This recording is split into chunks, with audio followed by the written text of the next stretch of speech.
Hi, welcome back guys. This is your friend, the Iron Fanfics, back with amazing fanfiction. This is the series of What If Ash Proposed Princess Haruka. Now before starting, please give this video a like and subscribe to the channel if you want more videos like this. Now let's get into the fanfic.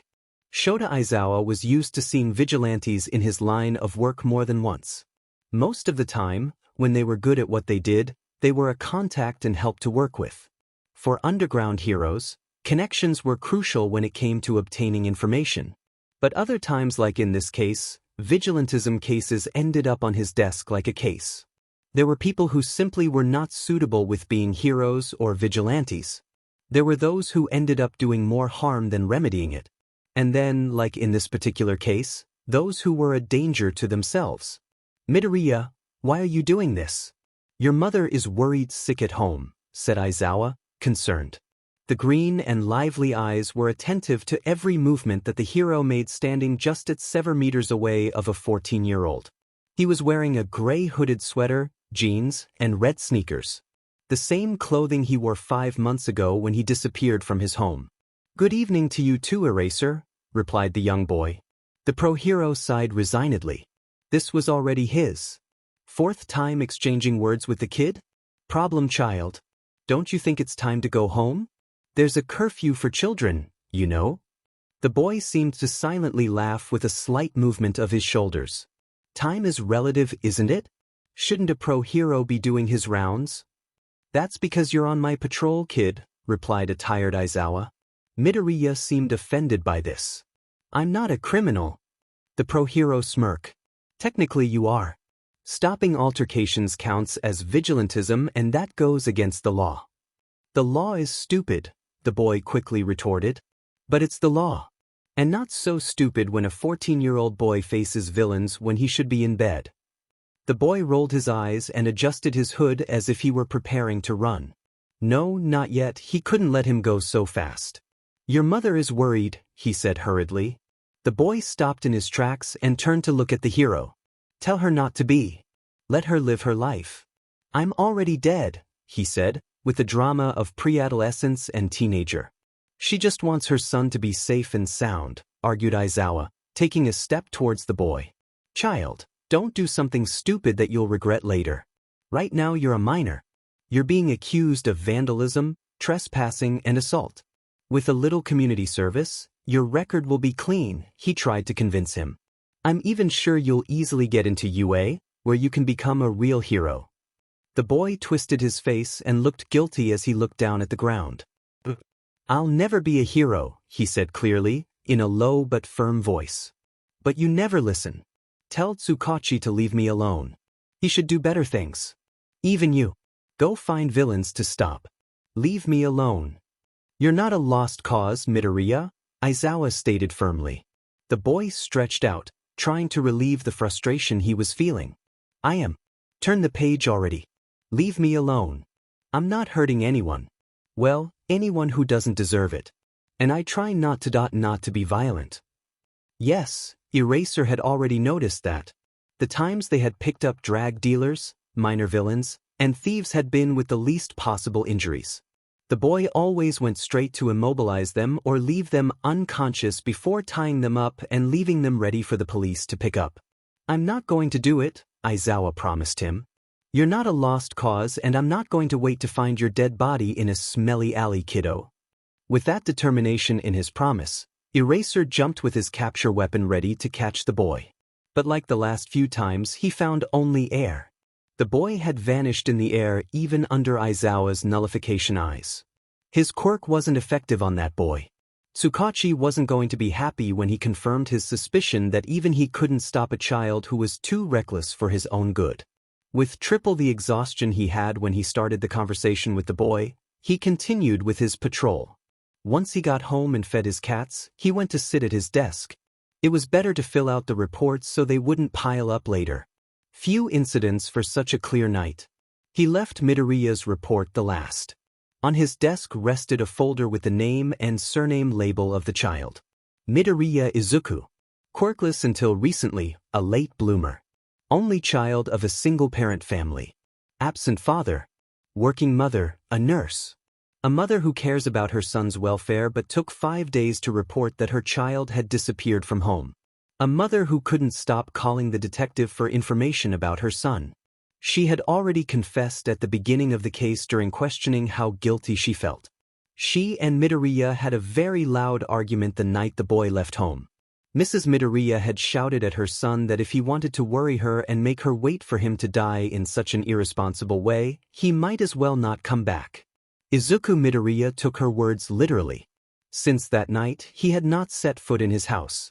Initially, a case of missing child was opened, but it was taken up by another detective. One who was very stupid, Aizawa noted after reading the written notes. Quirkless, presumed suicide after leaving home. Therefore case closed, only to be reopened weeks later when a certain vigilante was identified as Izuku Midoriya. A boy who got into fights without hiding his face. A reckless, stupid but alive child. A child who would be brought back home, Aizawa promises to himself. Dabi had been living on his own since he was 12 years old. At first, he sought refuge from shelter to shelter, hospitalized without any help. He couldn't trust the care of others, afraid of ending up in Endeavor's clutches. He had been on his own for years, being his own adult, making his own decisions. And now he couldn't even walk around in his underwear in his own apartment because of Ugh. That noisy kid. "I thought you had left," grunted Dabi, putting on his pants and flopping onto the couch like a dead weight. Izuku smiled from in front of the rickety television he had been watching videos on since dawn. "Nope. Unlike your deodorant, I won't abandon you," the boy sang cheerfully. Dabi emitted a guttural sound from deep in his throat. He felt exasperated. It couldn't be anything else. "If you dislike my smell, then leave," he said. The boy didn't even bother turning around to look at Dabi. The knife announcement from the TV shopping channel was more interesting. At least the metal was stainless. Really useful for cutting all kind of vegetables. Even the had a different color set for just a couple of euros more. It's not that it bothers me. I've smelled worse things. But it's important to have a good image for a job interview. Dabi buried his face in his hands. Oh yes, that stupidity. It wouldn't go well. The boy had good intentions, but it wouldn't go well. Not with Dabi. Pipsqueak. The boy turned quickly, looking at him with his big, innocent, and energetic eyes. On his face he had a big smile. A genuine one. It's an ideal job. You just have to stand in front of the club door and tell you who can go in or who don't. And if someone tries to get in, you give them that killer look you have when there's no coffee left. The same look Dabi was offering the boy. "If I go, will you leave me alone?" The boy smiled guiltily. "Dabi, you know I wouldn't. It's not that. I think you can do it. I trust that you will get the job. I just want to be there and see that it works. I really mean it. You wouldn't have to rob or mug anyone else anymore. Or deal drags." Dabi carefully observed the boy. Izuku had appeared in his life 2 months ago when a drugged-out a-hole tried to rip him off. It was either the guy or him, and Dabi felt it was more appropriate to burn an addict who owed him so much money. First rule would be never trust an addict. So he preferred to get his money back or give an example to others. That's how that job worked. If something go wrong, you just need to harm others. If you don't do it, you would end up being the one with a broken limb. Trust in others in the street was never a good idea. Never end well. And even though his only mistake was trust on that loser, believed on his words. And for that, Dabi needed to show him a lesson. He didn't count on a child who barely reached his shoulder to appear from nowhere and beaten him with a broomstick. And as he did, that miserable debtor decided to take off with Dabi's money and drags. Who lucky he was. The young adult had a crisis anxiety attack in middle of an alley. He had lost too much money in just a couple of seconds. Money that wasn't his. And that people aren't that kind of friendly bosses to easy deal with. People who would be happy to break every bone in Dabi's body. Nothing ever went well for him, he thought. He couldn't be the perfect son. He couldn't be the supportive brother. He couldn't be the hero they expected. He couldn't even die properly. He couldn't live on the streets without the fear that someone would discover he was a Todoroki. He couldn't get a job without paperwork. He couldn't rent a decent apartment and had to settle for that small, run-down apartment in a building that used to be a karaoke until they had to closure it. Having an emotional breakdown in front of a child with a broom in an alley had not been his best move. But there he was now, crying and incapable of breath, thinking about all his mistakes in life. Crying in front of a child with an absurd fixation on wanting to fix others' life. An idiotic optimist. "I'll go, brat. Just shut up and let me have my breakfast in peace." The said breakfast consisted of a bowl of cereal with slightly diluted milk. Definitely not his best moment, but not the worst either. "Yay!" The child got excited, jumping on his own cushion on the floor. "Can you stop being so annoying?" The words didn't seem to affect the boy in the slightest. He continued flipping through channels on TV while counting down the time until the adult went to the interview. He had to make sure Dobby was punctual. First impressions were important. Mostly, his first impression of that boy was chaotic. He couldn't burn him no matter how hard he tried. His hands never managed to catch the young vigilante. But the vigilante could hit him whenever he wanted. Just like there was no way to escape him. No matter how many doors the boy closed, he always ended up appearing in his apartment. Sometimes he followed him like a lapdog down the street. Especially at the beginning of what Izuku called the Project Recover. Dobby finished getting ready and grabbed his coat to leave the apartment. As soon as he closed the door, Izuku was already by his side without making a sound. Sometimes the boy could be very creepy without even trying it. "We're on time," the boy encouraged him. Dobby rolled his eyes and went out to the alley. Years had taught him to avoid the main streets like the plague. Those were where most heroes gathered, fighting for their moment of glory in front of the cameras. "Are you going to follow me like a dog?" The boy pulled his hood up. Neither of them wanted to be recognized. "I'm not going to let you sabotage yourself," the boy reassured him. "Once inside it'll be up to you," he promised. Dobby scoffed at the boy. "You get me into trouble and then abandon me in it." Izuku gasped at that statement. "I don't do that. I got you out of the drag mess," he reminded him. Dobby gave him a cold look. "Who made me lose the drags in the first place?" "In the first place, you should never have been involved with that stuff." Izuku defended himself in a higher pitch than usual. It was fun to tease that boy. It was too easy. "Money is money, pipsqueak." Izuku stopped abruptly and without thinking twice he kicked Dobby's butt, pushing him towards the street where the nightclub was. "Then go get money with a job that won't set you in jail." Dobby chuckled. "It was too easy. What will you do? Zapping channels or get into more trouble?" Izuku was hurt by his words. Falsely hurt. "I'm going with my other stray. Now foosh foosh. Go get your job." Dobby raised an eyebrow. "What am I, a dog?" Izuku showed him a wide grin from ear to ear. "My stray dog." By the time Dobby tried to burn him, the boy had vanished. Actually, he was already used to it. He really didn't want to burn him anymore. Not always. Dobby was bothered by the fact that having that crazy kid as his company was so simple, so easygoing. But he wouldn't tell him. No, never ever. He turned around and resignedly entered the club with a knock on the door. One of the employees let him in. They were getting everything ready for the next night. "Are you Dobby?" A man of medium height with a purple complexion called out to him. "I thought you would be taller. Your brother insisted that you would be a good match for our business." Dobby wasn't ready for an interview. Not a real one. He wasn't even sure if it was normal for a man to shout at him from the VIP area above him. "He's not my brother," the boy clarified, annoyed. No, he didn't have any siblings. Not anymore. He had no family and he was grateful for it. Whatever. "The kid told us you'd be a good guard dog for the door." Dobby thought about skinning that brat as soon as he saw him again. "I bite if that's what you mean," Dobby purred, showing his blue flames between his fingers. The manager smiled, pleased with what his eyes saw. "Hired." What had just happened? This couldn't be happening. No, it didn't make sense. "You start tonight. Tell Hariko to give you a suit." That easy? Dobby couldn't believe what was happening. "Look, if the kid trusts you, I trust him. Welcome to Nox. We get paid at the beginning of the month, and no alcohol at work. No coming late, got it?" Dabi nodded speechlessly, still in shock at the idea of having a job within the legal system. Maybe that night he would try to make Katsudan to not thank a certain annoying child. The high school was a nightmare. All eyes were on him, lips sealed. If he said a word, even a whisper. No, he didn't want to know what would happen the next time he slipped any sound. Shinso had been accustomed to punishment since he was 3 years old. A child so small didn't understand why he was muzzled so he couldn't speak. He didn't understand why he was hit and shouted at when he spoke.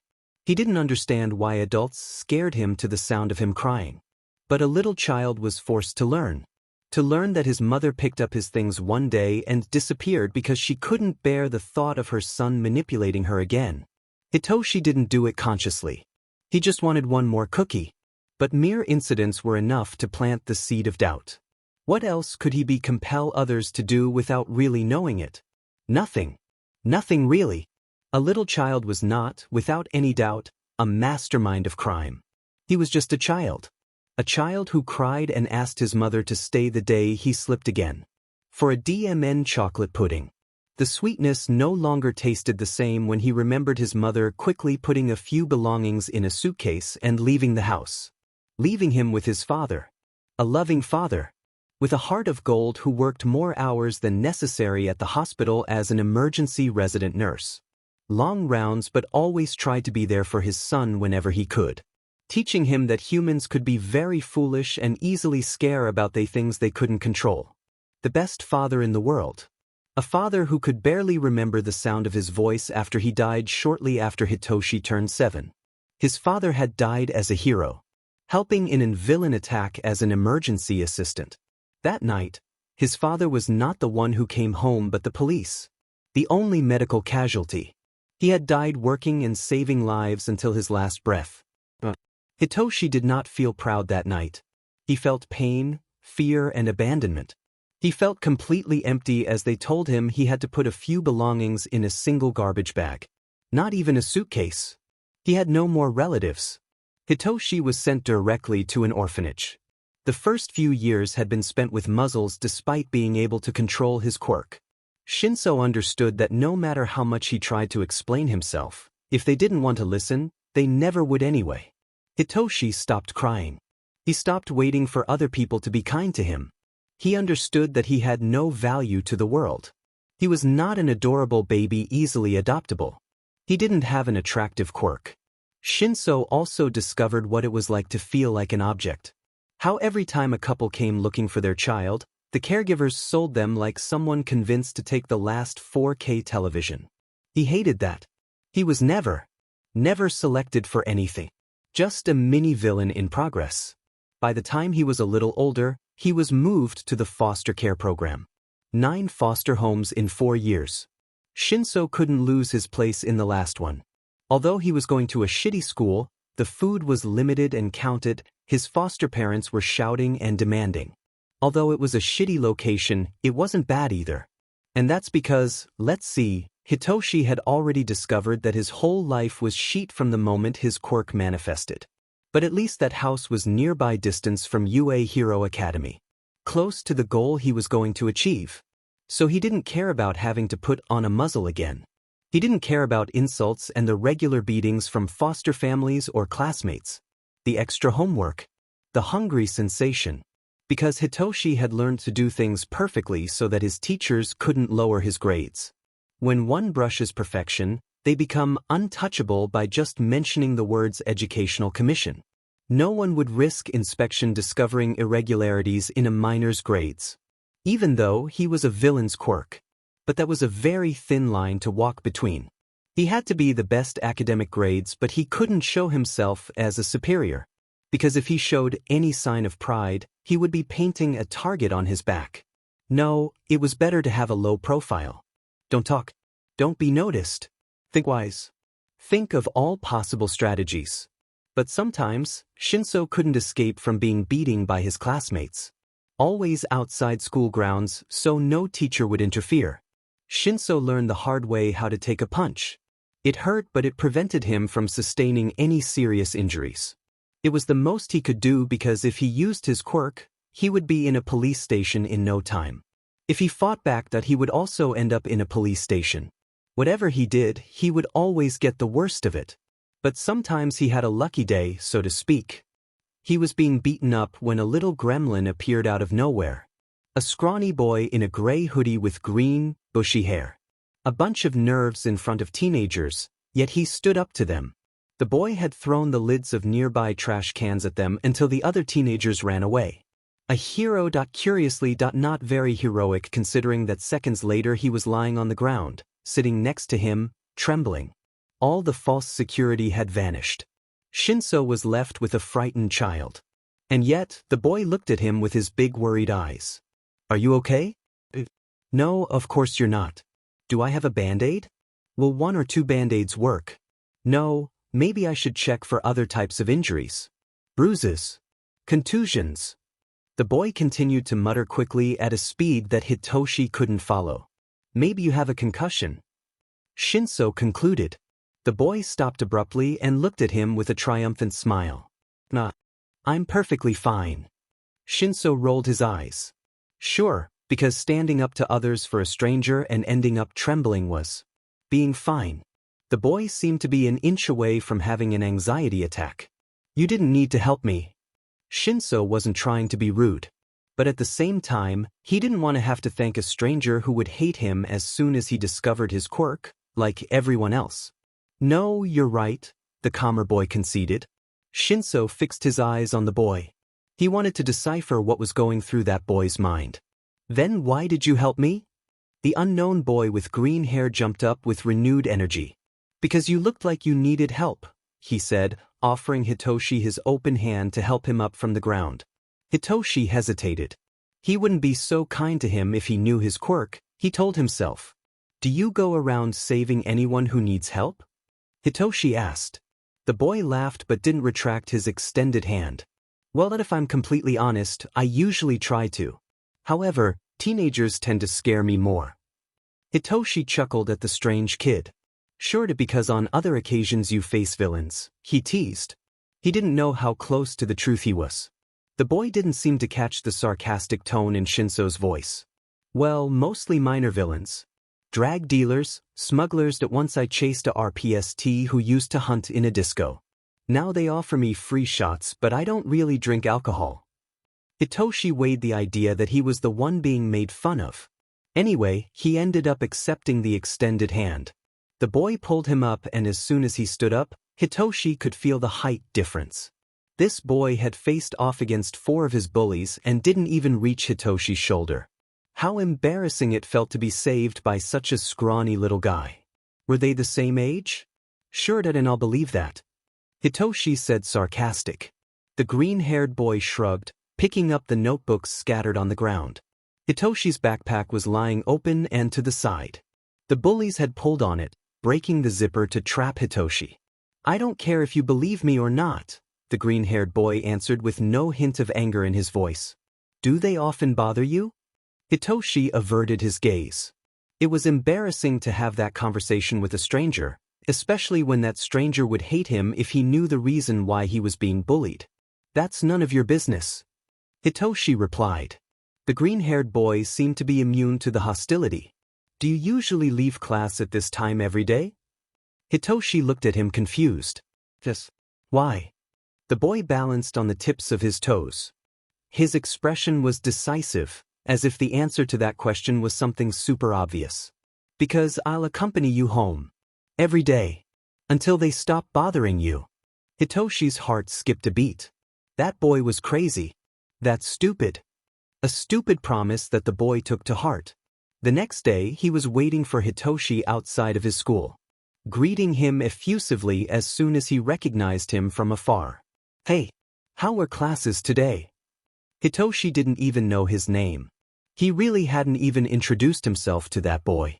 Something he really didn't want to do because that would mean having to tell him his quirk. Usual.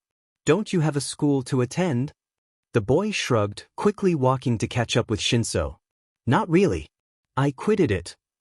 Shinso felt a chill run through his body. It wasn't very common for someone so young not to attend classes. It was the law, compulsory education. Mandatory. You have to go to school. The green-haired boy appeared uncomfortable with the topic. I won't. Shinso asked without thinking twice. Why? Because I don't have a future ahead of me.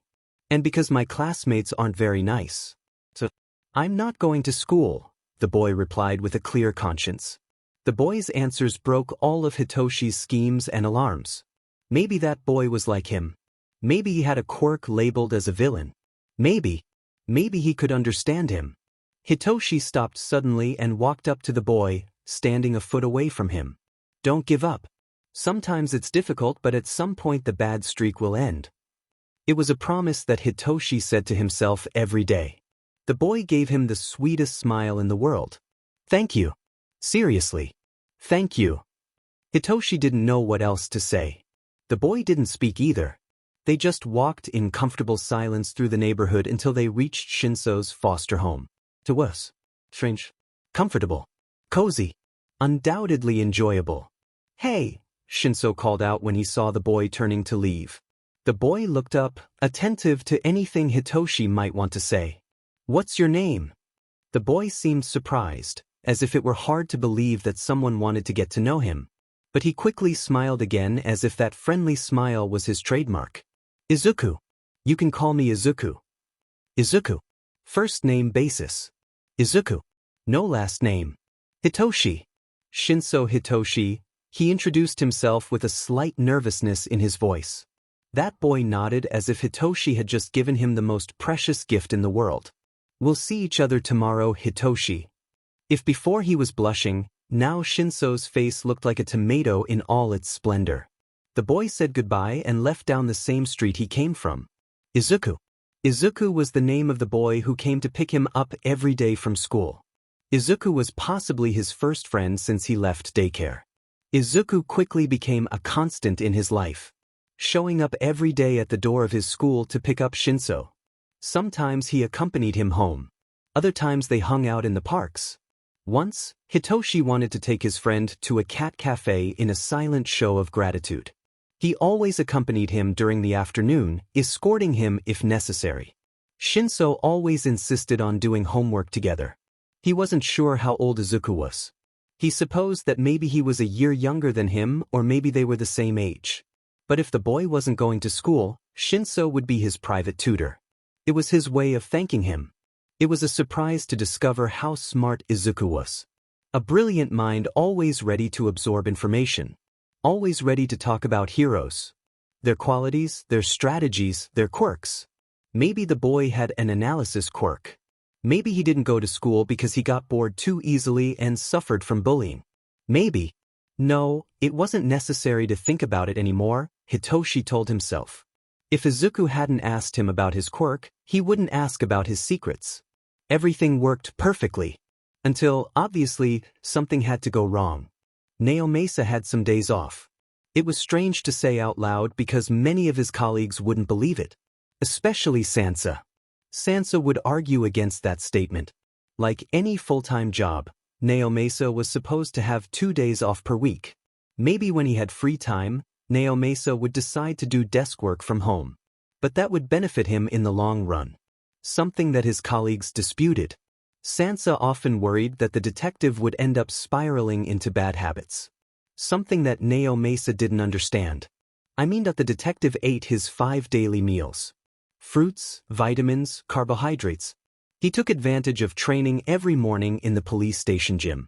He didn't drink much unless he went out at night with his coworkers. Or with his friend, and once in the past, were something more, Toshinori Yagi. Someone who roamed his mind more than once every night. But time had passed between them, and both had taken different paths. Naomasa was in his 30s and had to focus on his work. On his career. He was one of the best detectives thanks to his efforts and his quirk. No one could lie to him, and that expedited his cases. Mostly. Then there were cases like Midoriya Izuku's. The kid who was almost 15 years old and had the audacity to be a vigilante with an exposed face. His morning headaches as soon as he walked through the police station door and saw a new report from the night shift. That boy was going to give him more gray hairs than any other case he had been in. The first time they had met had been in the middle of one of his night watch shifts. He remembered arriving at a crime scene the fastest due to proximity and seeing the boy next to the victim. That was the first time Izuku Midoriya entered under his radar. A green-haired scrawny kid who seemed to be afraid of nothing. A child who seemed to walk through alleys facing the villains and criminals that appeared in front of him. He remembered seeing the boy pressing the victim's stab wound. "He stabbed her, sir. I tried to get him not to take his knife out, but I didn't succeed in time." The boy had informed him in a mumble of fast words. A few meters away rested an unconscious gang member, probably due to a blow to his back head. Like any professional, first, he ensured that the gang member was restrained with HNDCFFS before attending to the victim. Nobody wanted more stabbings. Not tonight. The woman was still conscious, complaining, and in a panic. "I need an ambulance for..." Naomasa quickly requested backup as he analyzed the scene. The boy continued next to the victim, making her talk to distract her about types of cats. The woman apparently had an Egyptian cat that loved warm places. "I recently found a stray dog and now live with him," the kid mentioned to the woman to distract her from her injury. "He has trust and anger issues, but we're getting better. When he wants, he knows how to express affection. In his way." Naomasa didn't pay much attention to what the boy said as he received confirmation that the ambulance was 2 minutes away. "What happened?" the detective interrogated. When it was an emergency, he didn't have to notify his Quirk beforehand. The boy shrugged as if it were a stupid question.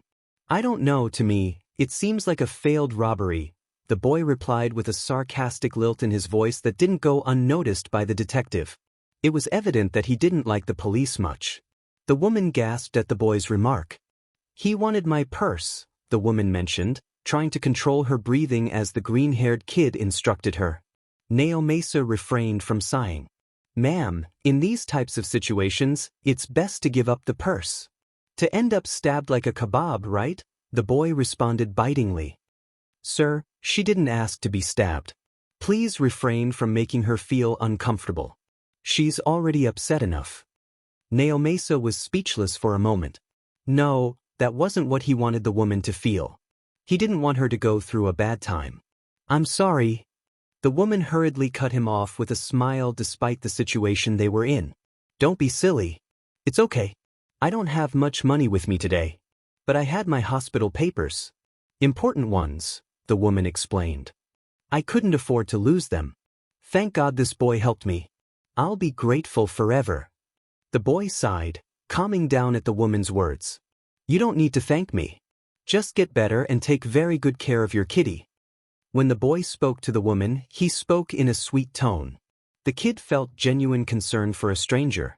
The boy is right. The ambulance is about to arrive. The woman smiled gratefully. For her, this would be an anecdote to tell. For the kid, what the hell was a kid doing out past curfew? He would find out soon. The paramedics arrived quickly. First, they made sure of the patient's condition. A woman injured by a stab wound and a man with a slight concussion from a blow to the head. Nothing really serious. A quick case to close, the detective thought. How naive. "No, I'm perfectly fine. Please attend to the rest." The boy was refusing the medical checkup. A procedure that should always be done no matter what.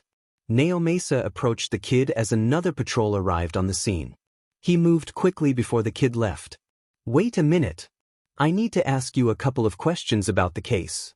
The kid stopped more relaxed. Almost as if he were already used to the process. Naomasa pointed to one of the paramedics. "Meanwhile, they could give you a quick checkup." The kid stopped in his tracks, hesitant. An alarm sounded inside the detective's head. Something was wrong, and he didn't know what. "It's not necessary." His Quirk read that as green. "When I got here, he was already like this." Red the lie. "I just helped." Green. The detective raised an eyebrow. His Quirk allowed him to know when something was a lie. In fact, explaining it better, his Quirk was similar to a medical condition called synesthesia, which turned the words he heard into colors to his eyes. By training that ability, he could tell when someone was lying or telling the truth. That kid went from red to green too quickly. Like if the kid was a traffic light. "What were you doing out on the street alone at this hour?" The boy scratched the back of his neck. It was a clear sign of nervousness. "Look, officer, I was just trying to help, I swear. I left because my cat got away and I'm looking for him before my dad finds out," he said quickly, staring at Naomasa, who looked unimpressed. "A bright crimson lie." "Detective," Naomasa corrected him. "I apologize for not informing you earlier, but my quirk allows me to know when someone is lying. Do you want to start over, perhaps with your name?" The boy went pale. "I didn't do anything wrong," he quickly defended himself, but Naomasa noticed a shade of orange, indicating that he was uncertain about his statement. "I don't want to accuse you without evidence. I prefer to conduct clear investigations," the detective explained. "I want you to come with me to the station for further questioning, like why a child is alone after curfew." The green boy looked at him in silence. He run. The boy ran off without warning. Without saying anything, Naomasa and 2 more officers tried to chase him, but he completely disappeared just when he turned around the corner. Maybe he had a speed-based quirk. Or maybe he really was good at hiding. At the end, it turned out that the same boy had been reported another 13 times in the last 2 weeks as a lone young vigilante named Greenbean. A name chosen by the police. 13 times in just 2 weeks. To many encounters with the police for a child no one knows. The kiddo wasn't too skilled for bin than young. But he always escaped from the police. The detective was afraid of the well-being of the child. He was only 14. What if someday a villain no need to imagine more. Surprisingly, the police had never been able to detain him. Others had let him go without questioning him because he was a witness. No one would have thought that a 14-year-old could in fact be a vigilante. The victim of the robbery confirmed it later.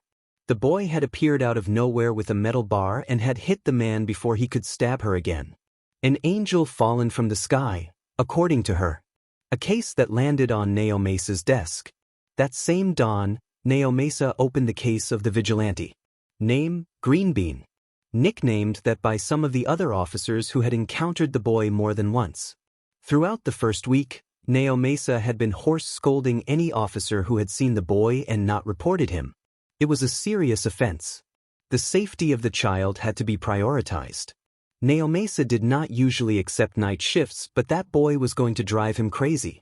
There were too many inconsistencies and questions to ask. He had only 1 week before returning to his daytime shift to solve the case before it passed into the hands of another police officer. That week Naomasa saw the boy on more than one occasion. This time, like a scared cat, he simply observed from afar until the police arrived. Even with all his police training, he was unable to catch a kid of 13 years old? Naomasa would not admit that he was annoyed with himself. A child was not going to win the battle. He especially wouldn't let that child die for believing himself to be a hero in a stupid way. He was too young, and vigilantes usually didn't end up in a nice story. They never did.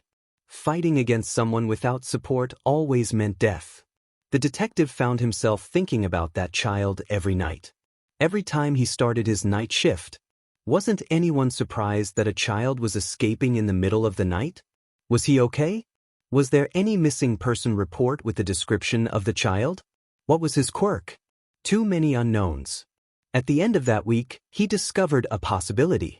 A possibility he had not imagined. All while talking to one of the rookies about the vigilante. "I felt so stupid when I let him go, and then I found out he was the vigilante they've been looking for," the boy confessed. Naomasa restrained himself from starting his sermon. "Always remember to follow the rules." The rookie seemed to deflate. "I know, I'm sorry. I let my guard down when he said he was quirkless." Quirkless.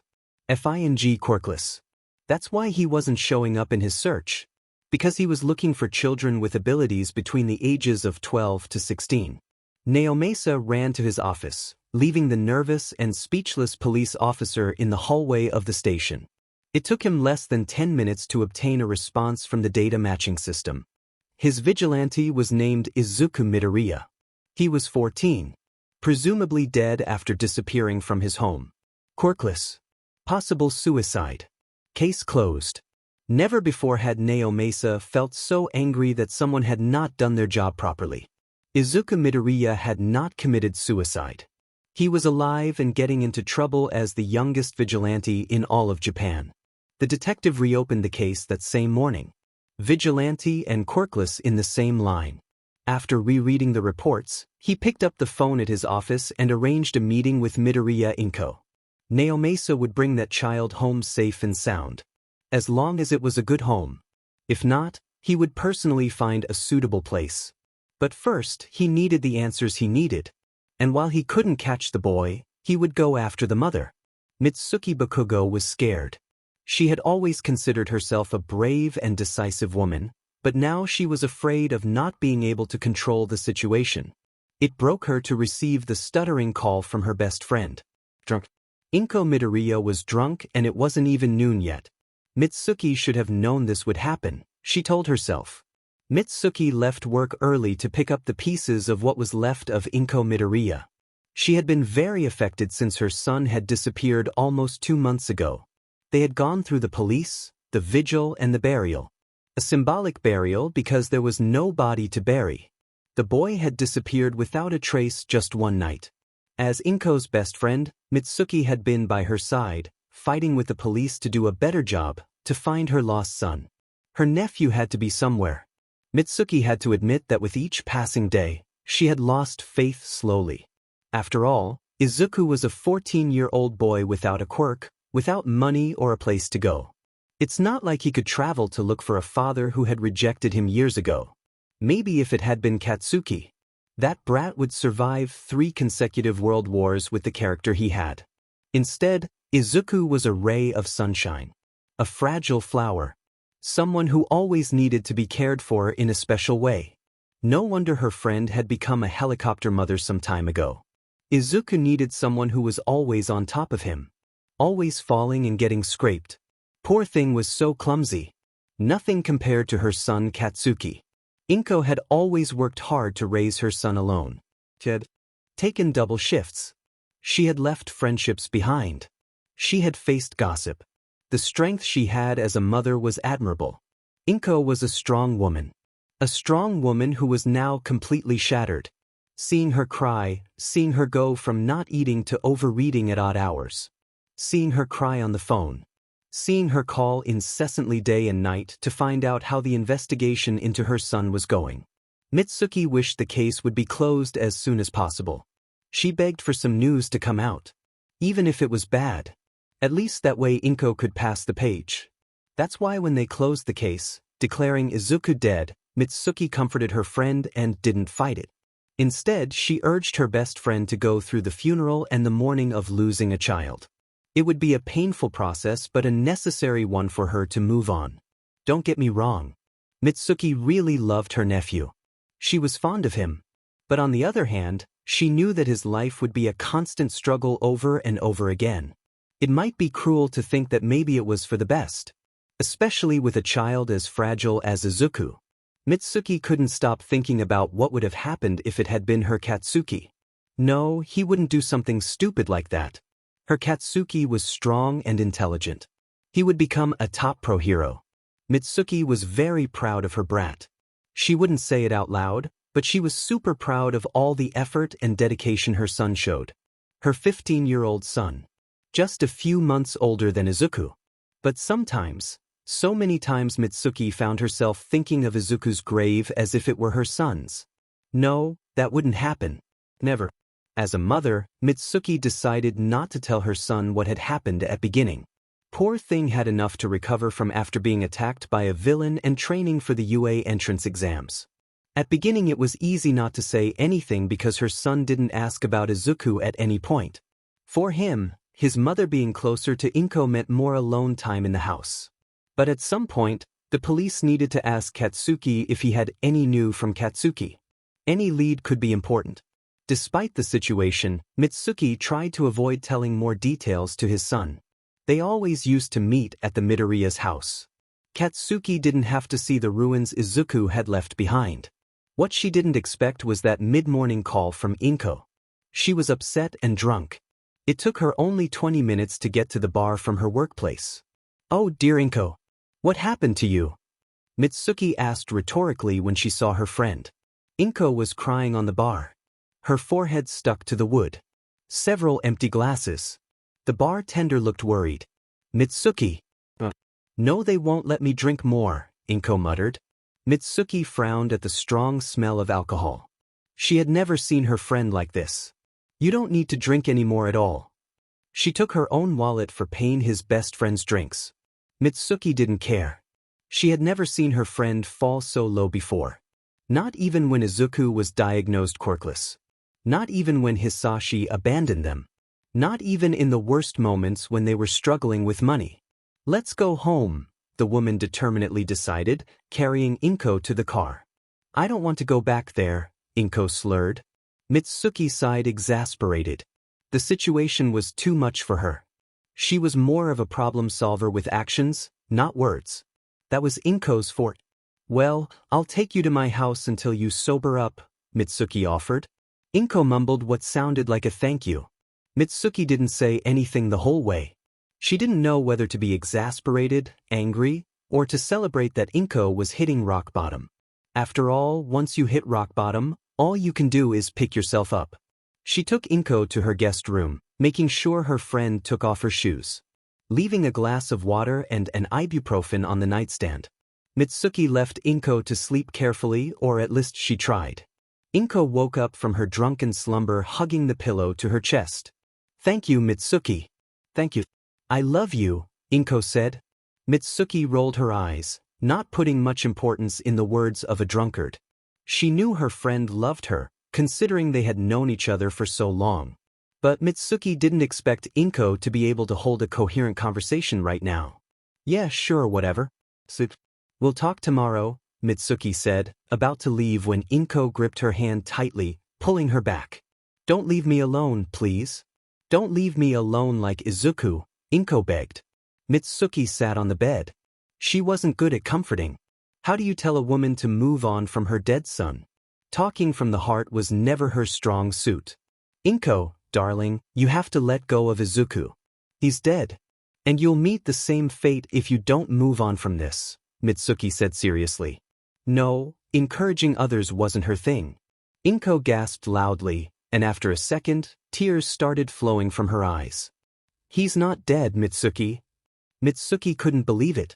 Izuku being alive was fantastic news. She just couldn't understand why Inko wasn't ecstatic. There was too much complication. Then why the hell haven't those useless cops brought him back? Mitsuki asked. She's a vigilante, Inko stuttered in the middle of another gasp, on the verge of having an anxiety attack. He's alive and fighting with others at night. He's alive and doesn't want anything to do with me, Mitsuki. I'm a horrible mother. My son doesn't even want to see me. I've raised him, fed him, and now he renounces me. Why, Mitsuki? I'm not a bad mother. I love my son. Why does he hate me? Why is he hurting me? What could Mitsuki say to her friend? She had no idea. She didn't expect the boy to be alive, much less on the streets as a runaway. Inko, sweetie, love of my life. You're a good mother. You're a wonderful person who cares about others. You're a piece of cotton candy. But you have to be stronger. Think of yourself. If that brat wants to play hero, let him. He'll learn on his own the hard way. Think a little about yourself and start living your life. If Izuku is old enough to act foolishly, he's old enough to face the consequences. But you can't let him destroy your life, understand? Mitsuki said. Inko nodded, wiping the tears from her face. Mitsuki was pleased to see progress, to see determination in her friend's eyes. Now rest. I don't want to see a single tear tomorrow. Got it? Inko agreed, and Mitsuki affectionately tucked her in before turning off the light and leaving the room. In the hallway, she ran into her son returning from school. Her demon brat didn't even say hello, he just raised an eyebrow silently, asking if his auntie Inko was at the house again. Since Midoriya's funeral, her son had been quieter than usual. It was normal, Mitsuki thought. Both kids had grown up together over the years. Don't make too much noise. Inko's sleeping, Mitsuki said. I can't even be at peace in my own demon house, the brat complained. His mother smacked him without hesitation. Respect, brat. Your aunt had a very though day. Both Bakugos had been wondering for months when Inko didn't have a bad day. Always because of that DMN Deku. Katsuki looked uncomfortable. I have to study, old hag. I can't waste time if I want to be number one at UA. Mitsuki beamed with pride. Yes, that's her boy. Strong, independent, studious. If he applied himself, he'd be the number one hero in no time. Only time would heal the wounds and put everyone in their place. Aizawa had been betrayed multiple times throughout his life. But this time, Naomasa had gone way too far. He's only 14. He'll turn 15 soon. Look at the smile on his face, Tsukachi said, showing a round-faced freckled boy with messy and curly hair. Big green eyes full of life and a wide grin from ear to ear. Aizawa raised an eyebrow. It was and wasn't the same kid he had connected with weeks ago. This was a younger and more innocent Midoriya Izuku, maybe around 11 years old. It was a trap. He's Su Aduoo, Ushoda's loud husband exclaimed excited. Aizawa cancelled Hisashi's quirk and took the photo from the detective to appreciate the details of the picture. Then he looked at his husband who had the same look Shoda gave him every time a stray cat approached him. The same face of wanting to keep it. Oh, Tsukachi was playing very dirty. Now you can put a face to your husband's vigilante, he said. Aizawa corrected him, making it clear that in this issue was both the detective's and his own. Leave that aside, we still have to take the cereals. In fact, it was an ambush. It was Wednesday, the day when both pro-heroes left UA early and went to the supermarket to do the weekly shopping. A custom that few knew. And there, in the middle of the fruit aisle, Naomasa had approached them with a fake smile, as if it had been a coincidence. But shoo! Look at that smile.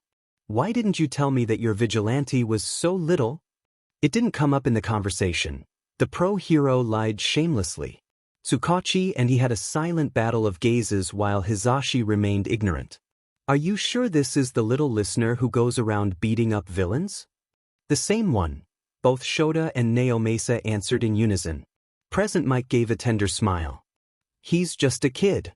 A 14-year-old kid, the inspector repeated. Almost 15, Shoda corrected him.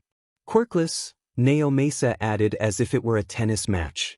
Shoda raised an eyebrow almost to the root of his hair. Doubtfully.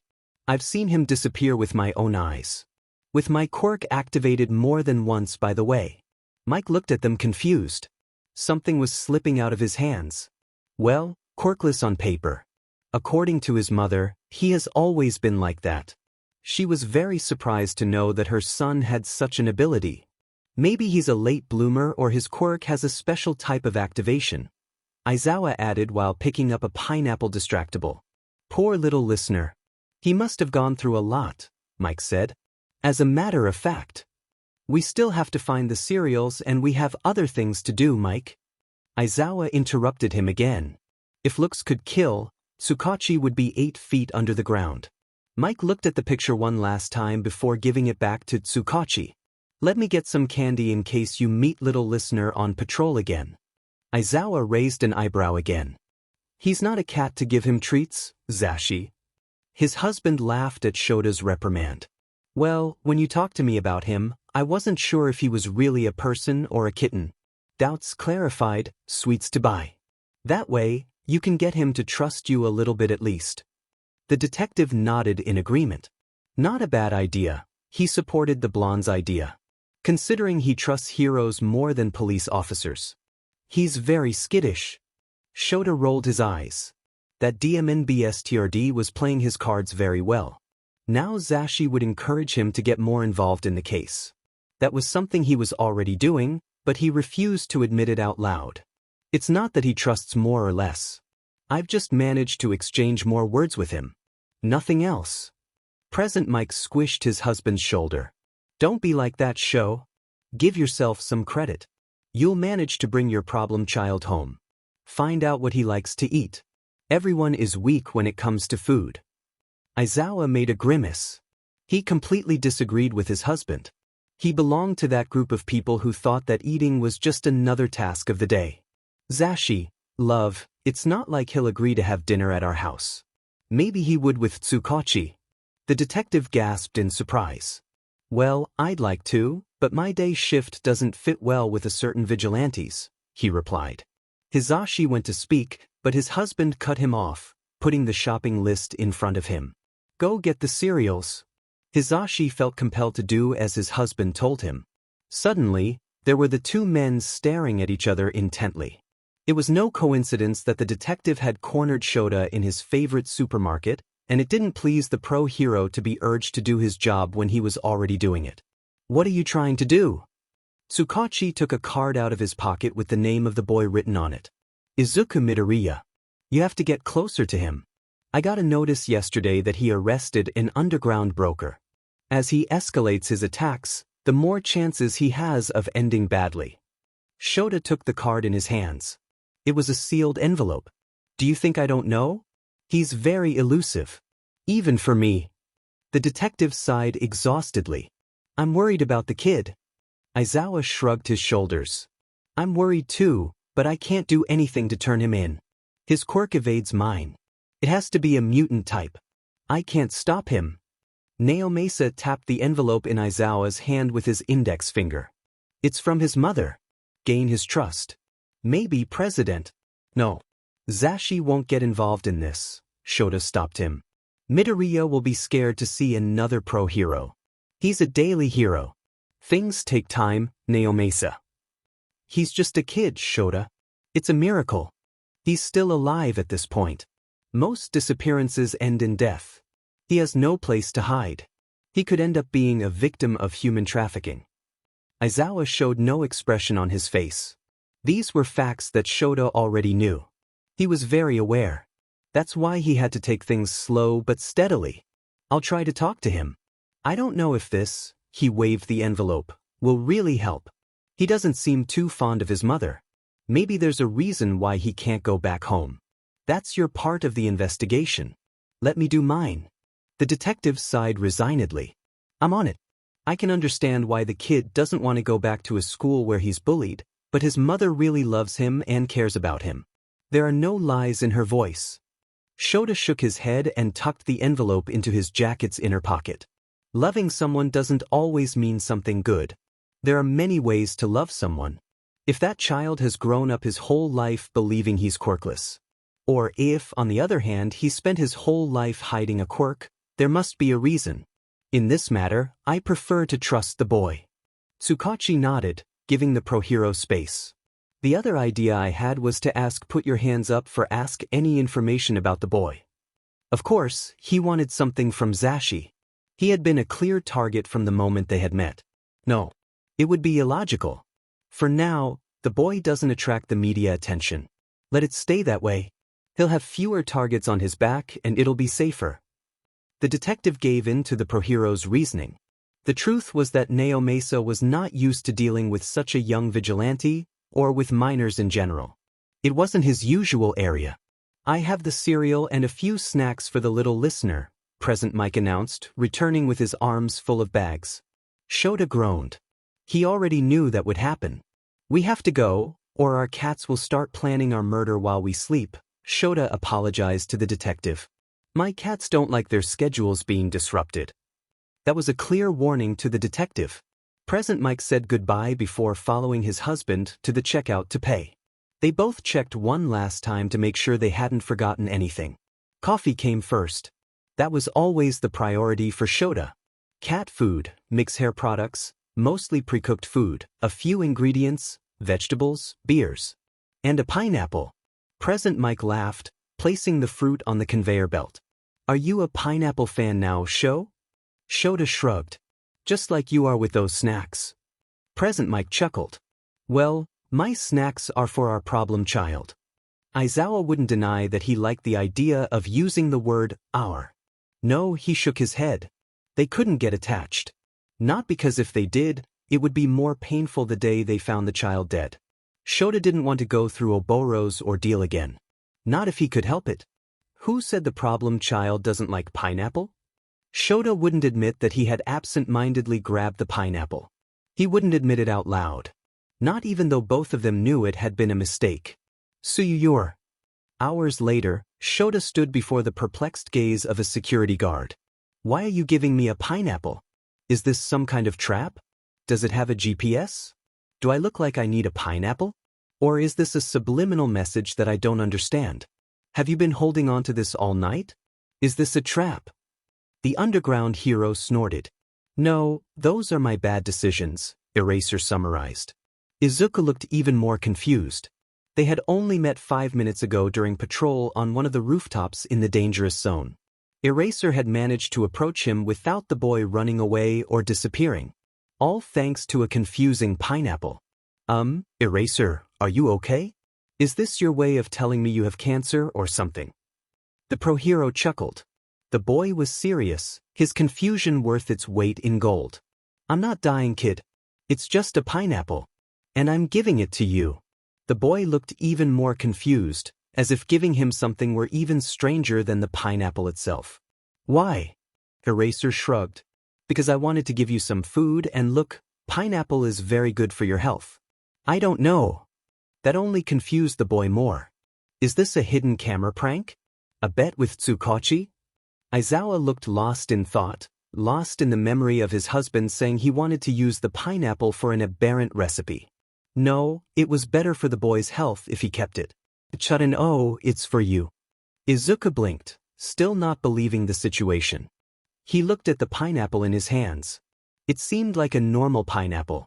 Izuku was visibly confused. Why? He asked again. Aizawa sat on the edge of the roof, sighed, and confessed. I bought the wrong thing, and my partner is terrible in the kitchen. And if I'm not careful, he'll put pineapple in the curry. So, the solution is to get rid of the pineapple. So you're giving it to me, the boy concluded. This has to be a joke. I told you it's not, sighed the hero, extending his hand.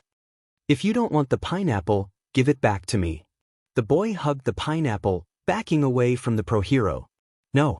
It's mine now. The hero smiled and pulled out his phone to take a quick picture. That confused the boy even more. What are you doing? The pro-hero showed him the picture before sending it to his husband. It's for my husband. He wouldn't believe me even if I told him. I needed tangible proof. The boy furrowed his brow. Eraser, are you sure you're married and that your husband isn't really just part of your imagination? I gave you a pineapple and then make this baseless attack on me? The boy grinned mischievously. Well, not to offend, but you look like a homeless. That little sheet. Give me the pineapple. I want it back. No, yelled the boy, taking steps back. Eraser stopped and sat down, sighing. It was a joke. It's yours. I won't take it back. Even though you're a little gremlin that gives me headaches. The boy's expression changed completely. He went from enjoying himself and joking around to being serious and remorseful. I told you I don't need help. You just complicate things on your own. Eraser rubbed his face, visibly tired, and looked silently at the boy. How could he approach him? How could he get him to stay with him? Look, kiddo, I can't stop you. I mean, physically. I can't, confessed the pro-hero. Of the 15 times I've tried, I haven't even come close. You disappear or I can't touch you. I have a student with a quirk similar to yours. He can make his body permeable. He can go through things. Yours is a more advanced version from what I understand. You can disappear. With my student, I can stop him with my quirk. With you, it's impossible. So here we are. Talking. The green-haired boy sighed, hugging his pineapple. Similar. Interesting. I'd like to know more about his quirk. You say it's permeable? Goes through all kinds of... Kid, you're going off topic. And you always come back to the same thing, Eraser, complained the green bean. There was weariness in both voices. I want to help you, Midoriya. I really do. But you have to let me help you. The boy sighed wearily. Suddenly, it seemed like there were more years in his eyes than the boy had. Eraser saw exhaustion and disbelief. Izuku really believed that there was no other option for him. Aizawa just wanted to take the boy home so his husband could give him a motivational talk. He wanted to see that boy with hope and a desire to take on the world again. Like in the photo he saw early on the day. I wish you could, man. It was just a whisper. Eraser almost thought he imagined it for a moment. I can.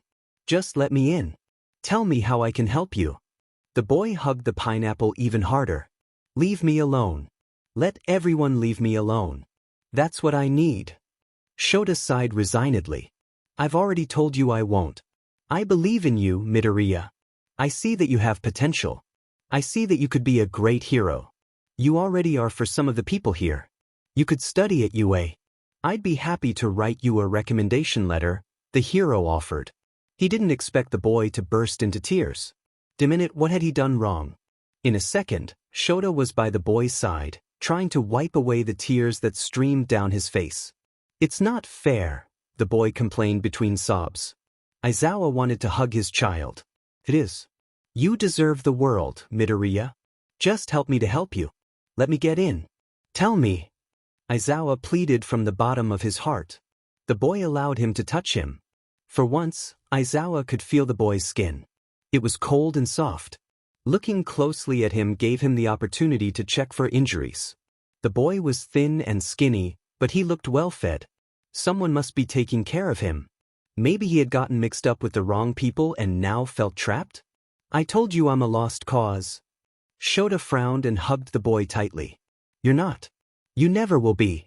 I'll be here for you whenever you need me, promised the pro hero, pulling out his pocket with a card with his phone number. I want you to have this.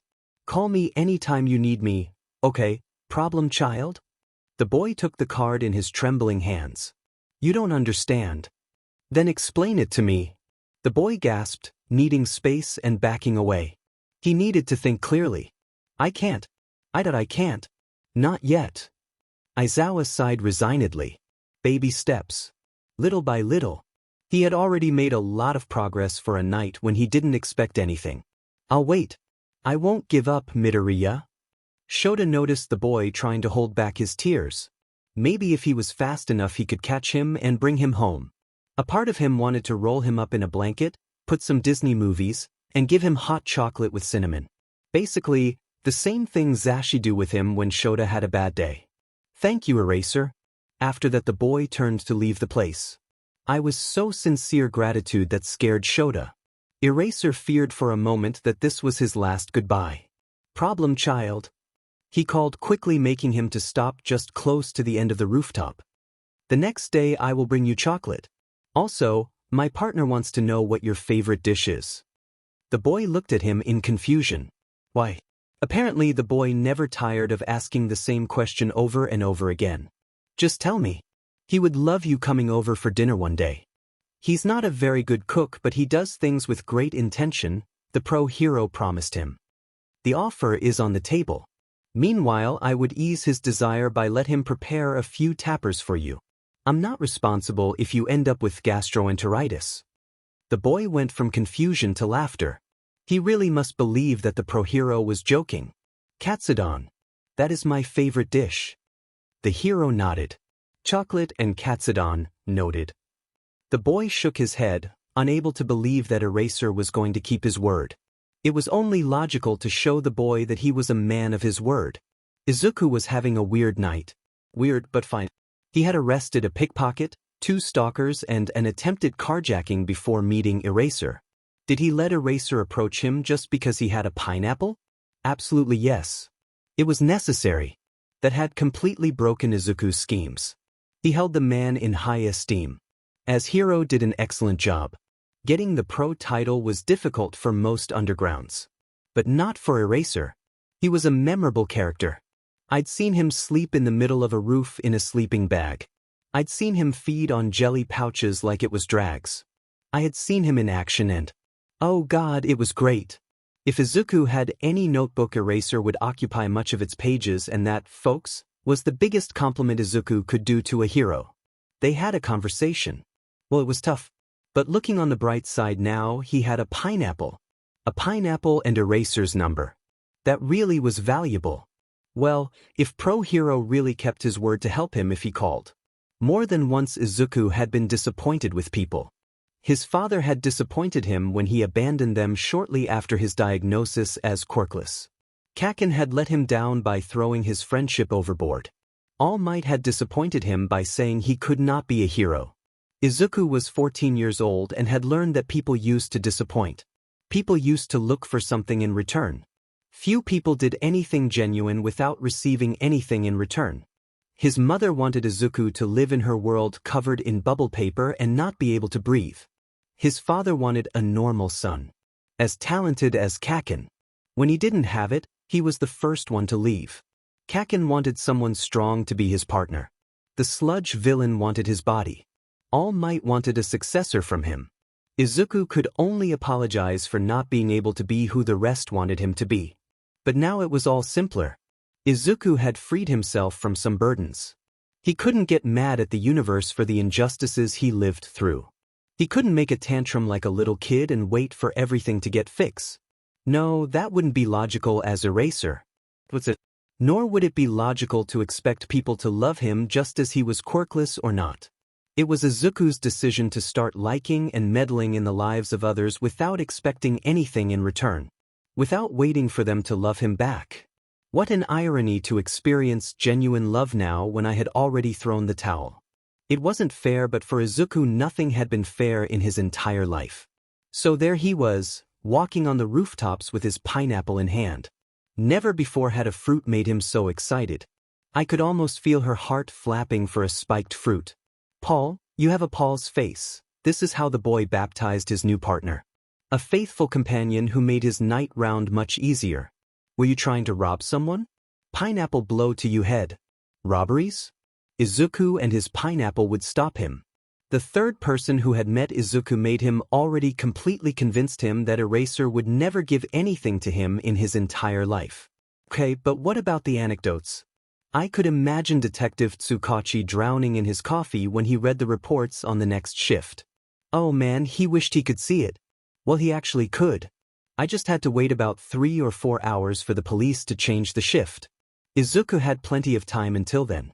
So he decided to go and annoy one of his poor victims. He put Paul over his head and started jumping his way to the disco. They'd close soon. Dabi groaned as soon as he saw his little boy appear around the corner with a pineapple on his head. You know what? No, I don't want to know, he ventured to say quickly. Izuku's smile widened. Oh yeah, Dabi was fun. They gave it to me. I called him Paul. Dabi put on a face that seemed to be rethinking all his decisions in life. Especially the one that made him to meet that little pipsqueak. Nothing seems to make me surprise anymore if it's you. Is it me, or does the pineapple look a bit broken? Izuku nodded proudly. Yes. As sidekick, Paul has yet to learn a little. It's been fun protecting the city from the bad guys with Paul. Yeah, Dabi was rethinking all his life decisions that had led him to that very exact moment. Look, I don't want to know. Have you eaten anything? Dabi, I literally have a pineapple. I feel ready to defeat anyone, Izuku replied by pumping out of energy. Dabi placed a hand over the green-haired boy, trying to break his enthusiasm. I think you have had enough battalions for today. I'll be out in 20 minutes. If you wait for me, we can go home together. The boy escaped Dabi's grip by turning on himself and backing off a couple of steps back. On his face was a smirk. There's still night ahead. I have a couple of things to settle. I'll see you at home. Dabi twisted the gesture. There is little time left for dawn. The boy turned east. I was beginning to clear the sky. Izuku became restless. True. I have to go. See you. Izuku ran down the street while Dabi yelled at him to be careful. Then several of his companions mocked him about certain little brother. Wonderful.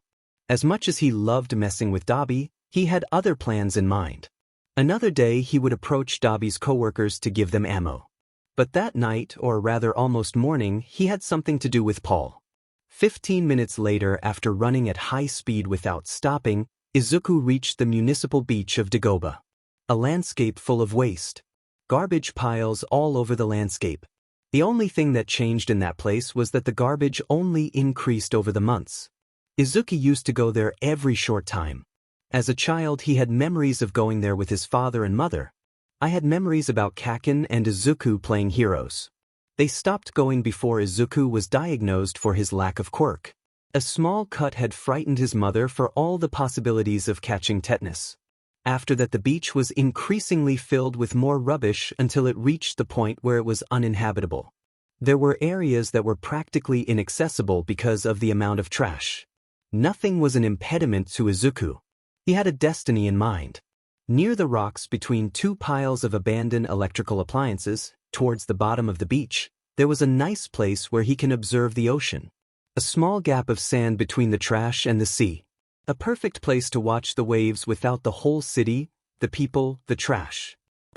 As if there were only the sea, the seagulls and the ships passing in the distance.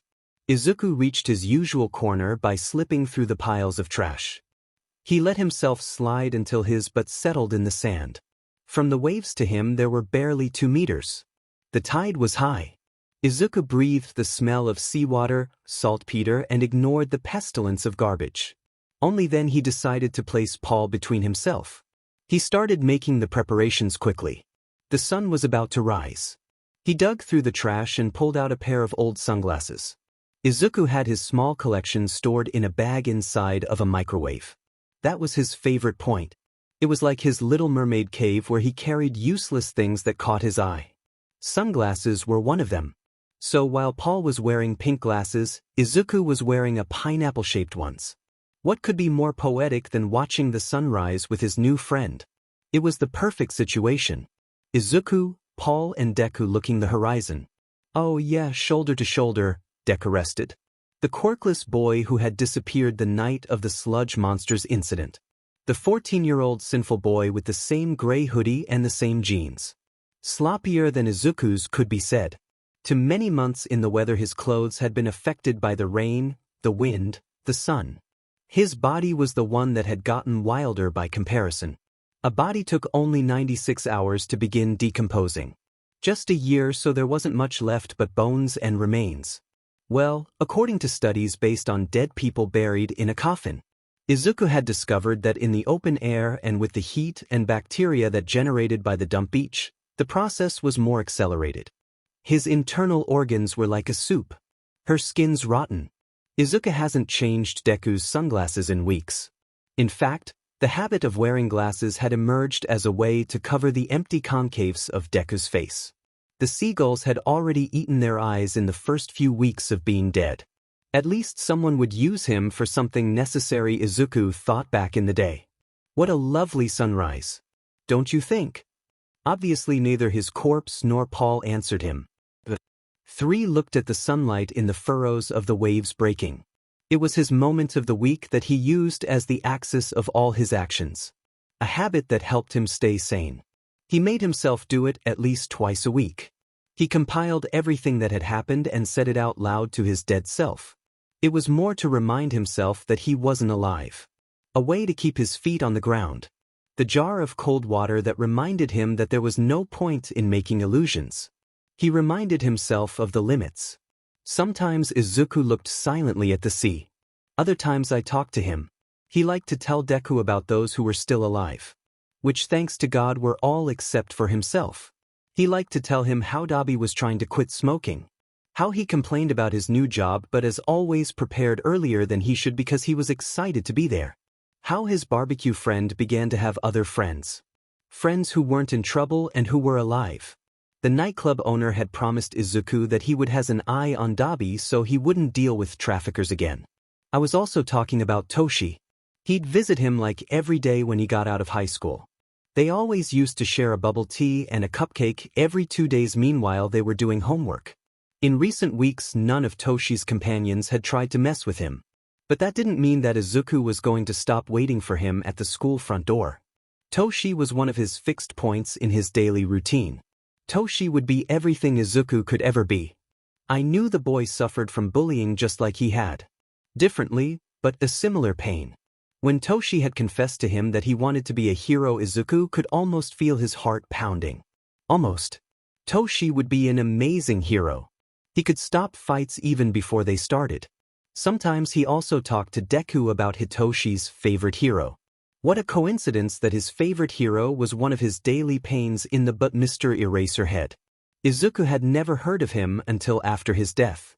What an irony that now he couldn't stop seeing him everywhere. Nor did he find it so strange since in life, Deku had always looked up at daily heroes. Maybe if he knew Eraser existed his story would have been a little different. Maybe. It didn't matter now. The past stayed. He rarely spoke about Inko. Izuku wasn't ready to talk about her yet.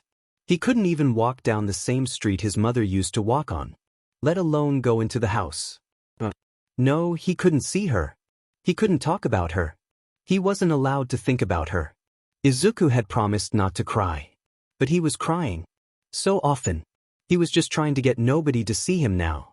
That's why that corner was perfect. Hidden from the whole world. The perfect place to keep his secrets. Literally. No one would smell their rot core in a landfill. No one would look for him. Well, he knew no one would look for him.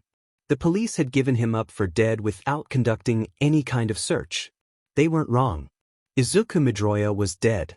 But anyway, it hurt to know it wasn't worth the effort. A useless Deku. At least Kaken had been right. In his other life he had been granted a quirk.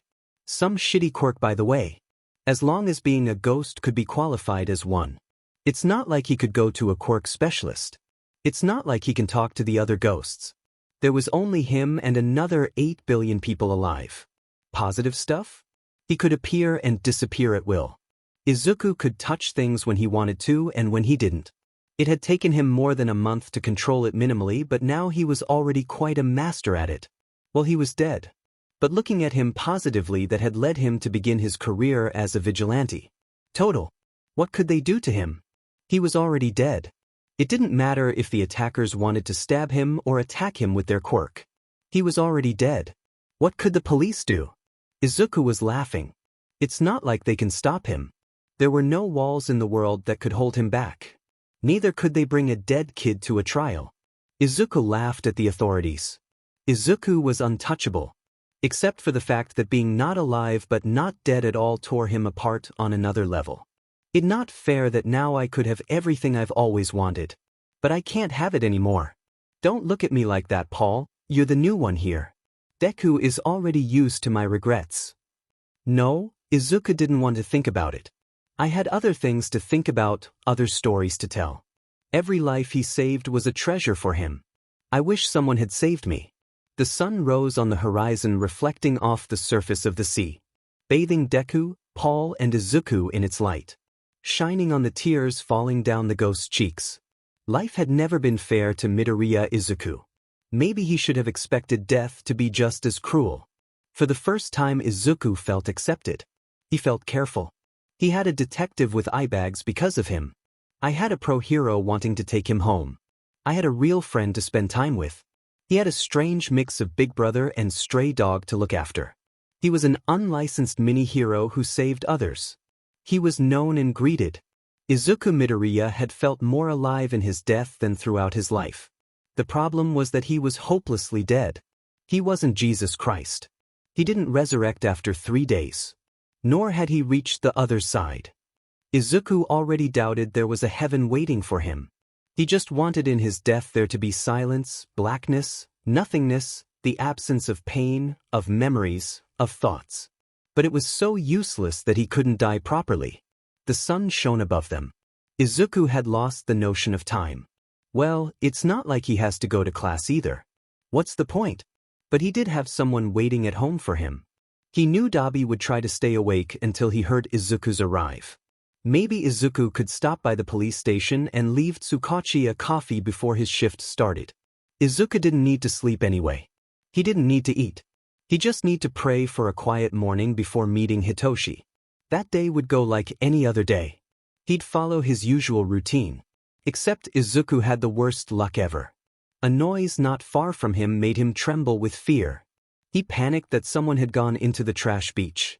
Surely it would be other idiots who came to throw away garbage. UBS. Although it was thanks to them that his corpse could go unnoticed. Izuku sighed and put on his hood. He took off his glasses and placed them in his corner. A microwave that served as a safe. Carrying material objects on him for a long time or becoming tangible exhausted Izuku. He couldn't even be a decent ghost. It was time to come back anyway. Do I have to clean all of this? Izuku froze to hear a female voice in the distance. He couldn't even hear what he was saying. His brain seemed to be gone. The panic of having someone on the same beach as his corpse take over him. Indeed, said a painfully familiar voice. Only 4 months left for the UA Access exams. We must follow a strict exercise plan. It's called American Dream. One part will be cleaned without any quirk and the other with quirk. We must strengthen those muscles. Izuku was shocked to see the skinny and careless version of All Might. In front of him was a girl about more or less the same age as Izuku. She had brown hair and was dressed in a pink tracksuit. Izuku almost needed the sunglasses again to refrain the light made by the naivety face of her. Well, time to work hard to be a heroine. All Might nodded, applauding the girl's enthusiasm.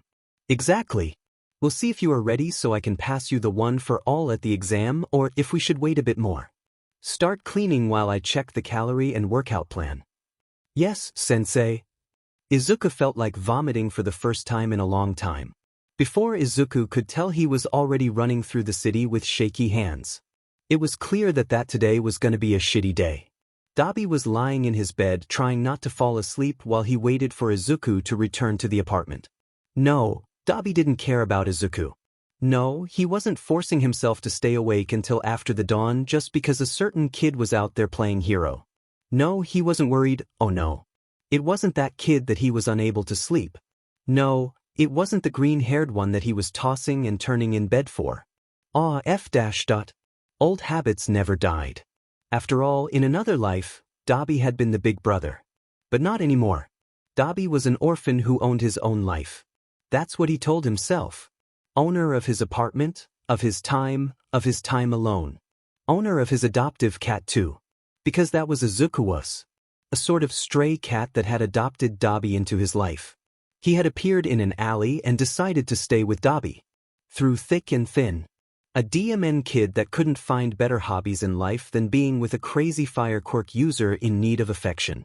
How could he not worry about that brat knowing he would be out there picking fights? Well, the kid was talented. He had a quirk that made him untouchable. But just one small mistake could make Izuku never step foot in his apartment again. But no, Dabi wasn't worried. Oh no. He just had insomnia.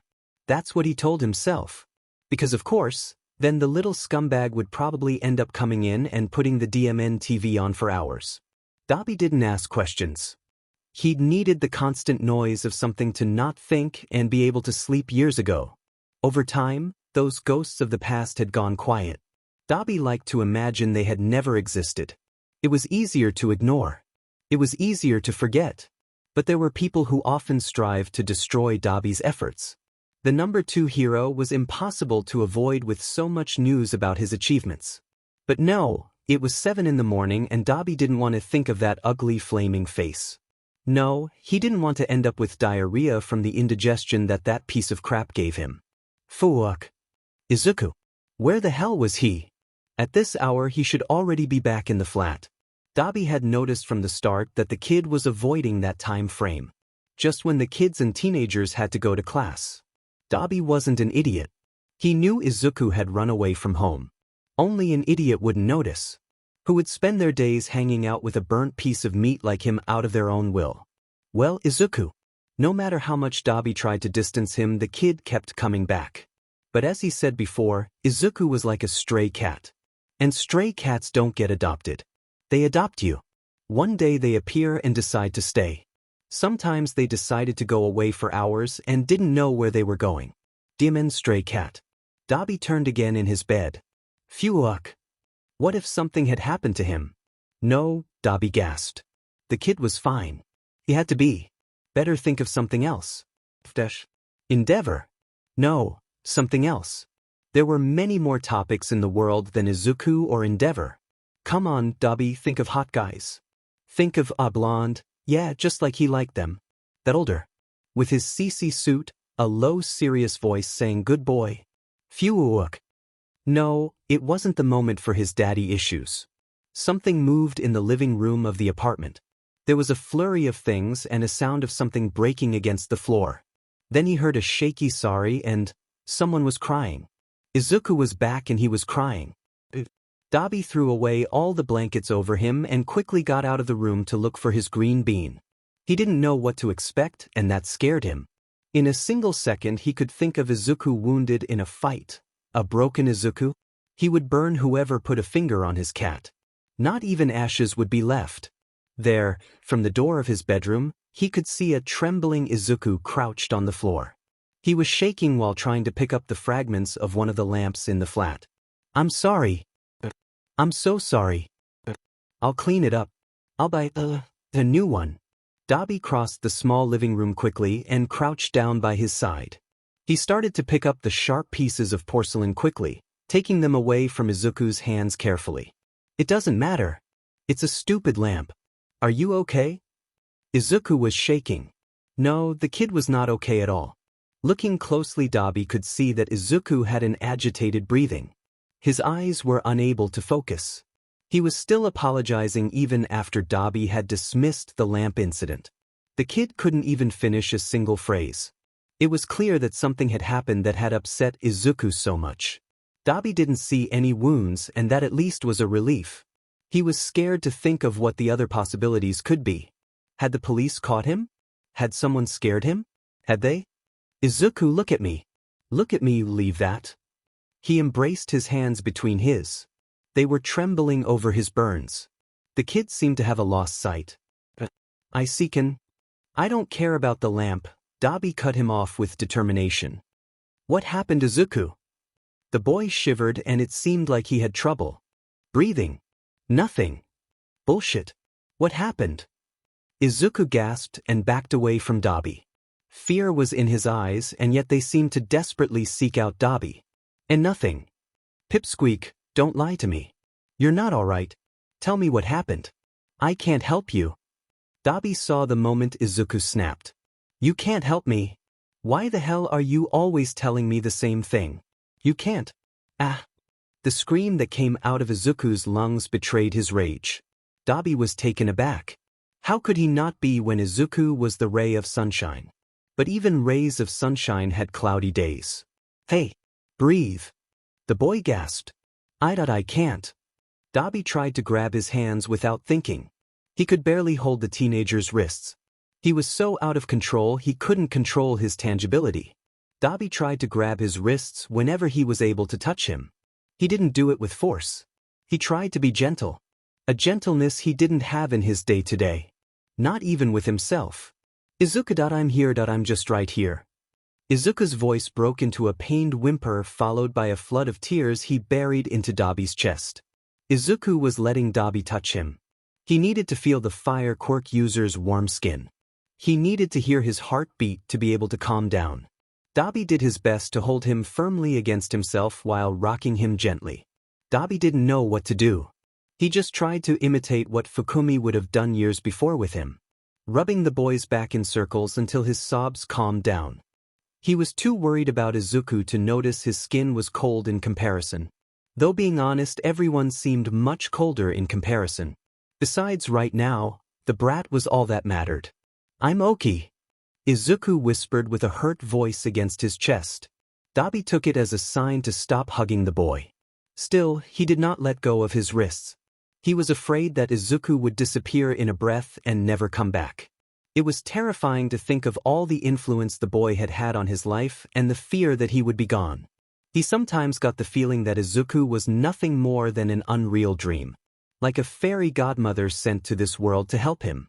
Sometimes he feared that it would be midnight and Izuku would disappear like Cinderella's spell. You're not, Pipsqueak. But we can't always be okay. Cry if you need to. Izuku broke into tears again, but this time he was the one who threw himself into Dabi's arms. It was comforting in part to feel that such a brave boy needed him. It made him feel that maybe there was still a purpose in this life other than hurting others. He was beginning to love someone again. To protect. That boy who had come into his life had not stopped teaching him what genuine love was. Others would tell him that Izuku needed him. Fools. At this point Dabi knew it was the other way around. Oh shittiers. The realization was less painful than he thought. Better, the boy nodded, wiping away his tears with the back of his hand. But he still did not break away from Dabi's embrace. Alright, tell me what happened. For a little lad like you, who goes around meddling in other people's lives and helping them, you don't let others help you. I can listen, you know? Izuku laughed through his tears. Dabi was sure the boy had never heard something so offensively contrary to the words.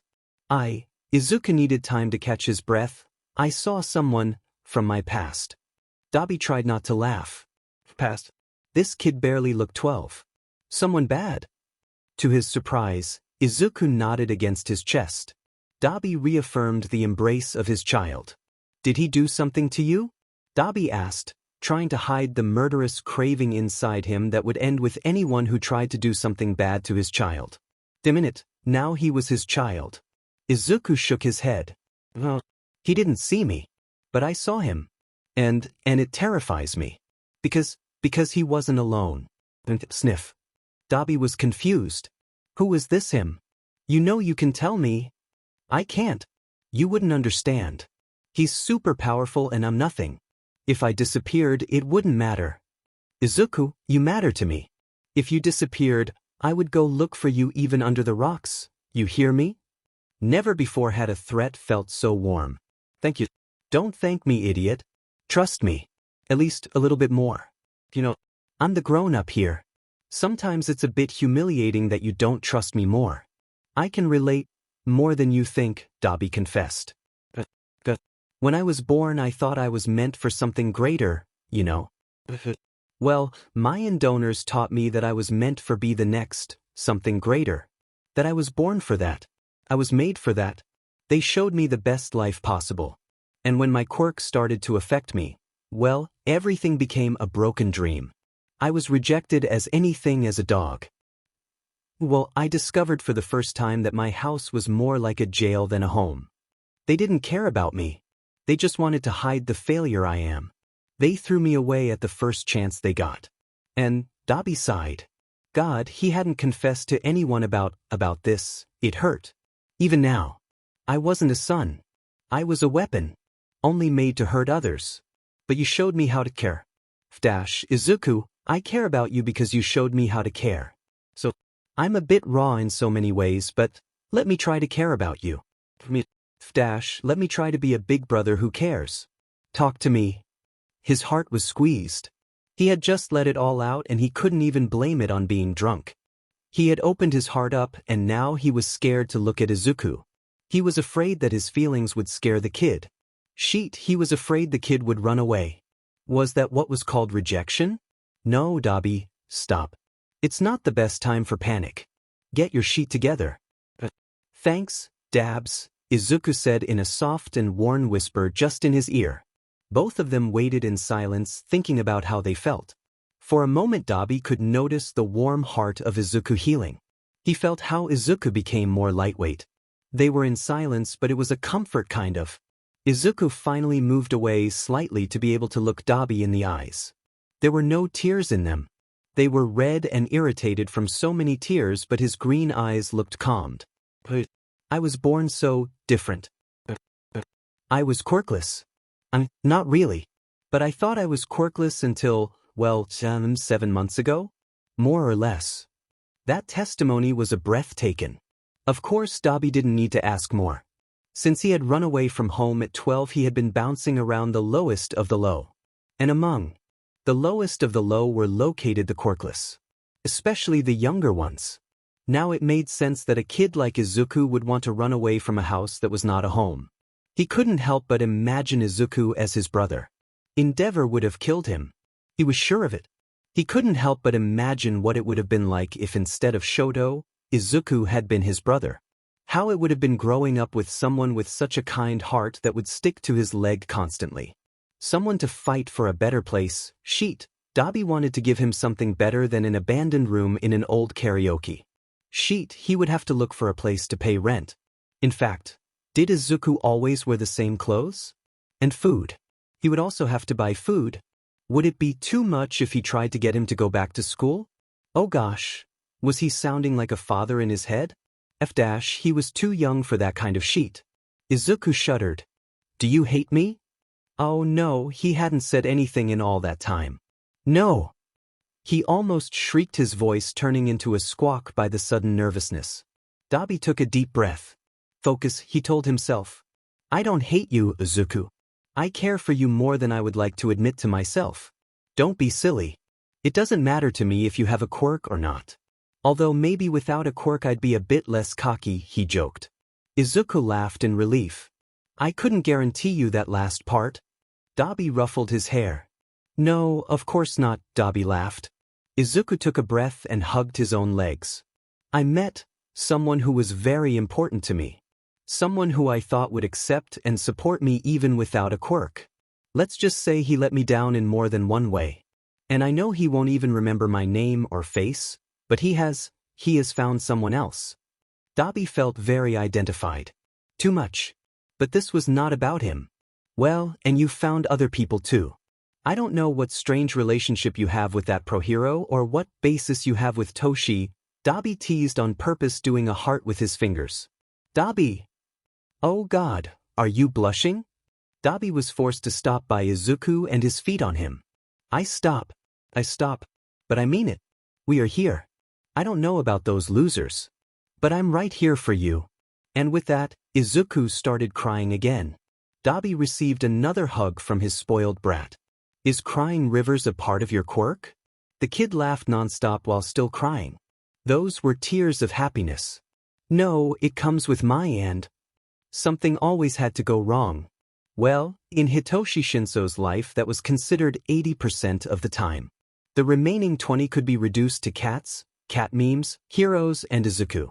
See, for Hitoshi the term hero was much broader than that of a man in a cape saying I am here. For him, doctors like his father had been and are heroes. It just wasn't a good fit for him.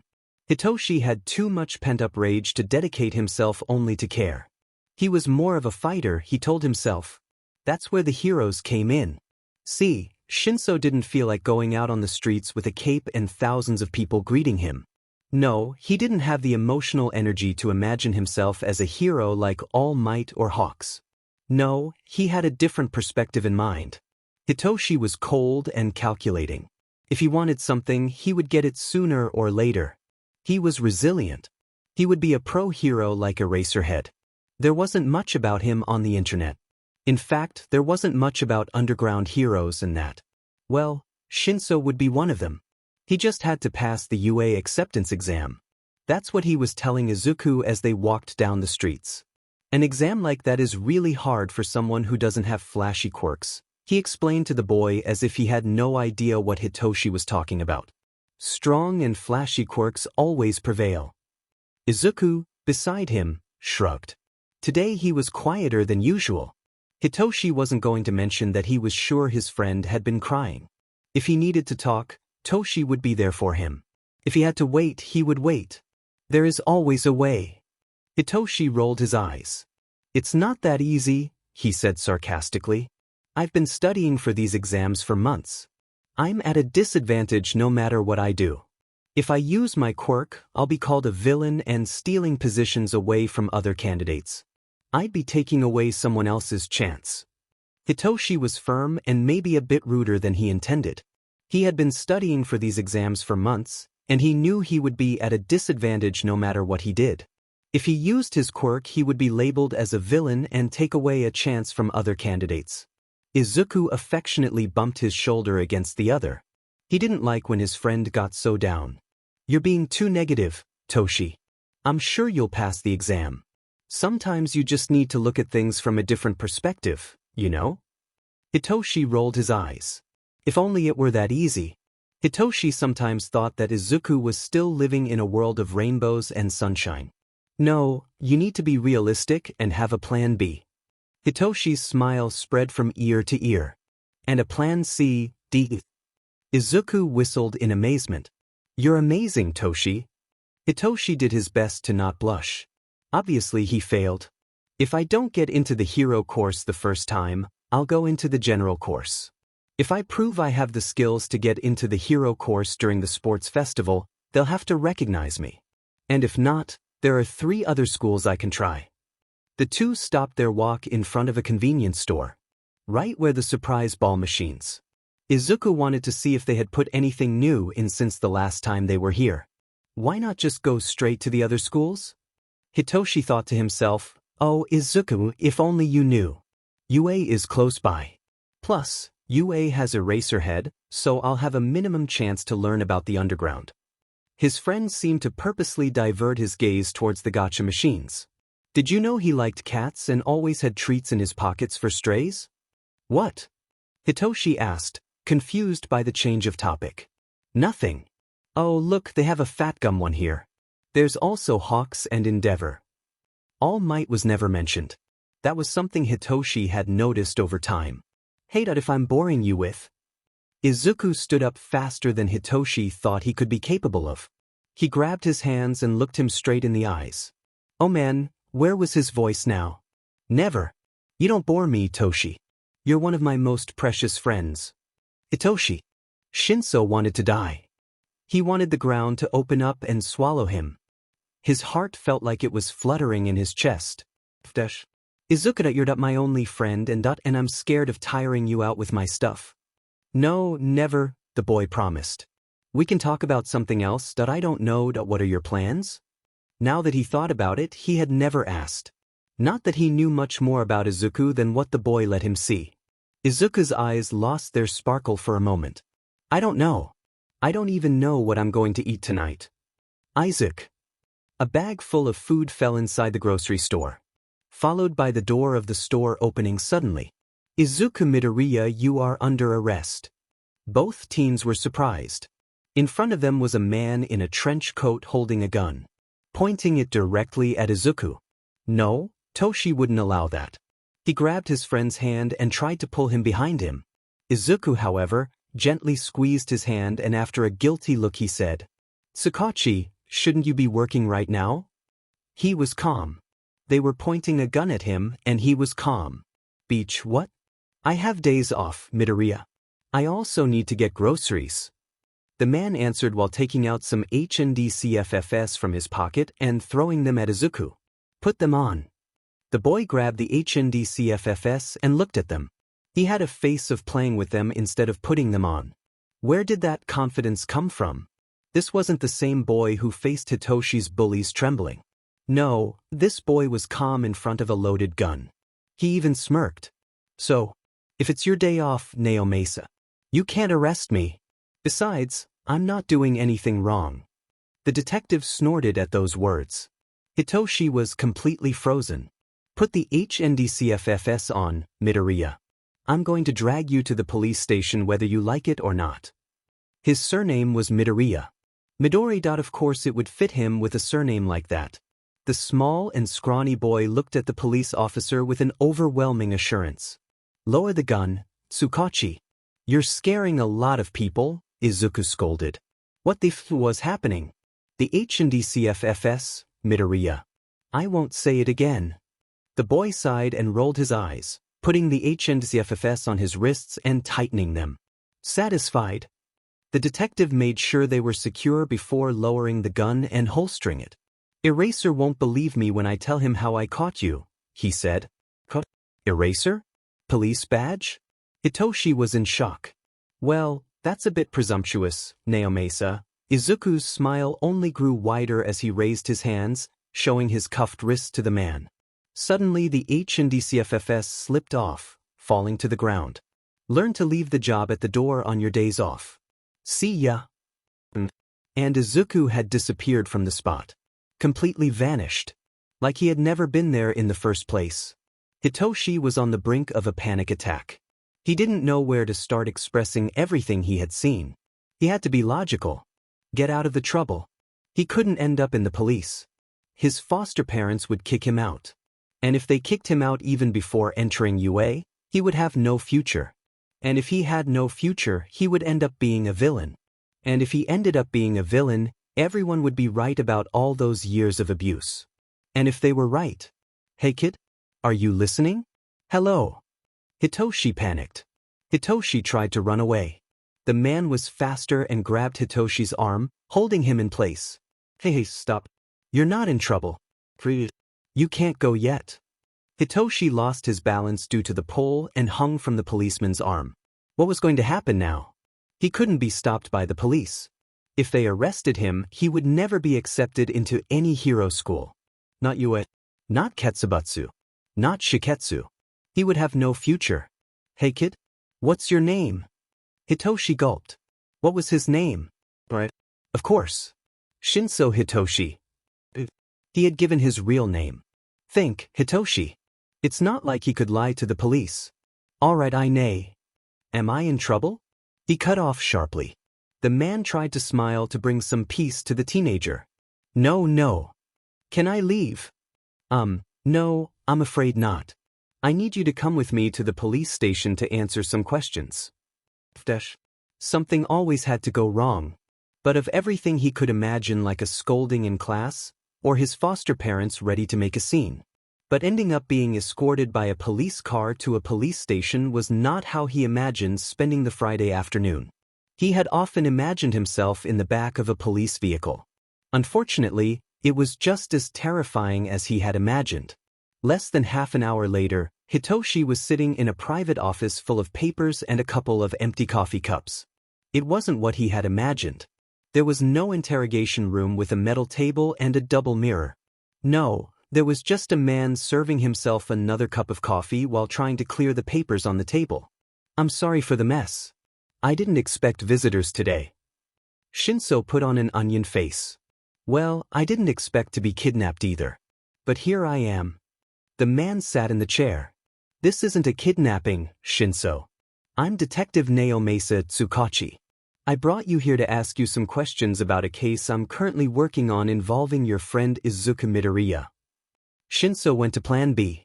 I don't know any Izuku Midoriya. I just randomly met that guy at the entrance of the supermarket. By the face the detective had made, it seemed he had Essidia lemon. Shinso, I forgot to tell you about my quirk. It's called lie detector, and as its name implies, I know when you're lying. It's a passive quirk, so it can't be turned off. Do you want to start again? Shinso paled. He would end up in jail. If Shinso never had good luck. Something always had to go wrong. Making a friend and your friend ends up being a criminal. Okay, I knew his name but not his last name. True, said the detective, rummaging in his drawer in search of something. How long have you known each other? I don't know. Half a year? Does it matter? The detective nodded. Everything is important. Any minor detail in a missing person case. Hitoshi looked at the detective unbelievingly. Missing person?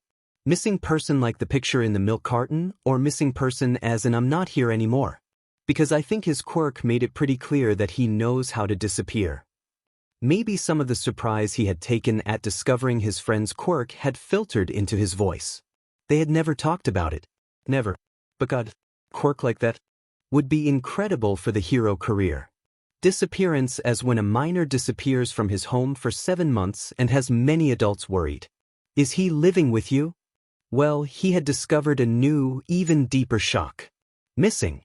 Izuku had been missing for months. And Hitoshi had been his friend for several of those months and had never noticed. Hitoshi felt guilty all of a sudden. What kind of a friend was he not to have noticed any of the signs? I mean, yes, I knew that something was wrong. But that's something normal. Well, normal for those like Hitoshi, whose life in general was going wrong. If Izuku had decided to run away from home, he must have had a reason. Izuku doesn't live with me. Detective Tsukachi noted Izuku's answer in his notes. Do you know where he lives? No. I don't know.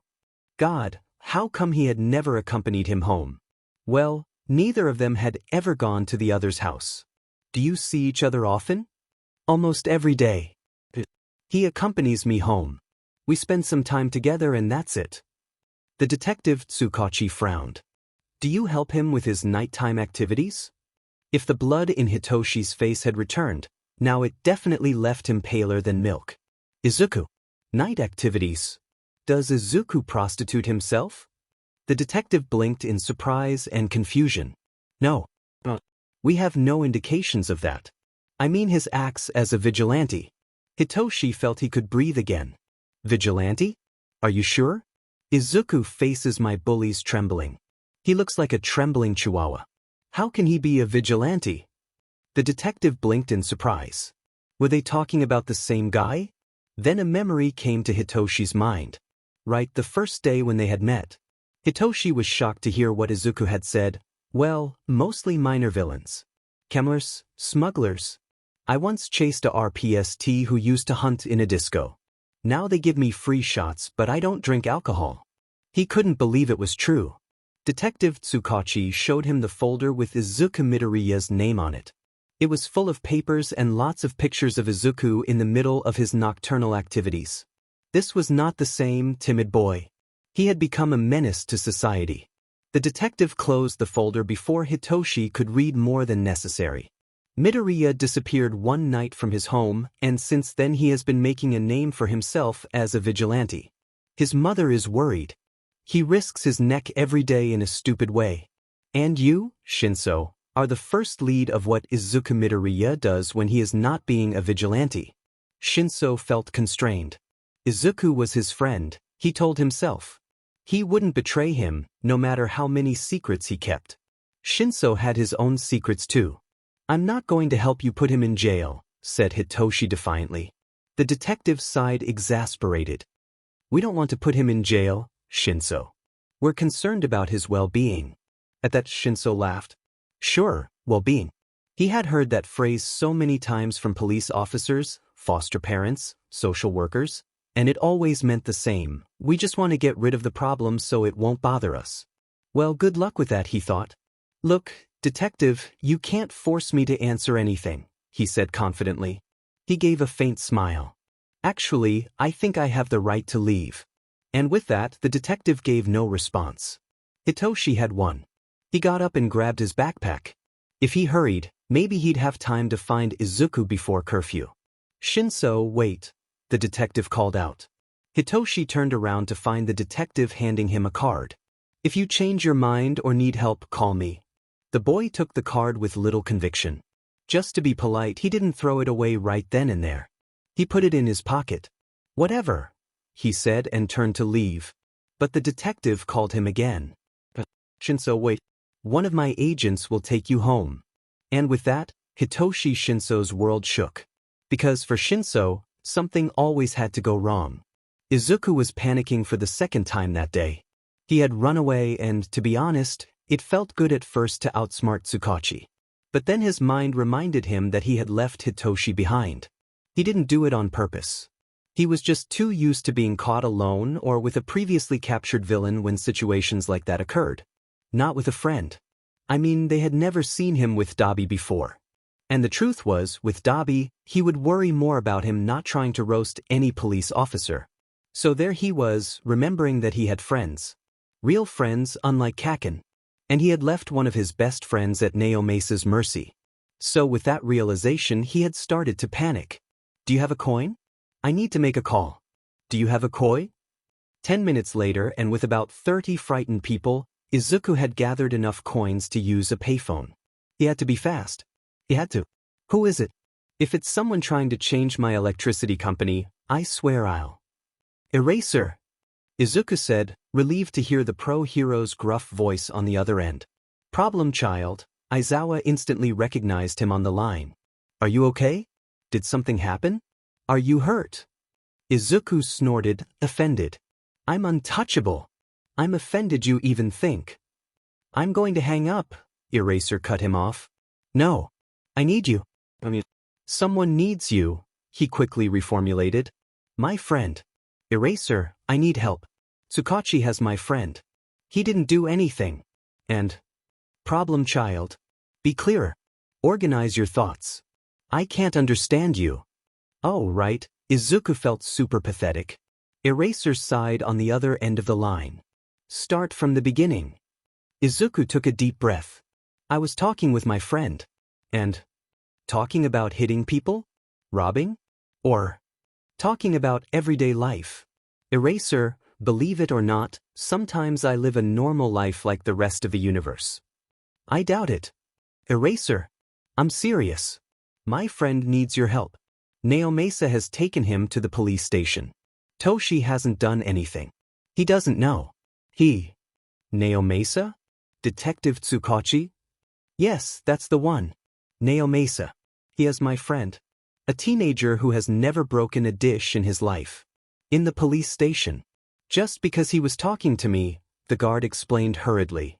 Urgency and irritation were evident in his voice. I have only a few seconds left on the phone, Eraser.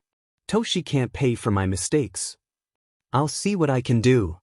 To make another call, insert more credits. Izuku cursed loudly and slammed the phone with force when he hung up. Passers-by avoided the area, crossing to the other side of the street as they saw the boy repeatedly hitting the phone while shouting. Izuku hit the phone with force until there were only mere plastic remnants left as proof. He felt pathetic in the face of the consuming rage he felt. Izuku didn't recognize himself. He collapsed on the floor of the booth, holding his head between his legs. He had left Toshi behind. Now Toshi wouldn't talk to him. The mere idea of Toshi denying him the word. It panicked him to even think about losing his friend. He had always been afraid that Kaken would stop talking to him again. But this was completely different. And it terrified him. Many things were starting to terrify him that he had never thought of before. Izuku broke down in tears, realizing that what scared him the most was losing something he had. For the first time, he had a real friend. He wasn't like Kaken. No, Toshi was his friend. Toshi cared about him. He had fun with him. Time with Shinso flew by when he was by his side. It was real. It wasn't a fanciful imagination in Izuku's head. Toshi wasn't Kaken. And Izuku felt so stupid for leaving Toshi behind. Sirens sounded in the distance. Another charge added to Izuku's file. In this case, vandalism. By the time the police arrived, the boy had already disappeared. He vanished completely, wandering invisibly through the city. He felt pathetic being afraid to approach the police station. Not because he was afraid of being detained. There was no one capable of keeping him in jail. But Hitoshi was a different story. He couldn't let his friend suffer because of him. What if his friendship would prevent him from entering UA? What if being close to Hitoshi would ruin his life? Well, he had already ruined his mother's life by having to take care of a quirkless child. Kaken always said how useless Deku was. All the teachers at Aldera complained about him. The truth was, he barely remembered anyone from when he was alive who actually wanted Izuku in their life. Well, his mother was a separate case. It was a delicate subject that Izuku was not ready to touch upon. He had received so many insults, so many encouragements to commit suicide, so many scratches, hits, and his belongings were destroyed. Every time he thought of the Izuku that once lived, he remembered the sound of seagulls and waves crashing in front of his corpse. Being dead gave him peace of mind with all the people he had known before he died. The problem was the people he had met afterward. Eraser, Tsukachi, Dabi, Toshi. Izuku had ended up on the beach with only himself and Paul for company, without even thinking. He always ended up there when his thoughts gnawed at him from the inside. Izuku hugged his knees, not wanting Dabi to see him like this. It wouldn't be fair to the boy. He couldn't open up, couldn't tell him how complicated the whole situation was. He would probably think he was crazy. Maybe if he showed him his corpse. No, that Izuku was just for Izuku. It was his secret. It was his thinking spot. His place to touch the ground and remember that there was no turning back and he would never be a boy with dreams. He couldn't dream if there was no future to dream about. Everything was problems. What could he say? Izuku didn't want to admit that he was running out of time until they found his body. Maybe that girl would get tired and stop cleaning the beach. Maybe she would never get to see his corpse. Maybe by then Izuku would gain the courage to say goodbye to himself and push his corpse into the sea. Maybe he would be able to open up enough to tell Dabi the truth. But he couldn't. What would he say? Hey Dabi, can you help me get rid of my own body? No, he couldn't afford to lose Dabi. Just as he couldn't afford to lose Toshi. Not one of the two real friends he had made in his non-life. One his age. One who really enjoyed spending time with him and didn't get tired when he talked about his theories about heroes and quirks. Toshi made Izuku feel like a normal teenager, and that was incredibly precious. Not just because it reminded him of what could have been if he were alive. Or maybe what should have been. But because it gave meaning to his life when he wasn't in vigilante mode. Just like Dabi. Dabi. He would be worried about him. Well, Izuku allowed himself to wander the streets. Maybe it would be good to make sure his other fixed point in his life didn't go crazy when he wasn't looking. He should have more faith in Dabi, he told himself. And yet he ended up on the same streets as always, trying to find the fire user. It was too late for him to be sleeping. Soon the sun would set. He wandered until he found Dabi inside the supermarket they always went to. Well, He hoped the inspector had already done his DMN weekly shopping and wasn't in this supermarket. He couldn't bear to see his two friends behind bars. Although come to think of it, Dabi wasn't as docile as Hitoshi. Poor detective if he came across his friend. Dabi cursed as he clung to the cans of asparagus. That boy managed to scare him by appearing out of nowhere. "Damn it, Izuku. One day you're going to scare me to death," Dabi complained. The boy didn't say anything. He just stayed a few feet away from him. Dabi watched him in silence as he put the food in the basket.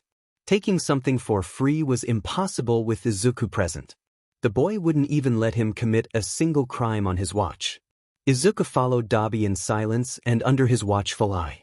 It didn't take a genius to know that the boy wasn't okay, but he didn't want to talk about it either. Both made their purchases in silence in each other's company. The old lady at the register greeted them as usual.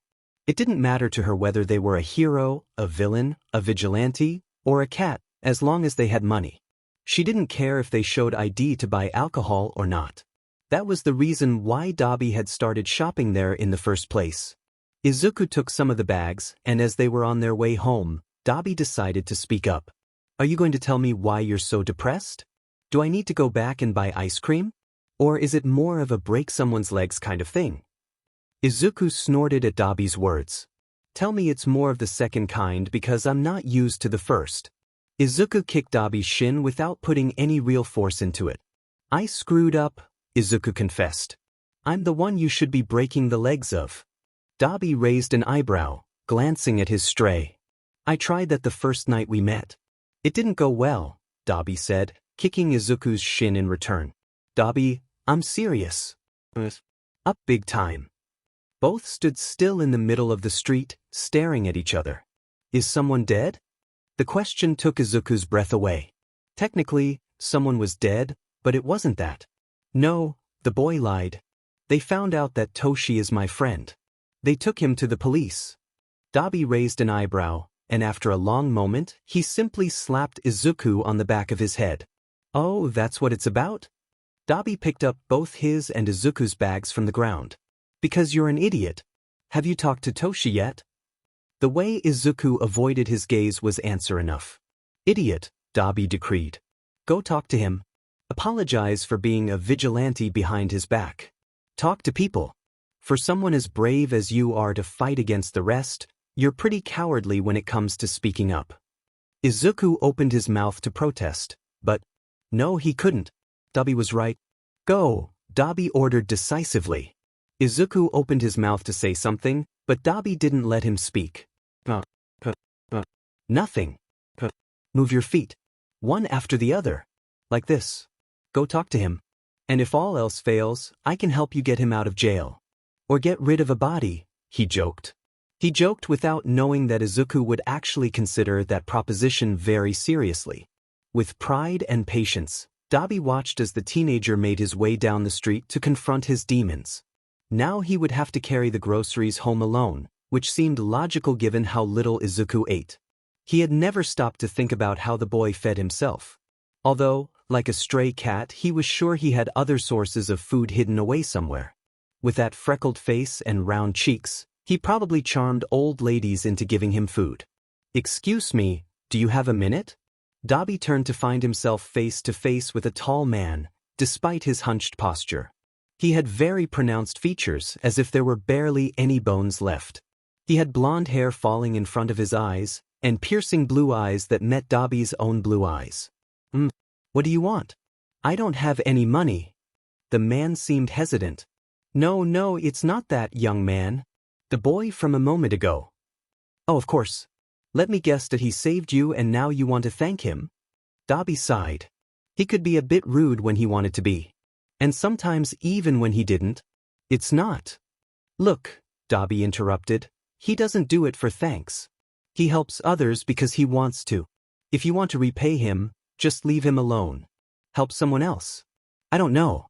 Just leave him alone. He already has too much attention on him, and the less, the better." The man was speechless. He stared at Dabi and occasionally looked around for the boy. "Vigilante? But he's quirkless." "Quirkless my butt," snapped Dabi. Then he remembered a certain conversation they hadn't had in a long time. He took a deep breath and cursed. Maybe I was wrong. No, it's probably the same idiot. Who are you? The blonde hesitated and scanned Dobby's gaze, the same kind of gesture as if he were making sure Dobby wasn't drugged. Patience. Killing someone in the middle of the street would do no good, his inner Izuku told him. Sheet, when did he have an inner Izuku that told him what was right or wrong? I'm an acquaintance. Could you give the boy my number? To Izuku? Dobby frowned. It was his moment to scan the stranger to make sure he wasn't a Pefli. Why? The man hesitated. No way he was going to let that stranger get close to his Izuku. Izuku? We've had a conversation in progress for months. Dobby laughed and twisted his smile. The boy does what he wants. If he doesn't want to talk to you, he won't. The man pulled out a paper and quickly wrote his phone number on it, handing it to Dobby. Please, it's important. Tell him Toshinori wants to talk to him. I'm on a nearby beach every morning. Well, that was interesting. Would it be the same beach where Izuku spent so much time? It must be. Dobby took the paper between his fingers. Dagoba. As soon as the man nodded, Dobby burned the paper with his blue flames. If the boy wants to talk to you, he will.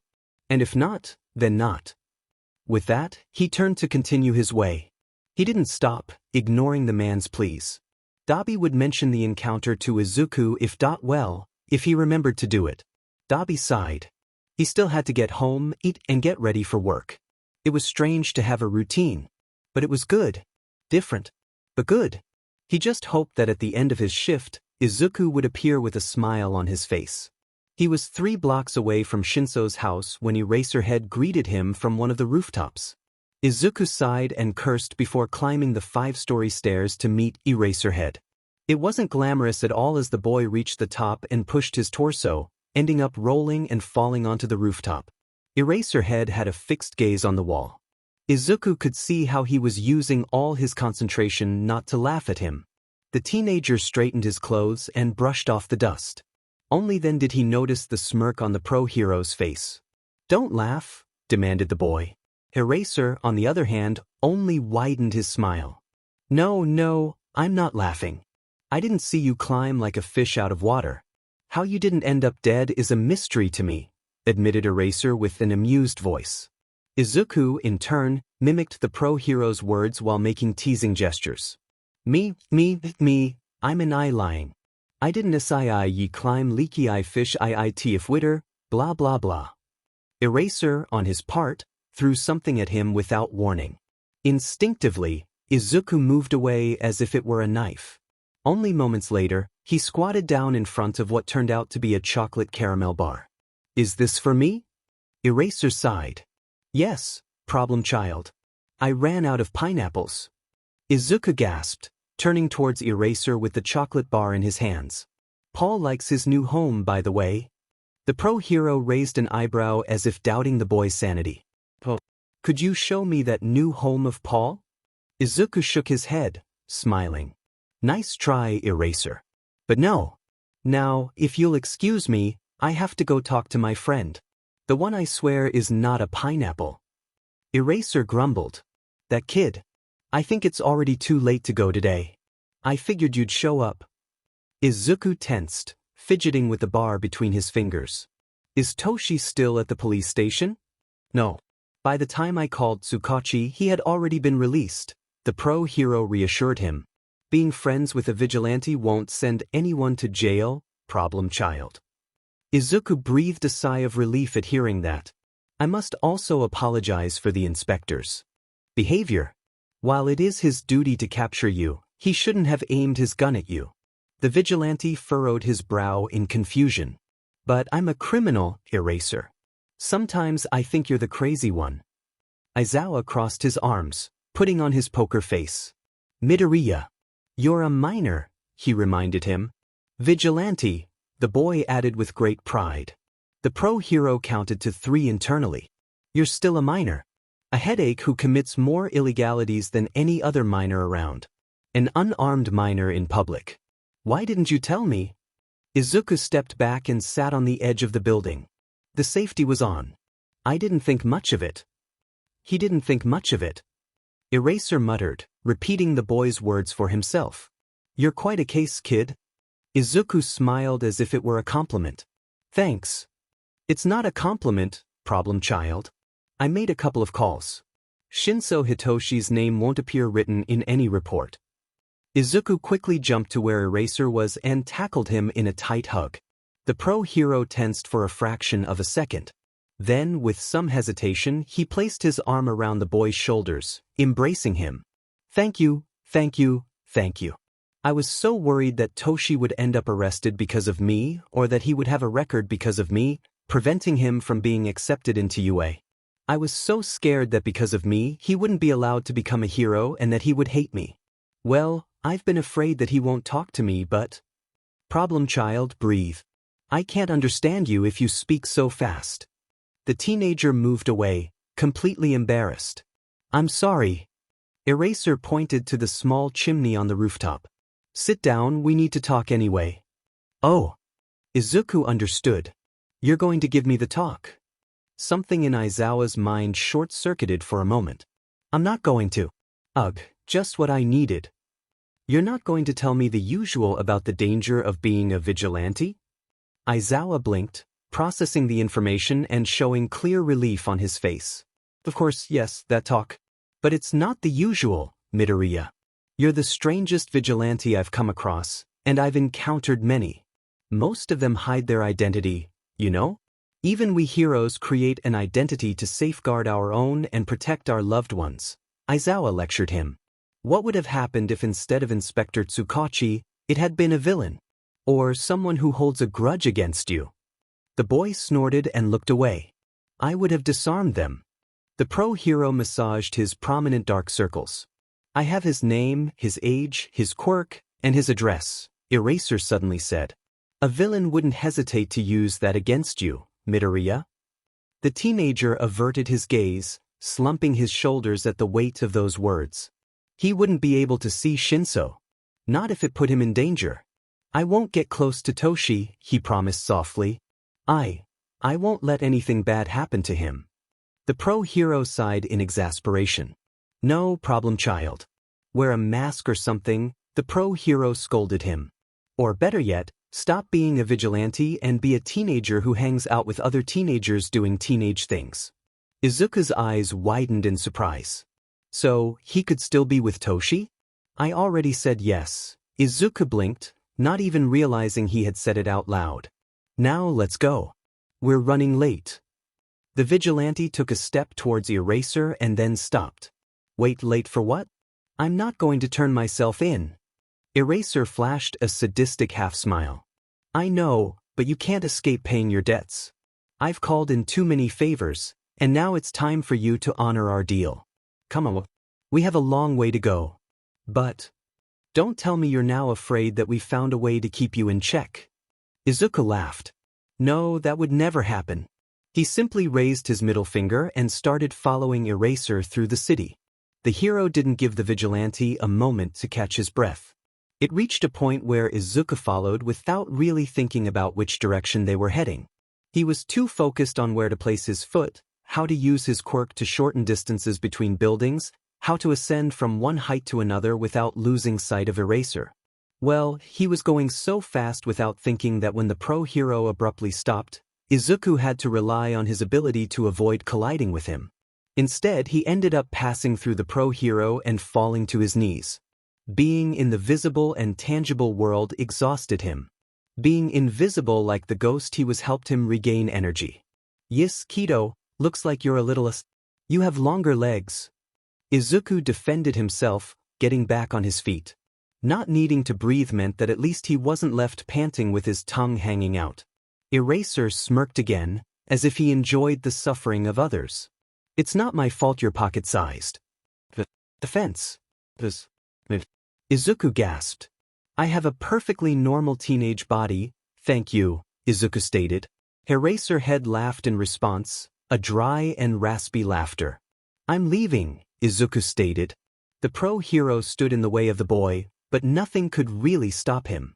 In fact, it was Midoriya's confidence in being untouchable in any situation that made him follow the hero so calmly.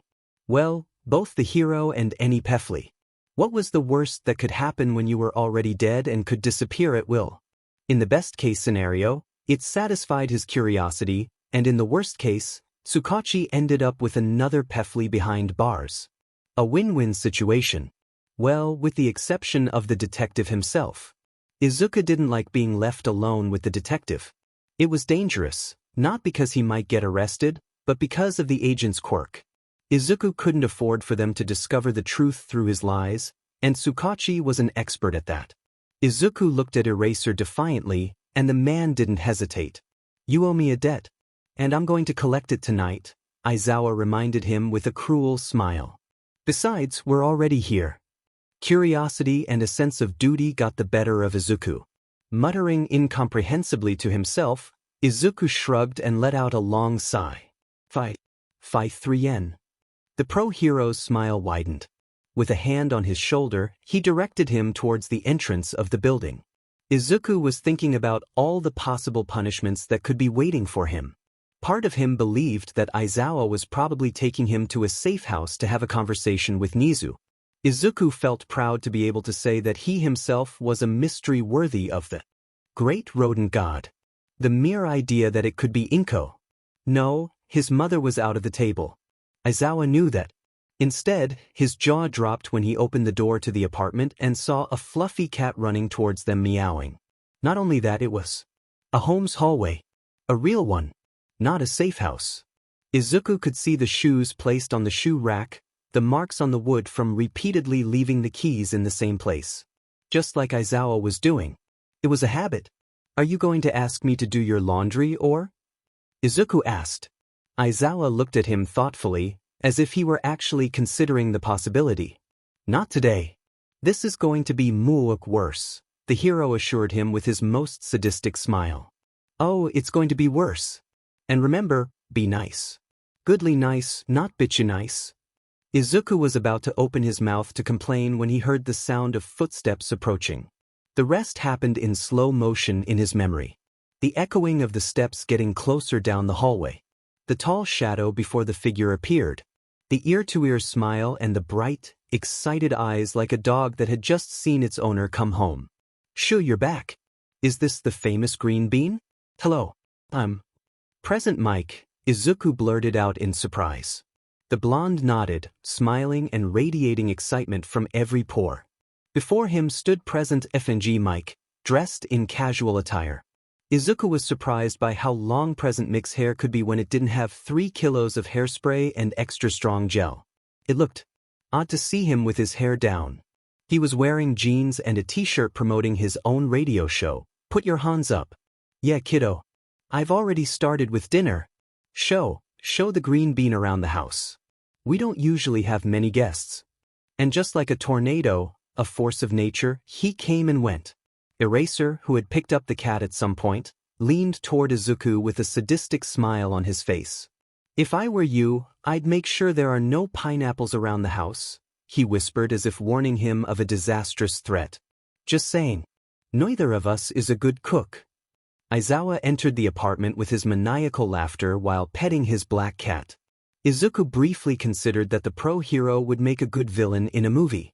But he didn't have time to think about that. There was a crisis unfolding before his eyes that he had no control over. "What do you mean, pineapples?" "Eraser, you said that you ran out of pineapples." He followed him through the apartment like a lost duck. And then he saw it. As soon as he entered the living room, an open area where the living room and a small kitchenette merged, he saw a long chest-long sofa. The TV was on, playing music at full volume. Aizawa threw himself onto the sofa with the cat in his arms, and another feline joined them. With a flick of his hand, he grabbed a blanket and covered himself completely as if it were an invisibility spell. Everything about Eraser screamed, "Figure it out, it's not my problem." And the problem was a few meters away. Present FANG Mike was torturing an onion on the cutting board. It was like watching a 3-year-old psychopath with their first victim. Chop, chop, chop. More onion was flying around than actually being cut.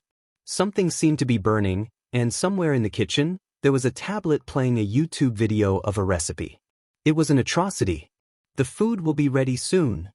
Not if the house burns down first, Izuku muttered to himself as he hurried to turn off one of the burners about to burn a cloth. One dead person was enough. Oh, do you want to lend a hand, little listener? No, he really wanted to go home, but if he did, Izuku feared that the Musutafu firefighters wouldn't arrive on time. Here, take this and stir while I continue with the vegetables, Present Mike suggested, handing him a wooden spoon. Izuku didn't know what he was supposed to stir. His brain was still processing everything. And then it clicked. He had to fix the mess. That was something Izuku was good at. He quickly took the knife from Present Mike. I'd better do the cutting. He didn't really need to know exactly what to do to start chopping the onion. Look, Izuku wasn't a master chef like Kaken. Kaken always did everything perfectly. No, Izuku wasn't like him. But at least he was better than Present Mike. And when the bar was set so low, anything seemed perfect in comparison. Wow, little listener, you're quite good at cooking. Are you seeing this show? Eraser grunted and didn't move from the sofa. I used to help my mother sometimes, Izuku murmured without thinking. Focusing on not cutting his fingers and trying to appear professional occupied the majority of his brain cells. Upon hearing that little piece of information, Eraser did react, uncovering part of his face from his hiding spot. Perfect. Then I'm sure everything will turn out delicious. Tell me how I can help. God, Present Mike was like a big golden retriever. There was no hint of malice in his whole body. Well, not as far as Izuku could see. Eraser could attest to the contrary, but he couldn't say it without facing repercussions from his husband. First, it would be nice to know what I'm cooking, the boy admitted. Katsukuri. They were apparently making katsukuri, or at least that's what Present Mike told him. Or hizashi, as he had asked just half a minute later when he explained how to peel the carrots quickly, efficiently, and still have some carrot left to cook. But your Present Mike, Izuku complained, more at the prospect of not feeling worthy enough to call him by his name. Izuku was just a kid that nobody knew, and Present Mike was a highly recognized top hero. Only when I'm working. Now I'm just Zashi. Izuku gasped. From Hizashi to Zashi in just one sentence. What would be next? But. Nope, Zash. Present Mike shortened it even more. Izuku blushed, opened his mouth like a fish and then closed it. How could he argue with a man like this? Speaking of names, how do you want me to call you? I love the nickname Green Bean, but I don't know if you're okay with it. This man was winning Midoriya's heart by leaps and bounds. Izuku. Izuku is fine. Now we need to chop. Izuku tried to explain the next steps, so much so that he didn't even notice when Aizawa disappeared from the sofa only to reappear later without his hero uniform. Not that his fashion style differed much from his usual attire, but it was, so to speak, Eraser was Eraser after all. It was strange, like seeing a teacher outside of school. Something didn't add up. What's your favorite color? Red, he answered without thinking as he continued to coat the food. Oh, like your shoes, Mike connected. He had been asking unrelated questions all the time. They made no sense. And favorite food? Midoriya sighed. Katsudon. We'll make it next time. Izuku was surprised by the certainty in his voice. It wasn't a question, it was a statement. But Izuku didn't have time to continue as Present Mike interrupted him. Nonsense. The rice is ready. Izuku looked to Aizawa for support. The man simply raised his eyebrows, smiled a half-amused, half-cruel, and took a sip of his beer. Don't fight, Aizawa advised him. It's like quicksand. Let it happen. Izuku opened his mouth to protest but couldn't say anything. Present Mike spooned a bit of curry sauce into his mouth. It wasn't bad. It wasn't a delight either. But it was edible. Sho, don't be like that. You'll scare poor Green Bean. Izuku, sorry. I've been calling you Green Bean too many times. It'll take me a while to get used to it. Izuku raised an eyebrow and mumbled something that neither of the adults present could understand. Sho always talks about you, Mike explained, placing an arm around his shoulders and affectionately squeezing him. I was dying to meet you. I had a good laugh when Naomasa showed up complaining about a certain menace with a pineapple. Present Mike was speaking with a tone of pride. Pride. He was proud of him.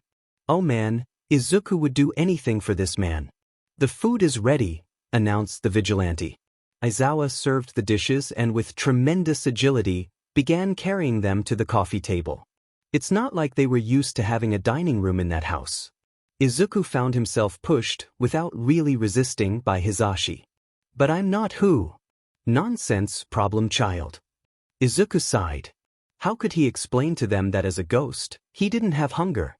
Sure, he could eat, but it's not like the nutrients would go anywhere. Nothing would make him taller in life. He wouldn't grow either. He had been measuring himself regularly for months. Not a single centimeter of growth in over 6 months. What he did feel, though, was exhaustion. Much more than on any of his nights as a vigilante. Becoming visible cost him part of his energy, something he could manage. But becoming tangible drained him if he did it for too long. When he used to go patrolling, he would only make himself solid to deliver a punch to the opponent. Now, he had been getting touched by Present Mike for hours. Sue him, but he missed hugging so FNG much. And when Hisashi touched his shoulder or patted his head. "Just a little bit," he said. Both adults smiled as if they had just won a battle. "I want to hear more stories about the infamous vigilante Izuku Midoriya," Hisashi exclaimed, starting to eat. "But Eraser must have already told you everything," the kid half complained. Mike deadpanned. "Have you seen him? His lack of charisma in storytelling? Give me the good sheet." Oh boy, he was going to do just that. At some point during the night, Aizawa felt Hisashi's lips rest on his forehead. Not long ago, his husband and fellow vigilante were still excitedly talking about their adventures. Many of which Eraser had participated in, and many others of which he had never heard of.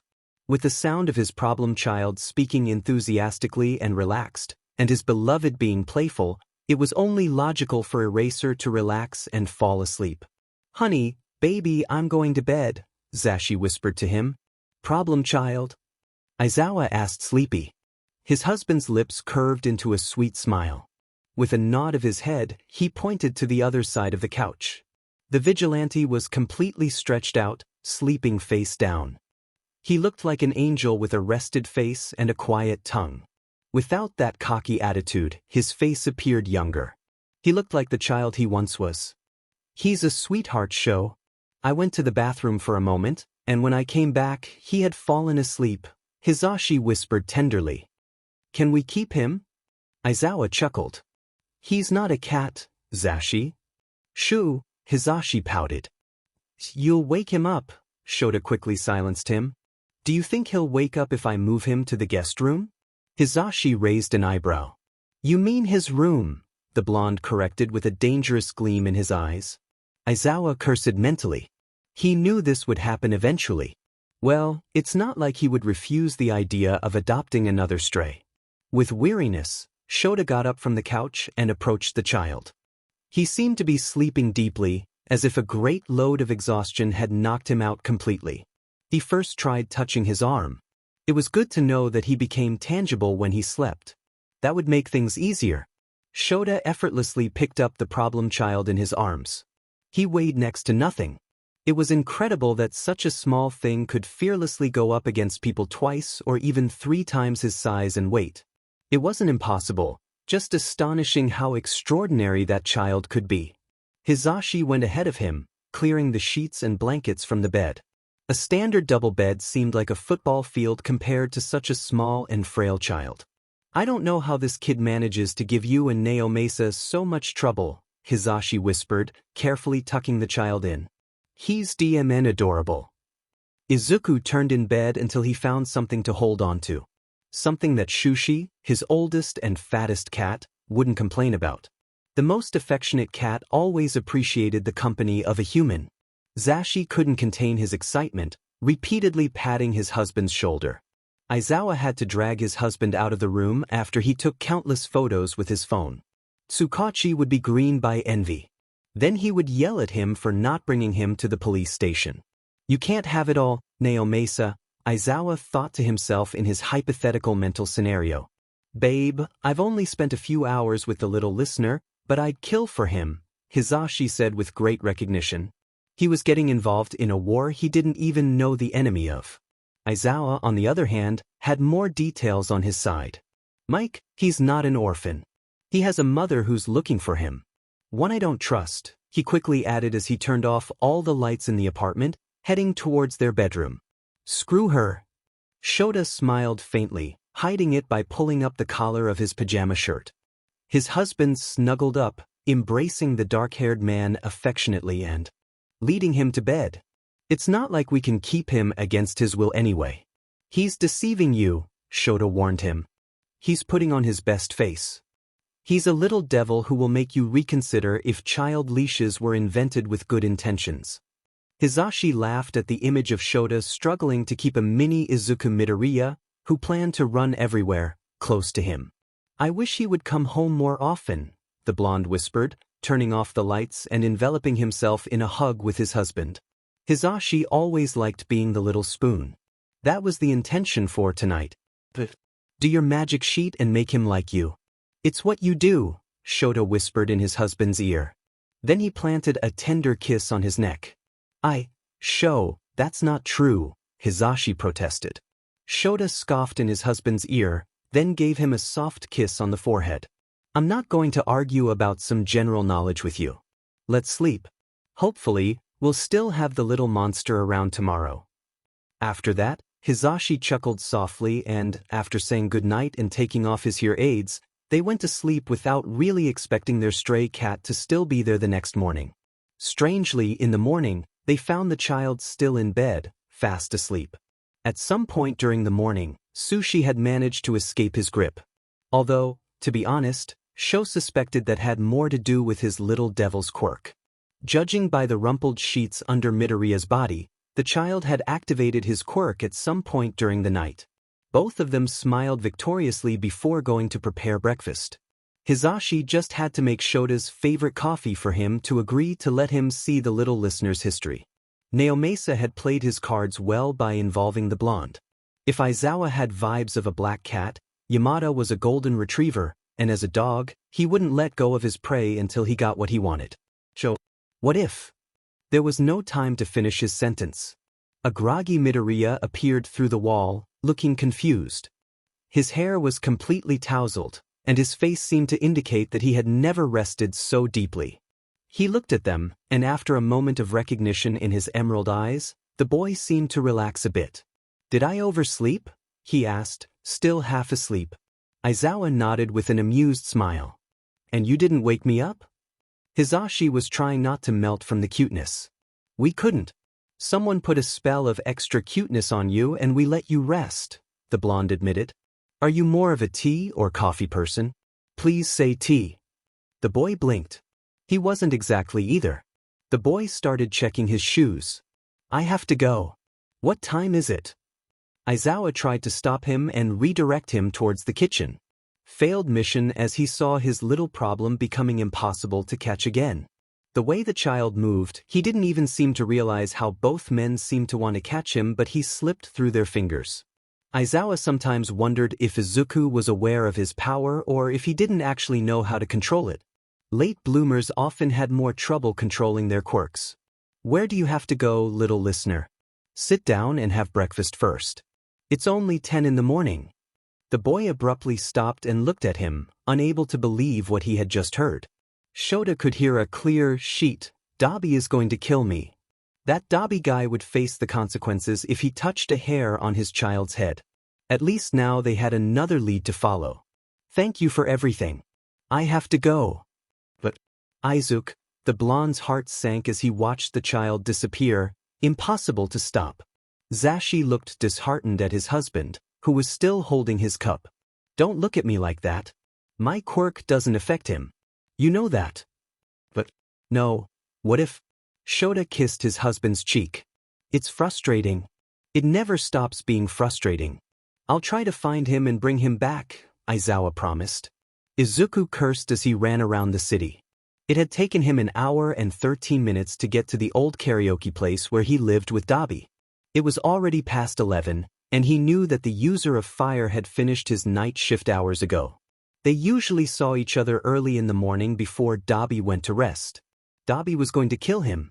Well, he was going to try to kill him as soon as he saw him. Toshi would also be furious. But as his mantra went, one assassination attempt at a time. That didn't help at all when he entered the small apartment and was met with Dabi's cold gaze. Underneath them were pronounced dark circles and a face of worry that rivaled erasers on his worst nights. Dabi, I'm sore. Where were you? I was worried, Izuku. You little sheet. Can't you even send a message?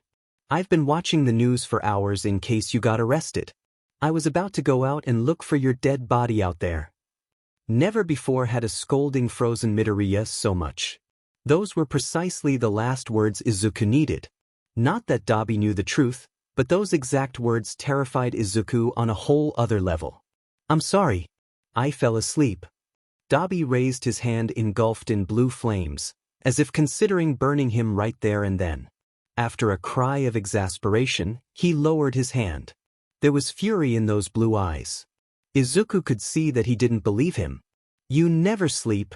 It wasn't a shout, yet it was worse than any threat. The low tone and the certainty in his words made Izuku tremble. Don't lie to me. I was about to go after every Pefli lurking in this city. Izuku shrugged. I'm not lying. Besides, they can't do anything to me. Dabi tried to control his anger with his breaths. 1, inhale, 2, exhale. Anyone would say that Hades from the Disney movie had reincarnated into Dabi. That's not the point. There will come a day when they catch you, Dabi assured him. And I won't know where you are. You're attracting more attention every time, and there are strange people asking about you on the streets, he warned him seriously. I won't let you get complacent and end up dead out there. Too late, Izuku thought bitterly. The child looked down at his shoes. He hadn't even made it past the entrance. No, he hadn't thought before speaking. I don't have to give you explanations, Izuku responded in a low voice. Dabi furrowed his brow, not believing what he had just heard. The child who poked his nose into other people's business was offended when others did the same. Well, with the difference that when Izuku entered Dabi's life, he was nothing more than an acquaintance. Dabi, on the other hand, had grown fond of him unintentionally. Something quite difficult for him. And the little sheet who had defeated his high walls was now putting up barriers. What? Dabi mocked. Izuku swallowed and blinked, avoiding Dabi's eyes. I don't have to give you explanations, he repeated again, this time in a more confident tone of voice. I run towards danger, he reiterated, growing louder. I'm untouchable. I'm not helpless. Dabi scoffed. There will come a day when you won't be. Dabi closed his eyes and, after a sigh, tried to change the tone of his voice. I'm scared for that day, he confessed. Izuku scratched the back of his neck uncomfortably. I'm not a fragile Deku. Dabi narrowed his eyes, surprised and horrified at the same time. I never said you were useless, Izuku. Never mind, Izuku interrupted, with a certainty that made Dabi fear. I was wrong. Dabi's hand clenched into a fist, with uncontrollable blue flames flickering. Don't you dare say you were wrong for approaching me, Izuku. Don't fucking dare you. Don't call me an error. No. Izuku looked at him in horror. No, Dabi, you're not a mistake. You're a wonderful person. Maybe you need to shower more often, but you're an incredible person, he said with his cocky tone, causing the fire user to snort and try to hide a smile at that brat's words. I've made a lot of mistakes. Miscalculations. And I have to fix it. That was a daring statement that frightened Dabi. There was something slipping through his fingers with this kid. Talk to me, Izuku. Let me help you. Izuku snorted. You sound like a racer, he complained with a scoff. For someone who's always helping others, you never let yourself be helped, Dabi reproached him. Izuku closed his eyes and took a deep breath. There was a storm of thoughts in his head that needed to be calmed and organized. And he couldn't do it with Dabi in front of him. I've already said that I can't be helped, Eraser, he replied without thinking, fueled by anger. He didn't even realize his mistake. I have to go. Dabi tried to grab his arm but couldn't even touch him. The same frustration as always. Don't go, Izuku. I have to go, the child repeated. I need to think. Dabi tried to follow him through the small apartment. Where to? With Paul. I need to think. That was Izuku's final response before vanishing into thin air, leaving behind a furious Dabi. More than furious, he felt powerless. There, only Dabi remained with his contained anger and curses. As always, Izuku disappeared without leaving a trace. As if he had never been there. I made this days ago. Izuku FT Paul FT Izuku chapter text. Izuku was kicking a can back and forth on his mini beach within the trash-filled beach. All under the watchful gaze of Paul and his own corpse. He avoided making contact with that part of the garbage pile. It was one of those days when he hated being dead. Well, he always hated it, but right now it was incredibly unbearable. What should I tell them? Hello, thanks for caring. But it's not necessary. Because I'm dead, duh, he said. The can flew through the air, bouncing among the trash before landing on the other side of the pile. Izuku cursed and sank into the sand. Amidst the sound of breaking waves, his desolate crying intermingled. He curled up in the sand, caring little about how every grain stuck to his skin. He didn't care about the wind, the sun. God, not even the weather was on his side. The sun was radiant. There wasn't a cloud on the horizon. Seagulls flew high above. They didn't even perch on his corpse. They rarely did when Izuku was there. He couldn't even argue with seagulls. Nothing could distract him from his pain, from his sobs. What to do? Izuku didn't know what to do. But he knew other things. He knew that for the first time, people were seeing him. For the first time, he had those who looked at him for who he was.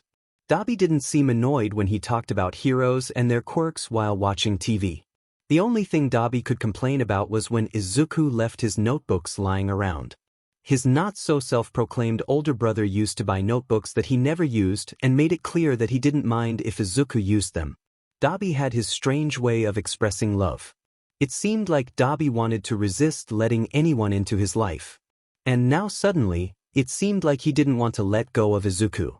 And Izuku hated that. He hated it with all his heart because Izuku feared that he had become indispensable to Dabi. And Izuku couldn't be indispensable. Because he was dead. Izuku couldn't break their hearts. Not Dabi's. Not Eraser's. Not Zashi's. Oh, Toshi, maybe the boy now hated him and didn't want to talk to him. Izuku wouldn't blame him. Maybe it was for the best. Maybe that would prevent him from breaking the heart of the only friend he had truly made his age. He also didn't want to break his mother's heart. The truth was that Izuku had already done that. What Izuku wanted to avoid was her having hope again. He missed his mother. He wanted to eat her katsudon. He wanted her to hug him tightly and tell him everything would be okay. But for some strange reason he could only imagine his mother hugging him and apologizing. Just as she had done years ago when the result came out that he was quirkless. He wanted to return to Eraser and Zashi's house. He wanted to torment their cats with affection.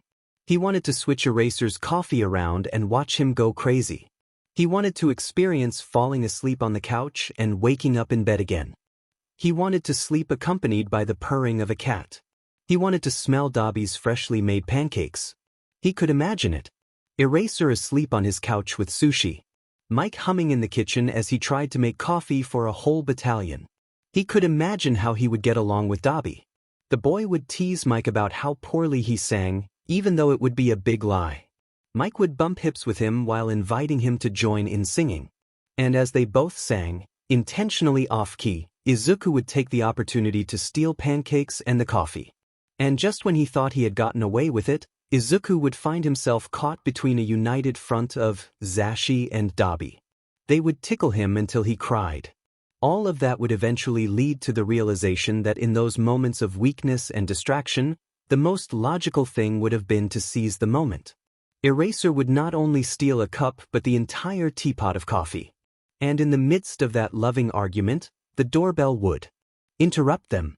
Toshi. Toshi would be there with a smile, telling him that if they didn't hurry, they would be late for class. They would go to the same school. God, a school where no one would bully him. Where he wouldn't be insulted. They would be in the same class. They would do homework together in the afternoon. His mother would help them by bringing cold drinks. No, it was all just a fantasy that would never come true. It was all a dream that never existed because the truth lay just a few meters away. the sad and ugly truth of a decomposing corpse that gradually ceased to resemble him. There was no more muscle to decompose. It was skin and bones. The clothes were now too big for him compared to when he was alive. So Izuku cried. He cried inconsolably as the waves came and went and seagulls flew overhead. Having a broken heart was enough, he told himself. His own shattered heart was enough. He couldn't make others suffer. He had to distance himself. He had to. God, when was the last time he had seen his mother? There would come a point when Inko would move on if she hadn't already. Eraser would find another vigilante to deal with. Mike would find someone to be his firefighter in his disastrous attempts in the kitchen. Toshi would make real friends who were actually alive. Dabi was the one he worried about the most. Dabi was starting to turn his life around. Dabi was the most unpredictable variable. He feared that if he didn't stay by his side, Dabi would end up getting involved with gangs or mafias or something worse. Getting him a job with a meager salary wouldn't solve Dabi's life. He didn't know all of Dabi's problems either. And he couldn't demand that Dabi open up if he didn't open up himself. He had to move forward. He slapped his cheeks forcefully, trying to stop the tears. Izuku sat back on his knees. His corpse. It wasn't pleasant to look at, no matter how many flashy and oversized glasses he put on. It still surprised him that after so many months, no one had discovered him, but then again, nobody had really made an effort to look for him. Not for a missing quirkless. Until now, he had spent all this time trying to save others, and he had made the biggest mistake of all. Allowing them to get close to him. Although it hurt to admit that they only saw him because of his quirk. Because of what his quirk appeared to be, in reality. Izuku sighed. It didn't matter why they had approached him. They did, and that's it. They had grown fond of Izuku, and Izuku had grown fond of them. That's why it hurt, because it was tough. But he had to do something. All right, enough crying, Izuku said to Paul, the poor pineapple that had already turned a putrid color and smell. Time to act. We need to make a contingency plan. Izuku crawled to sit in front of his corpse and Paul. One reminded him of the unchangeable truth, and the other. Well, he needed something to talk to. Even if it was a pineapple. If I've gotten too close, I'll have to distance myself. Eraser and Mike will be simple, he convinced himself. Toshi. I haven't talked to him yet. Sheet, I'm a shitty friend. No, I have to keep my distance. Maybe I can use that to my advantage. I'm a cruel person. Don't look at me like that, Paul. Izuku sighed again. Then he drew a line in the sand. I'll have to write a farewell letter to Mom. That will be enough. Ugh, why can't everything be easier? The pineapple remained still and lifeless. Izuku huffed, and after getting up from the ground, he kicked his corpse's leg. This is your fault. He didn't wait for the foot to twist into an uncomfortable position. Izuku felt guilty. I'm sorry, he muttered before returning his foot to its original state. He was terrified that it would break into pieces at any moment. Nothing would change if he stayed there. He had things to do. As he exited through the piles of garbage, he was reminded that time was running out. There, just a few meters away, was the same brown-haired girl, moving a washing machine with her own arms. If the girl found him, everything would be over. Izuku sat on top of an abandoned refrigerator. He couldn't move his corpse. Well, technically he could. But he couldn't. No, he didn't want to. That beach was his personal mausoleum. The place where trash had a place to stop. Whether it was organic like him or Paul. He was running out of time. First, he would have to see Toshi. Maybe it would be best for him to keep a lower profile for a while. That would distance Eraser and therefore Tsukachi and Mike. 3 of his worries taken care of. Then there was his mother. He would write her a farewell letter. Kaken. Well, it's not like Kaken would miss him. Maybe a goodbye note to the uncles. The Bakugos had always been good to him. Finally, there was Dabi and Toshi. His biggest unknowns. That would be more complicated. Can I help you? Izuku blinked in surprise. He hadn't noticed when the girl had approached him. He felt foolish for not remaining invisible. More mistakes from getting used to being surrounded by people. No, you can't. I hate that question, Izuku responded with complete sincerity. The girl was surprised. Clearly, she hadn't expected such a strong response. I'm sorry if I bothered you. I've seen you around here a few times, the girl pointed out. Izuku squinted his eyes. Had he been that careless? And here he thought he was the ninja of ghosts. I often come here to think. Long before you came. What are you supposed to be doing? Izuku gestured to everything around them. The girl turned, putting her hands on her hips proudly. Training. I want to be a hero, and for that, I have to train hard. I'm going to clean up the entire beach. Her statement sounded more like a threat to Izuku. No, cleaning up was wrong. Well, it was right. But if she kept cleaning, she would find him. Not him, but his other self. The less visually appealing one.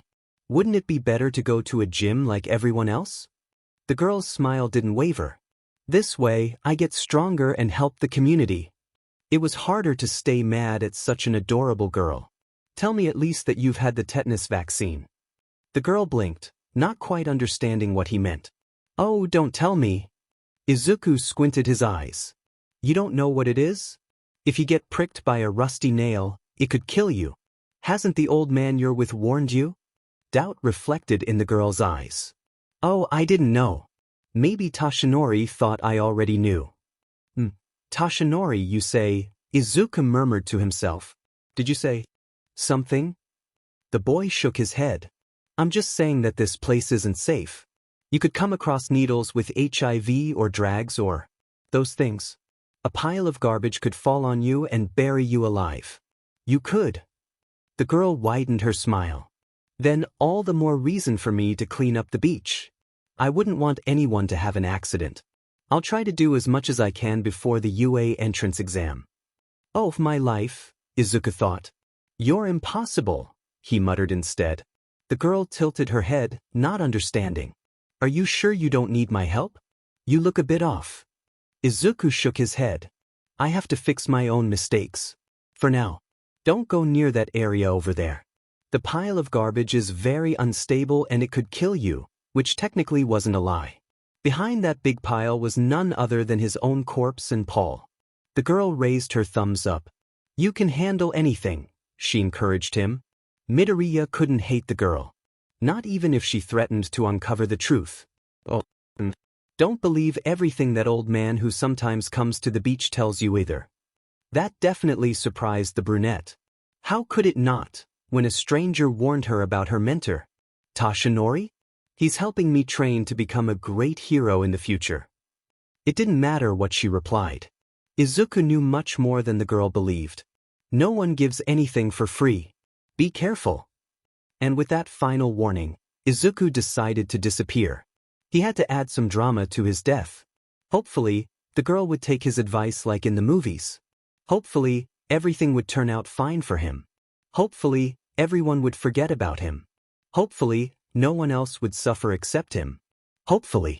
Oh well, if Izuku hadn't had the best of luck in life, it wouldn't be any different in his death. Dabi hadn't slept in the last 24 hours. It's not like he was used to having an exemplary sleep routine. He couldn't deny that he had tried to sleep because he had indeed tried. But every time he closed his eyes, the same image repeated itself over and over again in a loop.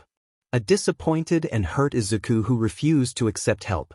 A child who, despite being incredibly annoying and elusive, made him feared getting him hurt. Dabi feared that Izuku would end up making a mistake, and he knew what it could truly mean for someone who lived on the streets. Dabi had experienced having to search for food in dumpsters. He had experienced pedophiles trying to take advantage of lonely children. He had lived on the streets among old newspapers. He had ended up in gangs. That wasn't the life he wanted for Izuku. He was made of a different material. Izuku was like the sun. Dabi was filled with darkness. His whole being screamed darkness. And Izuku shone brightly. That's why Dabi couldn't let Izuku see the bad side of life. Ironically, considering it was the kid who had pulled him out of the world of drags. Izuku didn't have to see the abandoned houses of addicts craving for another dose. He didn't have to see how some of them ended up dead from overdoses. But as much as Dabi wanted the boy to stay in that bright part, deep down he knew that Izuku had his own shadows. His own problems that he didn't want to address. And yet, he kept choosing to stay on the path of light. That boy. That's why Dobby couldn't let him end up without his light. But that kid wouldn't let himself be helped. Since when do I let a brat boss me around? He wondered to himself, getting up and angrily tossing the sheets aside. Dobby wasn't one to let others take care of his problems. He never had been. Maybe Izuku's intrusion into his life had clouded his perspective. He felt furious and pathetic because of it. He had left the home of the country's #2 hero with severe burns and survived. He had managed on his own since he was 12. And before that, he had survived an abusive family. No, Dobby couldn't continue like this. He kicked the bundled-up sheets at his feet and set off, grabbing his jacket on the way. If Izuku wasn't going to come home, then he would go find Izuku. Let's see how you like it when someone meddles in your life whether you like it or not, you little sheet, he muttered under his breath, leaving his apartment. It was mid-afternoon. He had a few hours left before his shift started. And come to think of it, he did know some things about his occupant. The kid always accompanied a guy named Toshi home. Well, if he remembered correctly, that was in the east part of the city. And if he checked his phone, there were 2 high schools. Shimizoku and Aldera. Dobby hurried through the streets. The afternoon classes wouldn't take much longer to end. At some point, he would either come across Izuku or this guy Toshi. Today, Dobby had chosen to accept Izuku as his problem. Because he took care of problems. Even if they were difficult. And irritating. And came in small packages of around 5 feet with green hair. So, he headed towards the area of the high schools with a long Americano he had stopped to ask for takeaway. Hopefully, the high schools had different dismissal times. Even if it was just a 20-minute difference, it would be enough to run into Izuku and Hitoshi. Hitoshi always said he would wait for the boy at the gate. There was no sign of Izuku. Well, there never was a trace of that kid unless he wanted there to be. But Hitoshi wouldn't have the same luck. Hey, do you guys know Toshi? He's a guy with purple cotton-like hair, was the only thing Dobby could remember from Izuku's murmurs. He repeated the question a couple of times. Well, more than a couple, as the preteens were coming out of the high school. Do you know Toshi? A kid waits for him at the gate, tall with green hair and lots of freckles. That's when he received a response for the first time. Not a verbal one. Several eyes landed on him for the first time with recognition. But none bothered to speak. His name is Izuku. What do you want with Deku? A spiky blondie snapped. It was like a chihuahua. Dobby looked into his eyes with all his vitality. That is to say, none. He seemed like a dead person weighing whether to take that kid with him to the afterlife. Do you know Izuku? The boy snorted. What's it to you, nerd? We already said we haven't seen him. What are you, some new private investigator? Deku is probably somewhere dying of disgust with how idiotic he is. Dobby suddenly felt the urge to have a barbecue. The main course being a hormonal blonde teenager. Listen, you little sheet. He caught the attention of the boy, getting closer. Until they were only a few centimeters apart. Dobby's cold eyes pierced into the boy's red ones. You wish you were half as amazing as Izuku. Your mere existence is the reason they put instructions on shampoo bottles. Not only is there nothing up here, he pointed to his head, tapping the teenager's forehead 3 times, but you should also be granted a subsidy for how blind, foolish, and stupid you are. A series of pops started to sound in the palms of the blonde boy. It didn't intimidate Dobby in the slightest. Unlike Izuku, this teenager was tangible. He grabbed the boy by his shirt and with a single motion, threw him towards his friends, clearing the path. He had no time to waste. I'll be back, Dobby said without turning around. He simply raised his hand as a farewell. A fiery salute. Literal. Blue flames. There were only a few minutes left for the other high school to finish its classes. Izuku was more important than teaching lessons to an angry teenager. He already had his own personal teenager with sheet to deal with. One was enough. It hadn't been a trip in vain. Now he knew where to start digging for information about Izuku. But it wouldn't be fair to do it at that moment. Izuku had priority. Getting to the other high school took longer than Dobby had initially calculated. What he didn't expect was how easily he recognized Toshi among all the students. There, waiting by the gate and looking around, was a boy slightly older than Izuku. definitely taller than him. And Izuku was definitely right when he said that his hair seemed to be made of clouds and defied human logic. Now he understood why his occupant fantasized about touching that hair. Hey, are you Toshi? The boy, no older than 15, seemed to grow even paler than he already was under his dark circles. Dabi noticed the boy swallow nervously. But beyond that initial instinctive reaction to a stranger covered in burns and staples, there were no intentions to flee. His shoulders weren't completely tense like the rest of the students around him. No one calls me that, the teenager growled in a low voice. Dabi raised an eyebrow. Believe me, someone doesn't stop calling you Toshi all the time. Both of them fell silent for a couple of seconds, looking at each other. Was this the student that Izuku accompanied home every day for months? He was taller than Izuku. It would seem like a joke to imagine the scrawny boy trying to protect another teenager whose soul seemed to have been SED out by a dementa. Tell Izuku he can go to hell, Hitoshi said. Dabi snorted. Watch your mouth, he warned. Everyone around them was watching. Many began to whisper about whether Shinso had finally joined a group of villains. Dabi remained unfazed. He knew that kids could be cruel and stupid. That's why Izuku spent every day accompanying Toshi home. Dabi nodded toward a nearby cafe. I'll treat you to a coffee. Hitoshi frowned, annoyed. And what if I don't want to? Dabi chuckled quietly, emitting that wicked laugh that made him seem like a villain from a story. Bold of you thinking that you have options. Let's go. If Hitoshi could have subdued Dabi with his power, he didn't. Not in front of all his classmates. Too many eyes were watching. It would mean another call from the foster home. No, Hitoshi wasn't going to risk his future over such stupidity. I choose the place, he responded curtly. Both of them walked side by side, away from the crowd and the noise. Not even 10 minutes later, they were entering the doors of one of the cutest cafes in Musutafu. A cat cafe where he occasionally met up with Izuku. Dabi cursed his luck as he felt all the cat's eyes instantly fixed on him. Seriously? Wasn't there a better place? Toshi went straight to the counter to order his latte before picking up one of his favorite cats and heading to his usual corner. It's the best place in this town, excuse me, he replied, offended. Dabi murmured his disagreement as he ordered another strong coffee and sat across from the teenager. They looked at each other. They silently scrutinized each other, judging, until the coffees were served on the table. Both of them held their cups as if they were revolvers. After a sip, they both fired. Have you seen Izuku? Who are you? They both asked at the same time. Like shit, I'm gonna answer something to a stranger, Shinso murmured. Dabi sighed. It wasn't the best time to start questioning each other.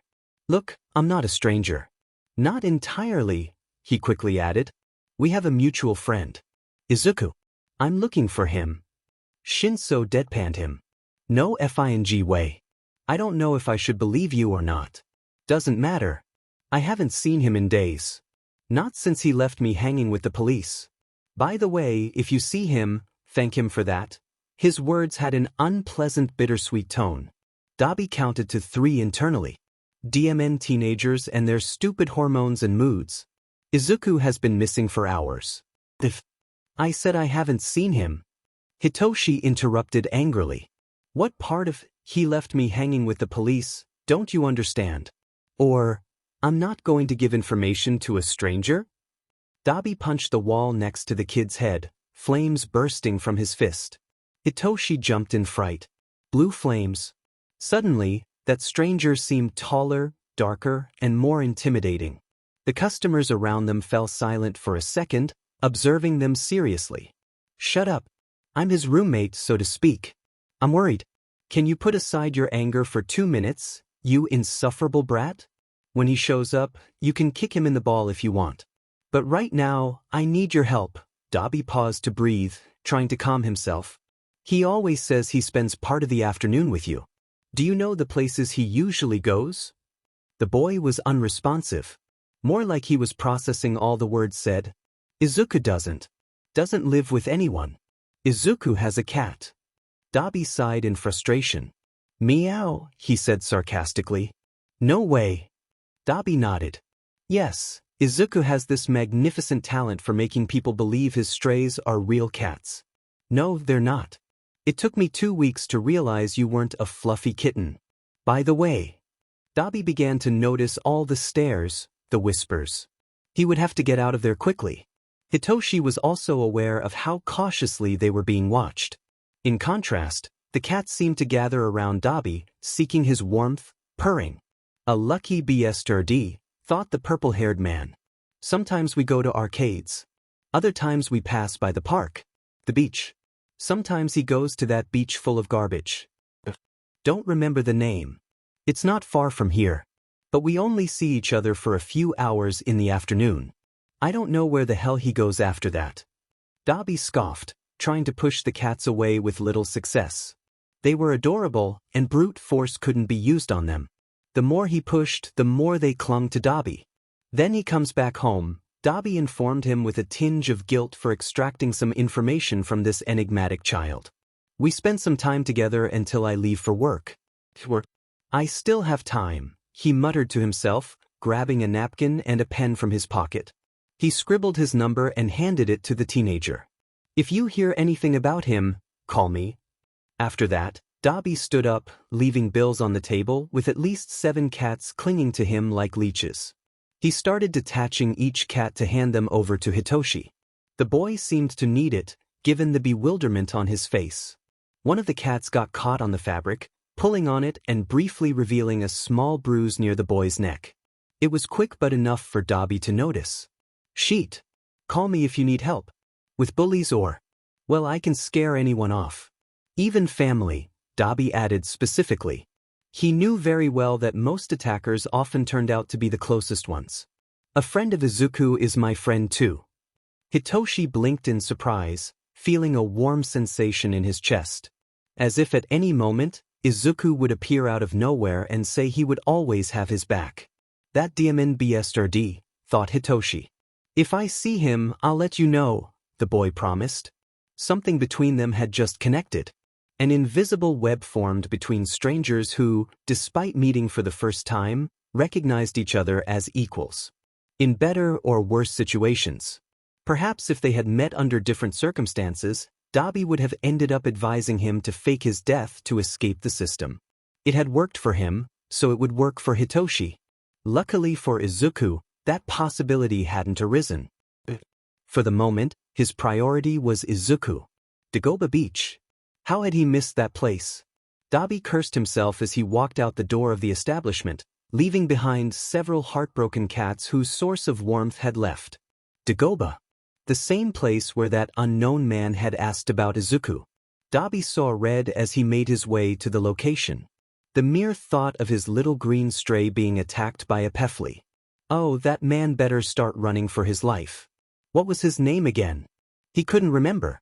Now he cursed himself for that. He recalled it started with a T, but not the full name. By the time he reached the beach, the sun was starting to set. And to his misfortune, among the piles of garbage, there was no sign of the Pefli. Just another girl cleaning the beach. Dabi cursed again. Was he going to keep running into brats today, or how was this going? Hey, you. The girl turned around, surprised, and pointed to herself, as if asking if he was referring to her. Dabi nodded. Have you seen a boy around here? About this height, freckles, and green hair, clearly gay, but they hadn't had that talk yet, he left unsaid. The girl pondered for a few seconds before nodding with recognition. Yes. The sad boy. He seemed like he needed help. He left about half an hour ago from here. Finally. Finally, a lead to start with. Do you know where he went? The girl pointed in the direction he had gone. At least he knew his boy was still alive and hadn't been kidnapped. It gave him some hope as a concerned older brother. Thank you, he said wholeheartedly. Before turning and leaving, he warned her, oh, and be careful around here. Don't stay out late. There are pedophiles showing interest in kids your age, so I don't recommend staying here alone. The girl paled. A few seconds later, she was calling her mentor to come pick her up, filled with fear. Tashinori had no idea what he was getting himself into. For now, Dabi had a long night ahead of him. Matsumoto was the manager of a pub called the Knox. He had been the pub's manager since he was 30 years old. Now, at the age of 57, that place was more familiar to him than his own apartment. His employees had changed over the years, but he had considered almost all of them as part of his family. It was a dysfunctional family that struggled to help each other, blending together employees and customers. People always came and went, sometimes for short periods of time, sometimes for years. Some, like Matsumoto, would be there for a lifetime. He had dedicated his life to that business. In recent months, some curious characters had entered his life. Like a whiny employee who sometimes needed an extra shower more often. A supposed tough guy who always tried to leave work on time to check if his brother was still alive. Always eavesdropping when the exploits of a certain vigilante were discussed. It was no secret to most of the employees there about the bouncer's connection to Izuku. It was not a mystery when the boy had asked for the favor of a job months ago. But that was by no means one of the strangest residents. There was also a woman who had been religiously coming after work for months. Even when they were barely opening, preparing drinks and setting up the stools. The woman always ordered a mojito with lots of mint and double the alcohol. She always sat at the bar and stared at the clock. She was quite ordinary, and that's exactly what made her stand out from the usual customers. Young, energetic people looking for a party. No, that woman lacked any sparkle in her eyes. She seemed like an average woman. Well, more like a mother with comfortable clothes and a handkerchief always in her sleeve, ready for any inconvenience. She didn't fit in. She always arrived and ordered the same thing, sitting in the same spot. She didn't talk much. She usually started with a mojito. On workdays, she drank up to 3. When a weekend or a long break awaited her, she ended with shots until her judgment was clouded, and she had to leave staggering. Sometimes a friend would come to pick her up from the bar. A woman with a strong personality, in contrast to the other. Usual Inko? The woman asked with a sad smile. At first, there was guilt on her face, but now Matsumoto and she addressed each other by their first names. Yes, please, Hideo, Inko replied. Matsumoto slid the glass with ice, and in a moment he was adding the mint. I always enjoy watching you prepare it, she said. Mr. Matsumoto smiled. Well, I have the time to take the delicacy of preparing it and the good company that encourages me to do so, he murmured as he mixed the ice and squeezed a lime. You make me blush, Hideo, Inko said. They usually didn't have really deep conversations, not really. They talked about things beyond work, the office, coworkers. Sometimes even about the friend who always kept an eye on the woman. It's been a good day today. The sun shone, but it wasn't too hot, Matsumoto said. The woman sighed. For me, there are no good days anymore, only bad ones. Pour a little more than usual, she said, indicating her desire to talk. It can't all be bad, Matsumoto offered peacefully. The woman sighed. It is when your son decides to ruin his life and leave home, school. Everything. Matsumoto slid the glass toward Inko, who took it in her hands and went straight for a long sip. Easy. It will rise very quickly. Teenagers are a logicless species. The woman let out a long, heavy sigh. A separate species, she murmured, nodding her head. I don't know what I could have done wrong for him to treat me this way. I've always treated him with love, she burst out, pained, as if lamenting from the depths of her chest. I've always cooked his favorite dishes with care. I've worked double shifts to indulge him with all those limited edition all-might merchandise. Upon hearing the last part, Mr. Matsumoto couldn't help but burst into laughter. Sounds like a child, he said. The woman enthusiastically tapped the bar. Exactly. Do you know how many children say they want to be heroes when they grow up? All of them, she answered herself without waiting for a response. Do you know how many of them will actually become heroes? Matsumoto snorted. Not even a third, he replied this time, serving a glass of margarita to the woman. Inko bitterly laughed. Not even that. The chances of becoming a hero are minimal. Not to mention that even if they do succeed, they're more likely to end up dead than to thrive in the world of heroism. It's an industry that idolizes the deaths of young people as something to aspire to. Excuse me for not wanting that for my son. I don't want my son to die. Is that why your son left home? Isn't that behavior very childish? How old is he? 7? Matsumoto asked. Inko snorted. 15. He just turned 15 this summer, she lamented, playing with her drink and tasting it for the first time. Yes, Mr. Matsumoto knew his customers' preferences well. Everyone tells me he's no longer a baby. But he's my baby. He always will be, even if he hates me. Would you tell someone without hands to be an artist? How could they draw a straight line without hands? How can I tell my quirkless son that without a power, he has no place in the world? He's too young to even know about all the discrimination he'll face. But wanting to get into a hero school and become a hero. Inko bitterly chuckled. It's like saying pigs can fly. Matsumoto looked at the woman without saying a word. He simply continued cleaning the glasses behind the bar while listening to her. And now I have the police dropping hints that I'm a bad mother. What do they know about being parents, huh? They haven't seen Izuku the way I've seen him. I've seen him grow. A boy with a wonderful heart of gold, yes, but always lost in his fantasy worlds. A clumsy, uncoordinated boy. A scared child. A weak child. My baby. My Izuku. A glass fell to the floor, shattering into 1,000 pieces. I'm sorry, it surprised me. The man began to apologize. Inko grimaced. Oh, have you heard about the vigilante thing, right? Yeah, that brat is mine. Overnight, he discovers he has a quirk and disappears. Just like his father did. And just like with his father, I can't help but keep hoping he'll come back home. I'm pathetic, aren't I? Mr. Matsumoto calmly began picking up the glass shards.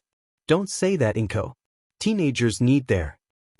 I'm sure the kid will come to his senses and come back home, he stopped himself from saying, or I'll make him.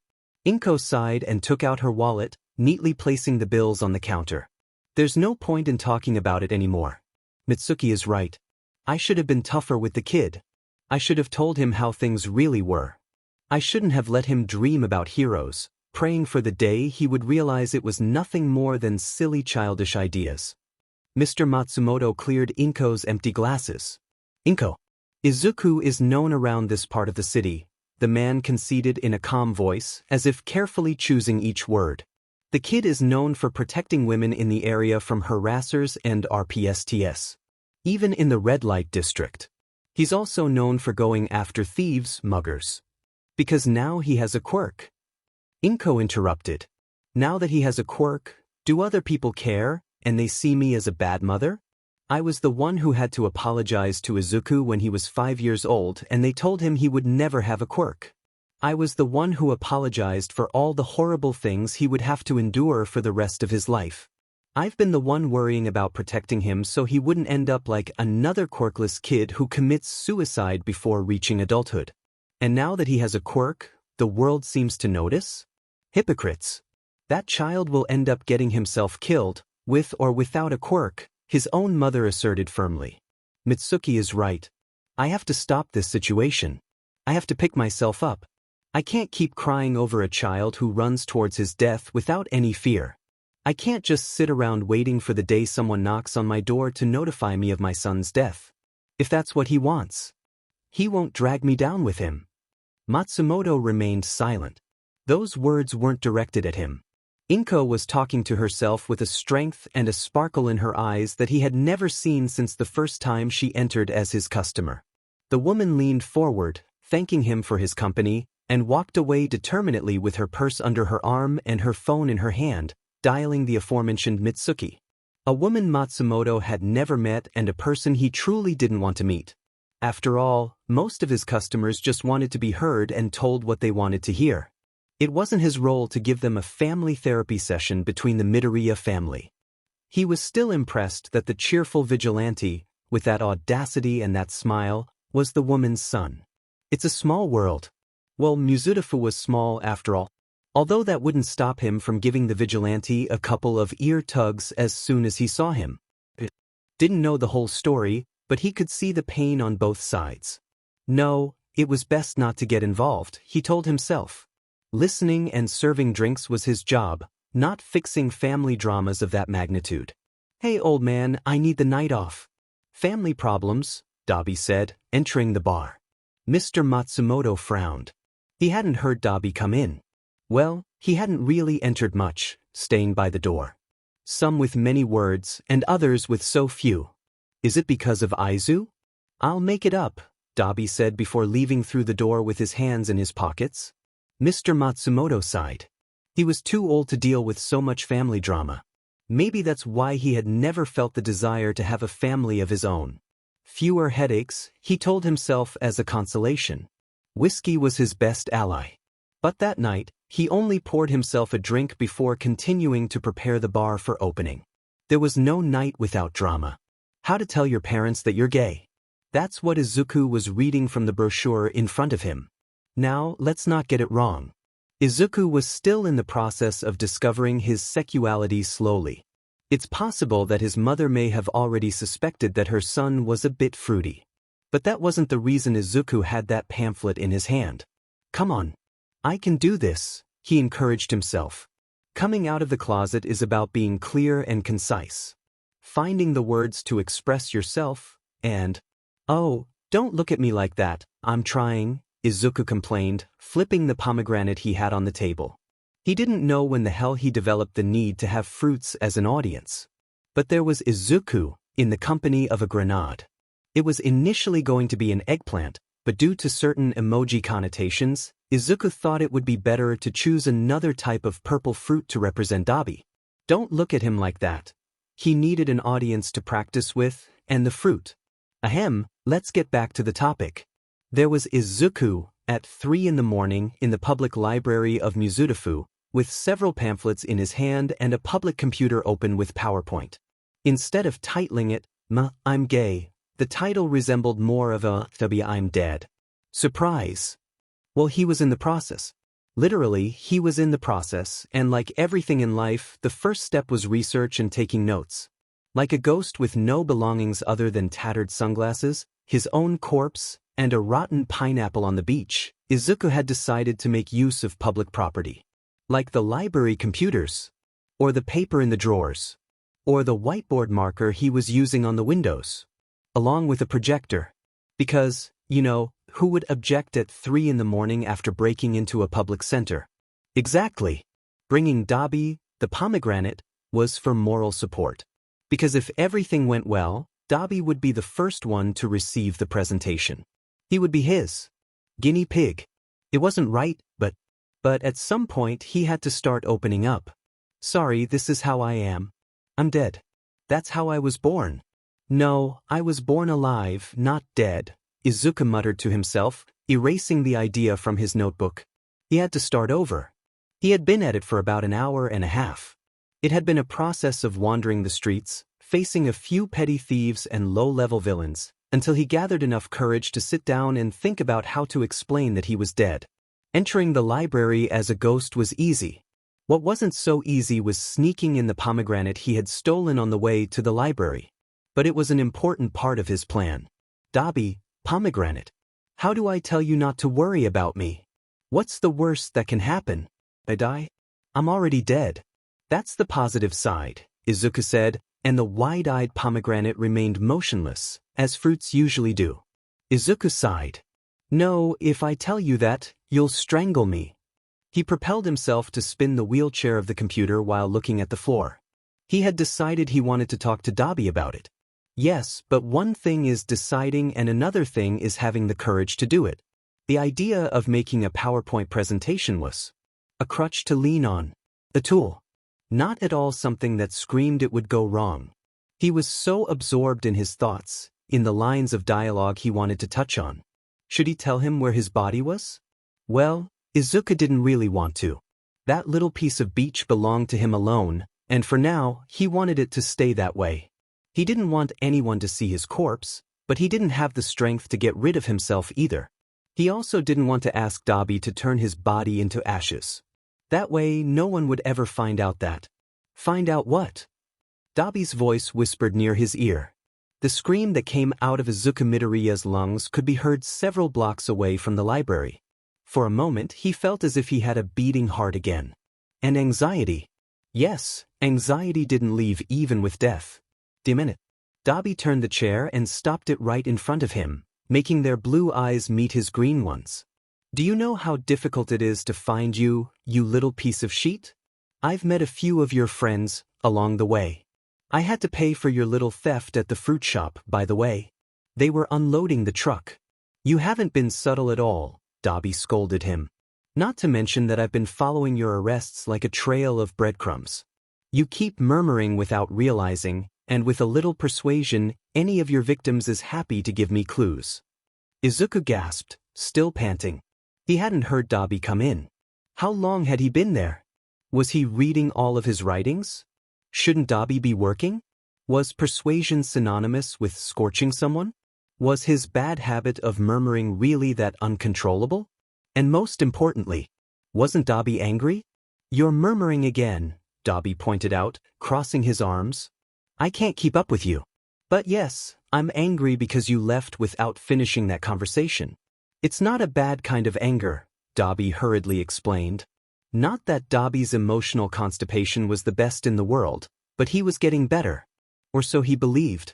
It's frustration. I'm frustrated that I can't help you. Or that you don't talk to me. Izuku shrunk in the chair, hugging his knees. If he wanted to, he could disappear.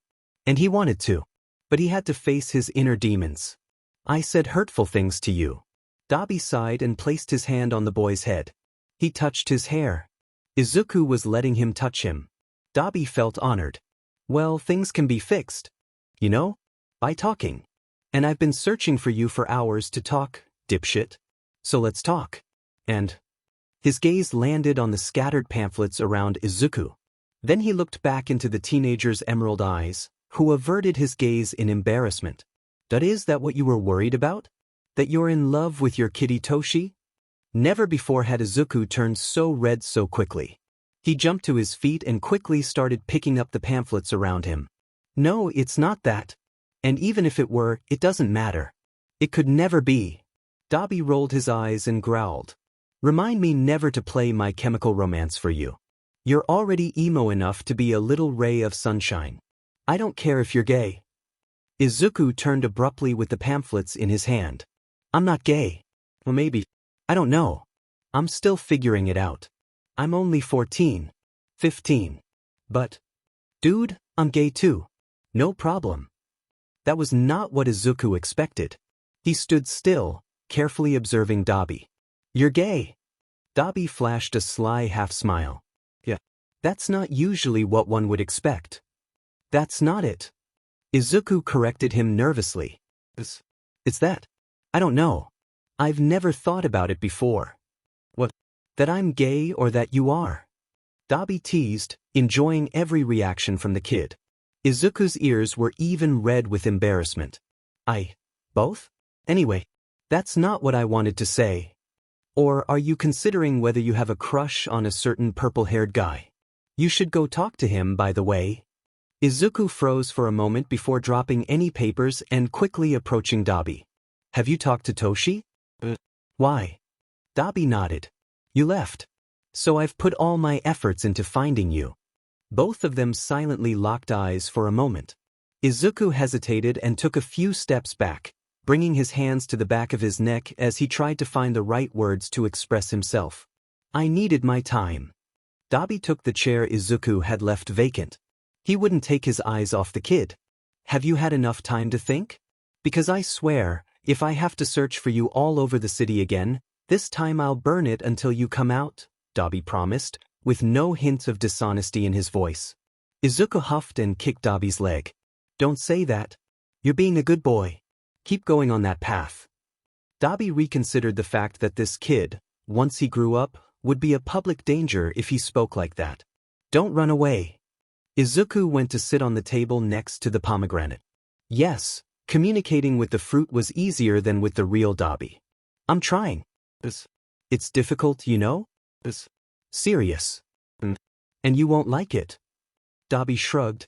There are many things I don't like. But that doesn't mean I'm leaving, Izuku. Give it a try. Izuku held the pomegranate in his hands, avoiding looking at Dobby. Complicated. When I say things like, don't worry about me because I'm a lost cause. I mean it. Very seriously. Dobby dragged his chair closer until his knees bumped against Izuku's legs. He took the boy's hands in his own and forced him to look into his eyes. You're not, Izuku. I also thought I was a lost cause. You don't know half of me. You don't fully realize the impact you have on me, Izuku. I mean it. I haven't committed any crimes in months, and it's because of you, the boy admitted. Then he quickly added, well, what happened tonight doesn't count. That made Izuku laugh. Having someone throw punches to locate Izuku wasn't right. But he couldn't help feeling good. He felt loved. Dabi. I was trying to make a PowerPoint presentation, Izuku admitted, pointing to the old computer next to him. I want to tell you. But I don't know how. Dabi restrained the urge to push the kid aside and go read the vigilantes' failed attempts. No, this wasn't about figuring out what. It was about being there for Izuku. Maybe I can help you a little, Dabi tentatively suggested. It was difficult for him, just as it was for Izuku. But he was the older one, so he had to make an effort to set an example for once. I could start first, he proposed. I don't think I've ever told you about my life before becoming Dabi, right? The boy shook his head, captivated by the idea of learning something about Dabi's mysterious past. I was born into a renowned family as the eldest. I was raised to surpass all might. Izuku couldn't contain his laughter. A hero? I mean, you would be an amazing hero with incredible firepower. But the whole tights and cape thing.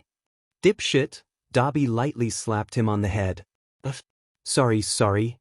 I'm trying to be serious, Izuku. Do you want me to continue or should I stay silent? The teenager took a deep breath and focused on maintaining a calm expression.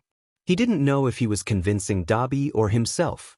I trained hard to meet my parents' expectations. Unfortunately, my body isn't compatible with my quirk. So, from being the favored son, I became the family's disgrace. Izuku raised an eyebrow and furrowed his brow. That's not the story I was expecting, to be honest. The syndrome of the only child who stops being the only child. Dabi clenched his fist tightly, then took a deep breath and released it, showing his blue flames. You don't understand. My own fire burns me. I didn't go to school like other kids. I trained from dawn till dusk. And I loved it, Dabi admitted with guilt in his voice. I loved every minute of forced training, private lessons with various knowledgeable teachers, scheduled meals. Even the minutes of rest. I loved every minute of attention. Every pat on the back. Every word of encouragement. Even though my muscles hurt every night and I would pass out from exhaustion. I didn't care how many burns appeared on my skin. Izuku gripped Dabi's hand, looking at the boundary where the burns met the unscarred skin. Dabi. And then one day, the perfect brother with the perfect quirk appeared, and I became trash. They ripped me away from the only world I had ever known. And I was stupid enough to try to crawl back into that world again, only to be pushed down.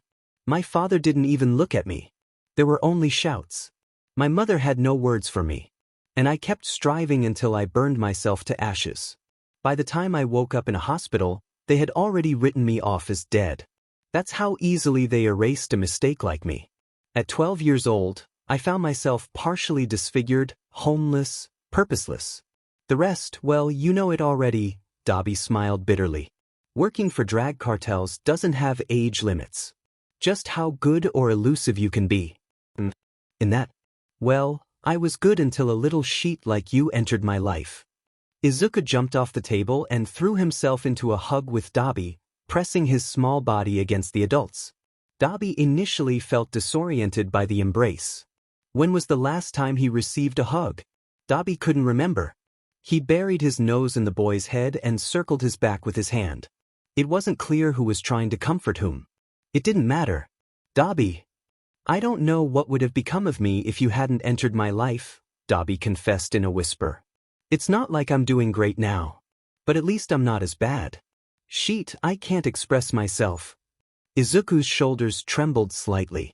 For a moment, Dabi feared he had made Izuku cry.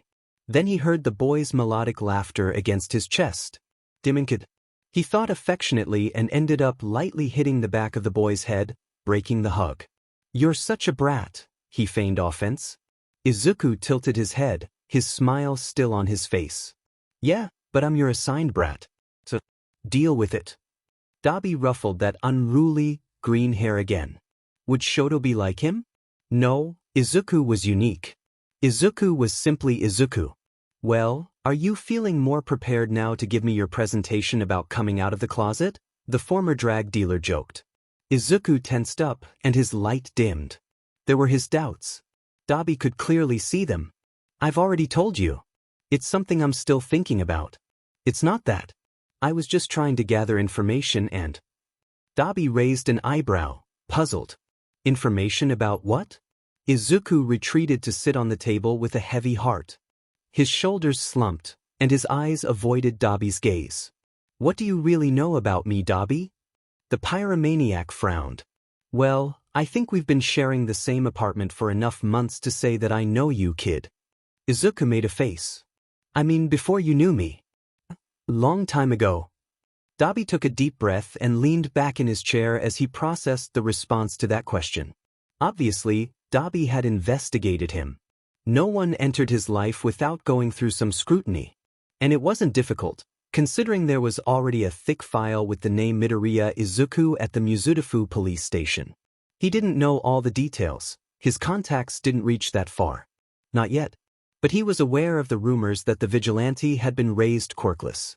Some people speculated that it was a strategy by his mother to hide him from HPC.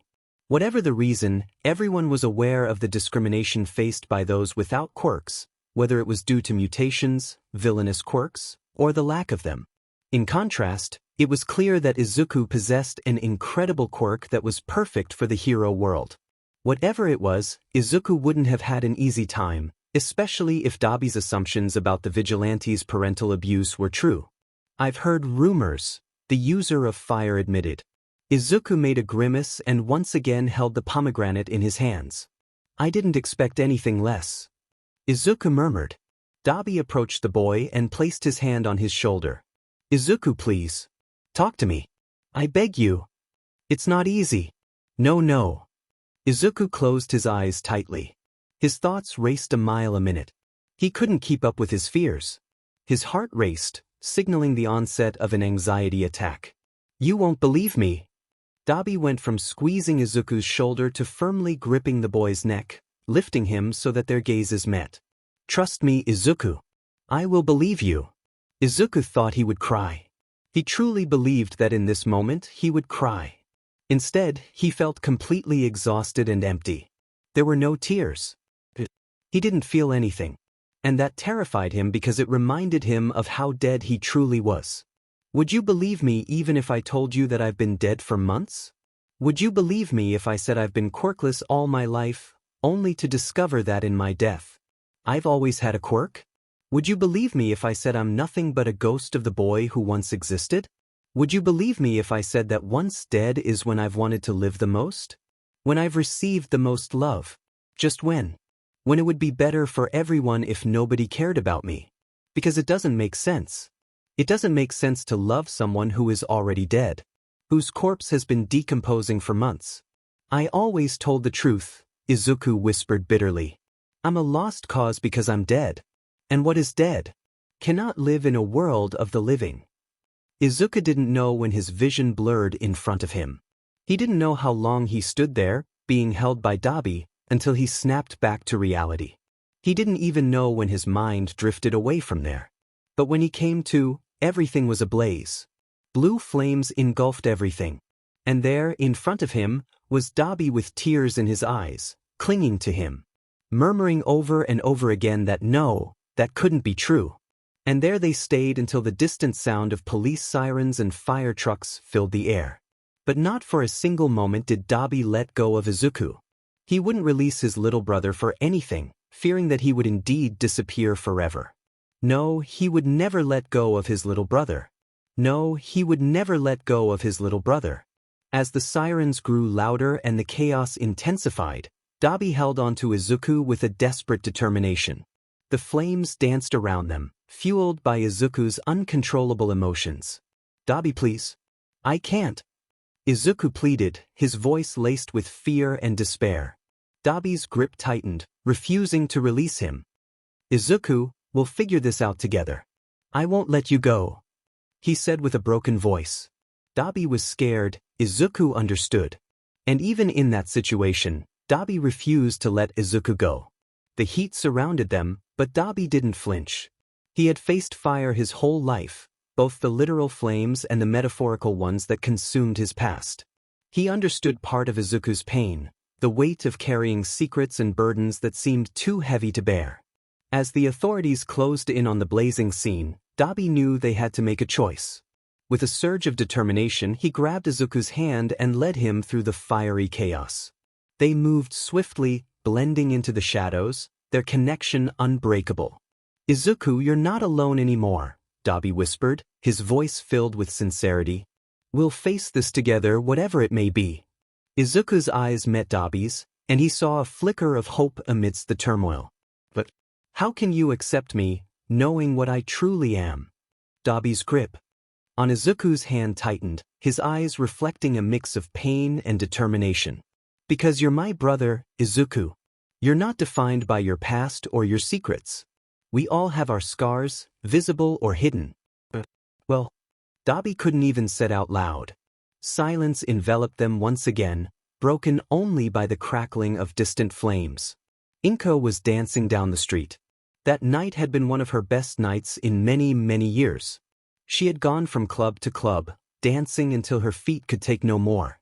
It didn't matter that she had work the next day. It didn't matter that her body couldn't handle alcohol like it did when she was 20. It didn't matter that her son had left home. None of it mattered, and for the first time, Inko felt free. Free from many burdens and weights. She danced. Inko danced down the street on her way to her apartment. Maybe her phone had run out of battery. Not after the countless voice messages she had sent to her best friend. But she had hit rock bottom, hadn't she? Inko had decided to turn the page, and she didn't regret it. She chose to enjoy herself without feeling guilty. She had entered a couple of pubs. She had dined alone at a restaurant. For the first time, Inko was putting herself first. And she felt an internal rage that consumed her. A rage that reproached her for not having done this before. For not having pampered herself more. As if suddenly realizing that the world wouldn't give her back the lost time and that she had to make the most of it while she could. So Inko danced in the light of the street lamps. She twirled when, accidentally, she collided with someone at a crossroad. "I'm sorry. I should be the one apologizing, ma'am." Inko was left speechless. Before her stood a tall man, blonde with blue eyes. Perhaps a bit weathered, but the alcohol accentuated the brilliance of those blue eyes. A man who had quickly reacted to catch her in his arms and prevent her from falling to the ground. Just like in a drama. Holding her firmly against his chest. Was that a six-pack she felt? Yes, it was. "How handsome," she murmured to herself without filters. The man blushed like a child. How endearing, Inko thought. "Ma'am, are you sure you're okay?" The woman smiled and composed herself, stepping out of his arms. Although not very far. Just a few centimeters separated them. "I'm better than ever," chirped Inko. "I'm free. I choose to be free. I'm happy." The stranger gave her a sincere smile. "I'm glad for you. Oh, call me Inko, honey. From tonight onwards, I'll be a new woman," she assured him, talkative due to the alcohol. "Have you never desired to be free?" The man held her elbow as he noticed her swaying. Inko didn't seem bothered by it. "More than anything in the world," the man assured her. "But the path I chose was to bear the weight on my shoulders so that no one else had to." Inko sighed. Oh, how she related to that. She grabbed the stranger's arm and, not really forcing him, made him walk with her. Nothing that the man didn't genuinely want to do. "I was like that for a long time," she confessed to him. "It was like that for so many years that I no longer know what it means to be me. Every time I thought of myself, I imagined a working mother. Who identifies themselves solely as a working mother. A divorced wife? I haven't seen my husband in 10 years. A coward? No, more like afraid to love again." The man patted her hand, trying to console her. "Don't be so hard on yourself." The woman shook her head. "I need to be hard on myself. Or at least, I think so. I don't know. I'm going to file for divorce." If I haven't done it before, it was for the sake of my son. Now I have to think of myself. For once. A mother? Well, I'm not a mother anymore. But without being a mother, I don't know what I am. Inko's bubble of happiness burst, leaving her in pure sadness. She let go of the man and went to sit on the sidewalk. The man quickly followed, concerned that a car might pass by. Not that there was much traffic at that early hour of the morning. It's Inko, right? The man asked. The woman nodded. Inko. Yes, that's my name. The man nodded, sitting down next to her. Mine is Tashinori, he introduced himself, extending his hand. Inko took it in a warm grip. There was a slight blush on his cheeks. Perhaps embarrassment. Tell me, Inko, what is it that you love? The woman looked up at the starry sky. In the city, you couldn't fully appreciate its splendor, but a few stars were still visible. I love cooking. I love taking care of people. I love my best friend. The man nodded, patting her hand. He was trying to console her. Oh, how cute, her mind thought. I don't see you as lost. You know what you like, Tashinori emphasized. The woman shook her head. I don't know who I am. Fake wife. Abandoned wife. Mother without a child. Unhappy worker. I've always been someone to someone else. Or at least, I've been that for so long that I don't know who I am without anyone around me. And it scares me, she confessed in almost a whisper. Inko rested her head against the stranger's shoulder. No, not a stranger. Tashinori. But there must have been a previous Inko, right? Tashinori tried to reason. Inko nodded. Yes, there was. When I loved movies. When I traveled. Oh, I haven't traveled in years. And photography. That's how I met my best friend. I took pictures for her debuts. The man smiled at that sweet and nostalgic tone.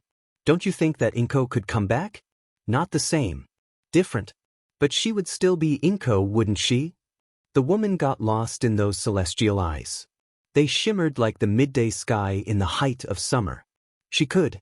Yes. The man nodded as if that were all the confirmation he needed. He stood up and extended his hand. So let's go, Inko. The world is waiting for you. Those English words made her heart skip a beat. When was the last time she had allowed herself to feel something like this? All right, Izuku's father. But there was no father, no husband, no son, no Izuku. There was Inko.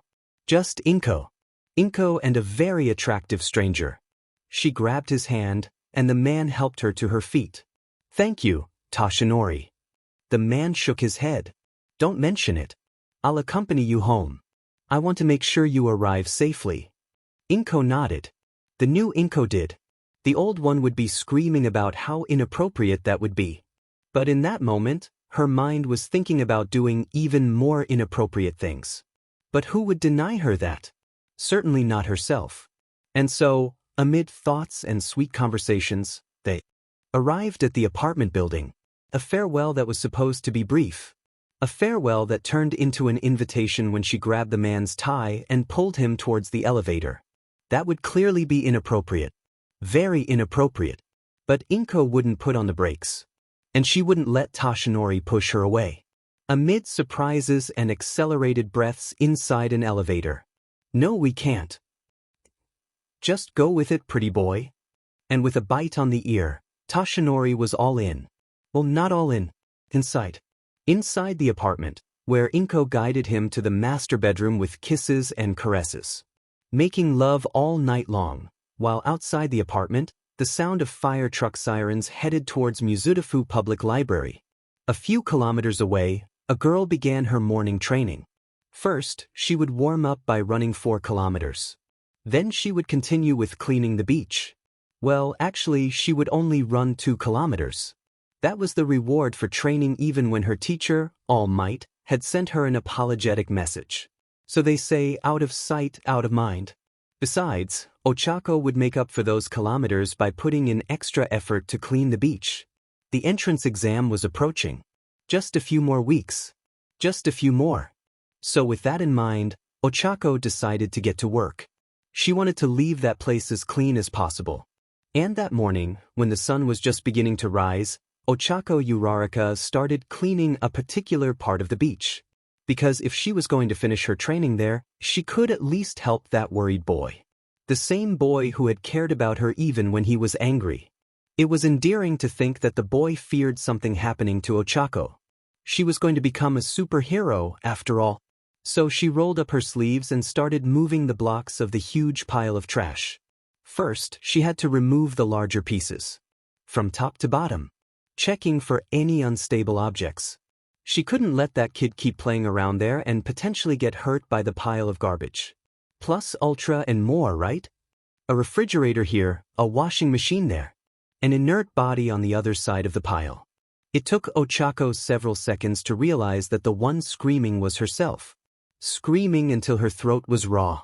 She stumbled backward, tripping over part of the pile and falling onto the sand a few meters away from the lifeless body. Uraraka lost her voice. The air left her lungs. Her eyes were fixed on the empty eye sockets of the body. A tiny body under a large hoodie stained with dried blood, where seagulls had feasted. For the first time in a long while, Uraraka vomited, not because of the strain of her quirk. She vomited and ran away, crawling through the pile of trash without thinking. Not realizing when her skin was cut by the sharp edges of the debris. She crawled, crying, for several meters. Trembling. Gasping in the midst of an anxiety attack. What was she supposed to do now? Oh, right, the logical thing. 911, what's your emergency? Uraraka pressed her phone firmly against her ear. Go. Morning. I've. Miss? Take a breath. Can you do that for me? Uraraka whimpered, nodding. She was going to be a hero. She couldn't cry. No, she had to be strong. I'm calling because I found a death body on Dagoba Beach. Izuku sat down to watch the sunrise from the rooftop of the old building that used to be a karaoke bar. He was sitting on the edge with his feet dangling out. It's not like he would fall and die. Because, well, he was already dead. He was dead, and Dabi knew it. Izuku still couldn't believe that he had opened up to Dabi. And, well, it hadn't gone perfectly, but it hadn't gone badly either. Maybe Musutafu no longer had a library, but now Izuku felt a little lighter. Sharing the burden made a difference. Dabi lay on the couch after hugging Izuku tightly until he fell asleep. If anyone were to testify about that night, they would all emphasize that there were no tears. The tissues on the table were for the spring allergies that were starting to show. Yes, allergies, even though it wasn't spring. Judging by the sound of Dabi's snoring, he would take a long time to wake up. Izuku, on the other hand, couldn't sleep. How could he after last night? Yesterday was proof that maybe nothing bad would happen if he continued to reveal his secret. Perhaps it was time to continue with his list of people. Because now he felt confident enough to do so, and he had to take advantage before his courage faded away. Izuku's list wasn't really long. Obviously, he wouldn't start with Detective Tsukachi or Eraser. Contrary to what half the planet thought, Izuku wasn't SST. He wouldn't present himself to the authorities after setting the library on fire. Even though technically it wasn't him. He didn't believe that neither the detective nor the hero would believe it. So, in his next moves, Toshi was. Of course, Toshi was there. He had so many things to talk about with his friend. Well, if he still accepted him as a friend. Izuku couldn't continue being a coward. So, he let himself fall from the rooftop and headed towards the apartment where he knew Hitoshi lived. It was a too-short journey for Izuku. Not long enough to think about all the possible apology speeches. Sorry for leaving you hanging with the police? I forgot that not everyone can disappear? Or maybe I'm just used to my nightly companions also running away from the police. No, he couldn't say that to Hitoshi. Izuku truly valued the boy, enough that he would impose a restraining order due to his own stupidity. With the first light, Izuku was already standing in front of his friend's door. Well, at those early hours of the morning, he didn't expect anyone to be awake. He wasn't going to ring the doorbell. But the good thing about being a ghost is that walking through walls was what he did best. Hitoshi's apartment. Well, it was the first time Izuku was inside. There were no photos of his friend on the walls. Izuku didn't really expect to find a tiny, smiling mini Hitoshi with hands covered in jam either. Toshi had mentioned more than once that the apartment was just a place to endure until finishing UA. Izuku didn't know what Hitoshi's foster parents were like. They never really talked about it. Part of him could imagine. Eraser. God, he imagined so much that behind that door, there would be 3 cats and a desperate father and son arguing over who got the last cup of coffee. But Toshi had never met Eraser. And the pro-hero lived on the other side of the city, with his husband and their own cats. There was only a home that seemed normal, with its crochet pillows and strange ballet dancer decorations throughout the house. It might all seem normal until Izuku noticed the locks. The locks that definitely weren't normal to be on the outside of the doors. Okay, the Midoriya household had never had locks anywhere. But Izuku had been to more than a few classmates' houses, at least before being diagnosed as quirkless, and none of them had locks blocking the door from the outside. It would be unthinkable in the Bakugo family, even though they truly valued privacy. But there, every lock was on the outside, and they were all in place. The apartment wasn't very big either. Finding Shinso's room was quicker than Izuku expected. He already had half a speech prepared to plead for their friendship. A speech that went to hell as soon as he entered the room.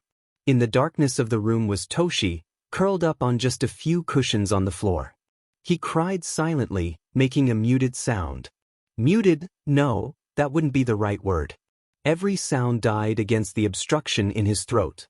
Oh, Izuku understood it bitterly quickly, that was a muzzle. They had put a muzzle on his best friend as if he were a dangerous animal. On his friend, the sweetest insomniac he knew. Izuku felt the urge to burn the whole apartment down. Fortunately, that was Dabi's job. It wasn't his quirk, although now he wished it more strongly. He dropped to his knees right beside Hitoshi, becoming visible in the process. "Oh, Toshi, what have they done to you?" Izuku whispered. His friend shuddered, opening his eyes in surprise. Izuku saw how his friend flinched in fear. His friend whose jaw was bruised. How had Izuku not noticed what his friend was going through? Every day they walked together to protect him from the bullies, when in reality he was escorting him to the worst of tortures. Oh yes, Izuku hated himself. "I'm going to get you out of here," Izuku promised, trying to loosen the muzzle. Those demon animals had tied Hitoshi's wrist to his ankles so he couldn't move. Izuku felt a tremendous disgust for people he didn't even know. Hitoshi tried to squirm like a wounded animal, afraid that the pain would continue. Izuku felt powerless against those whimpering sounds. "Toshi, it's me. Izuku. I'm sorry, I'm so sorry." From whimpering to tears. Toshi tried to cover his face with his hands, attempting to hide any bruised marks on his skin. "Oh Toshi. I'm sorry. I'm so sorry," Izuku repeated, hunching over his friend. No, he couldn't leave it like this. He grabbed his friend's muzzle and threw it aside on the floor. Air rushed into Hitoshi's throat in big gasps, only to be trapped in his chest. "And, don't look at me. Don't look." Izuku hugged his friend tightly. I'm here, Toshi. "I'm going to get you out of here," Izuku promised without hesitation. He didn't need to think twice about it. He would get his friend out of there, whether he wanted it or not. Toshi trembled at Izuku's words. He forced him to let go and held onto his wrists with more force than necessary. Nothing Izuku would complain about. No, Toshi hissed. "This is the closest place to UA out of all the families I've been with. No, don't do this to me. I want to be a hero capable of saving myself." Izuku felt a tremor. He recognized that need to chase a dream all too well. He had been a dreamy child. When he was alive. Toshi, honey, this isn't right," he tried to reason with him. "No fing sheet, Sherlock." Well, that was a good sign, Izuku thought. His friend was regaining his sassiness. "I can help you, Toshi. I'm being honest." There was a bitter laugh from his friend. "You won't run away?" Izuku paled. Yes, he deserved that. He deserved that and more. "I'm sorry," Izuku whispered with a broken voice. "I have no excuse for what I did. It wasn't right." "No." Izuku sighed heavily. "No. I don't want to lose you as a friend. You're the first true friend I've ever had. And I couldn't exist without the idea of you being in my life. But I can't exist knowing what they're doing to you, Toshi." Izuku gently lifted his friend's chin. He saw the bruised marks on his skin. He treated him with care and tenderness, fearing to cause him more harm. I'm like this because of you, Hitoshi hissed.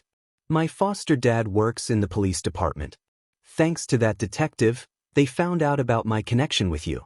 Phew-a-wuck. Hitoshi buried his face in Izuku's shoulder. With his hands still trapped, he grabbed onto his friend's hoodie and pulled him closer. No, it's not your fault, Toshi corrected in a weak voice. No, it's not your fault. I just want to hurt you. You have to leave before I say things I'll regret. Izuku seemed to melt at the sight of such a vulnerable Hitoshi. He embraced him and hugged him, planting a gentle kiss on his head. Shinso's hair was so soft. It felt like a caress against Izuku's skin. I'm not going anywhere, Toshi. Not unless I'm going to get the cavalry to reduce this place to ashes, Izuku confessed. Dabi was certainly leaving a mark on him. Toshi shook his head. No. This place isn't that bad. They give me 2 meals a day. They barely use the muzzle. And they haven't hit me much. I'm sure when I enter UA, they'll see me less as a threat. Those hopeful words were tainted by the bitter tears that escaped Toshi. Izuku carefully wiped away every tear, every dead drop, from Hitoshi's cheeks. Honey, you're already a great hero, but you don't deserve to be treated like this. You'll enter UA and leave everyone speechless, Izuku promised him. But first, I have to get you out of here. Hitoshi shook his head again, stubbornly clinging to the idea of continuing on his path, as if suffering were the only viable way. No, you don't understand.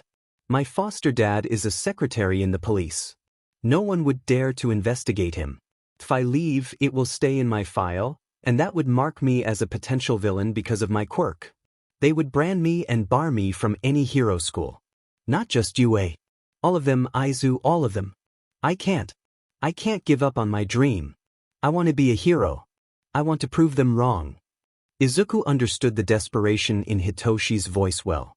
The need to find a place in society, to fit in, to fight until exhausted for a minimum of recognition. Izuku had been there. And All Might had crushed his dream. Izuku wouldn't do that to Hitoshi. You'll be the greatest hero I know. But I won't leave you here. Toshi, The sound of footsteps in the distance and the reflection of hallway lights seeping under the door put the boys on alert. Hitoshi quickly covered Izuku's mouth, keeping silent in panic. The footsteps passed by while the sound of a ringing phone played in the background. I'll be on my way in a few minutes, a male voice said not far from there. He seemed unconcerned about waking up whoever was resting. A new case? Possible homicide? They found a body on the beach? Oh shit, that means a lot of paperwork. I'll grab a double cappuccino on the way and... The conversation continued vaguely. At that moment, Izuku could only see Hitoshi staring at him inches away. Their breaths seemed to sync. Izuku felt his ears ringing. A body on the beach. Not that Dagoba was the only beach in the area, but to be honest, one didn't have to be a mathematician to know that the probability of there being another body on the beach besides his was very low. They had found him. They had found him. But Izuku couldn't think. His brain was operating at 2 different speeds simultaneously. On one side, he was focused on Hitoshi's face, thinking about everything his friend must be feeling. On the other side, his brain was telling him that if he had to choose a fruit for Toshi, it would be blackberries. Wild, sweet, and sometimes acidic. Then there was the other part of his brain that was connected to his tongue and his well-known stammering, racing a mile a minute. Thinking about the police. About his own body. About Paul. About his mother. Oh shit, if they had called the police, was Tsukachi there? Izuku was definitely panicking. And Hitoshi found no more effective way to silence him than by pressing his lips against Izuku's. Izuku.exe stopped working. Izuku's mind suddenly went silent. Izuku, who had only given kisses to his mother and Kaken, but that didn't count because they were 2 years old. And the idea of kissing Kaken back then was as appealing as liking a doorknob, which he had also done. There they were, in the darkness of the room, with the sound of 2 hearts beating rapidly against each other. No, only one heart. A chaste kiss. Neither of them really knew what they were doing. They were 15 years old. 15 years old, and one was being abused by his foster parents, while the other was dead. To mess up. Izuku wanted to scream, but the desire to continue that kiss won. For once, Izuku wanted to be selfish and carry that memory with him. He thought he would never experience the affection of someone else, but apparently, there were several people fighting tooth and nail to prove him wrong. Kiss. Izuku was having his first kiss, and yes, he was right. Hitoshi Shinso would be a blackberry. Sweet, wild, with an acidic tone that was mesmerizing. That's when Izuku realized 3 fundamental facts through the same exact time. 1. He was dead. 2. He was definitely gay. 3. The world was very cruel. Izuku decided to be selfish and embrace Toshi against his chest until the boy fell asleep. The world was incredibly cruel, but he wouldn't let Hitoshi live like this for one more day. So, Izuku did what he did best. He disappeared. While Toshi had fallen asleep in the safety of Izuku's arms, Izuku couldn't stay still. How could he when his whole world was about to end in a matter of hours? He had to act quickly, and so he did. He stole the first phone he came across and dialed a number that was etched in his memory. He got a response on the 3rd ring. Listen, as if I were a salesman, I'm going to find you and turn you into tiny little tacos so you can compete with a lasagna, a hoarse and furious voice replied. That made a nostalgic smile appear on Izuku's face. He would miss those phrases. Hey, Eraser, I see you still haven't had your morning coffee. On the other end of the line, something fell, a cat hissed, and affection was followed by a go to sleep. Say hi to Mike for me, Izuku quickly added. Eraser muttered something that Izuku couldn't understand.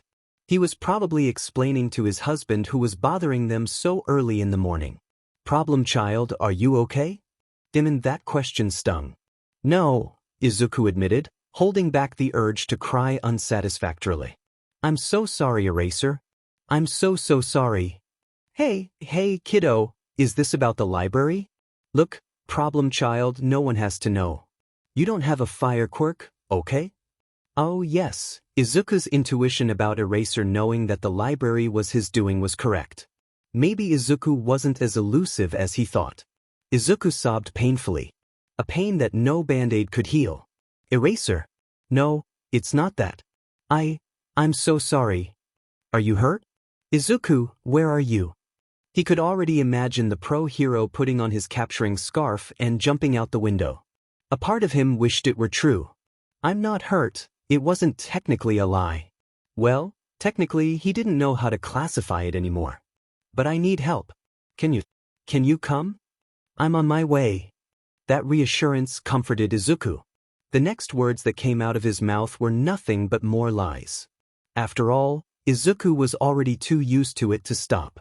And he didn't know how much time he had left before the truth was discovered. Hitoshi's address quickly rolled off his lips. He didn't forget to mention the locks on the doors. He didn't forget to whisper through tears, "Please come quickly," just before hanging up. Then Izuku darted in the opposite direction of the city. Hitoshi would hate him, but it didn't matter as long as he would be safe. As Izuku raced through the city, his mind was consumed by a mixture of fear, determination, and guilt. He couldn't shake off the weight of what he had left behind, the vulnerable Hitoshi in that dark room, the cruel world they both inhabited, and the realization of his own feelings. But he couldn't afford to dwell on those thoughts now. He had to focus on his next move.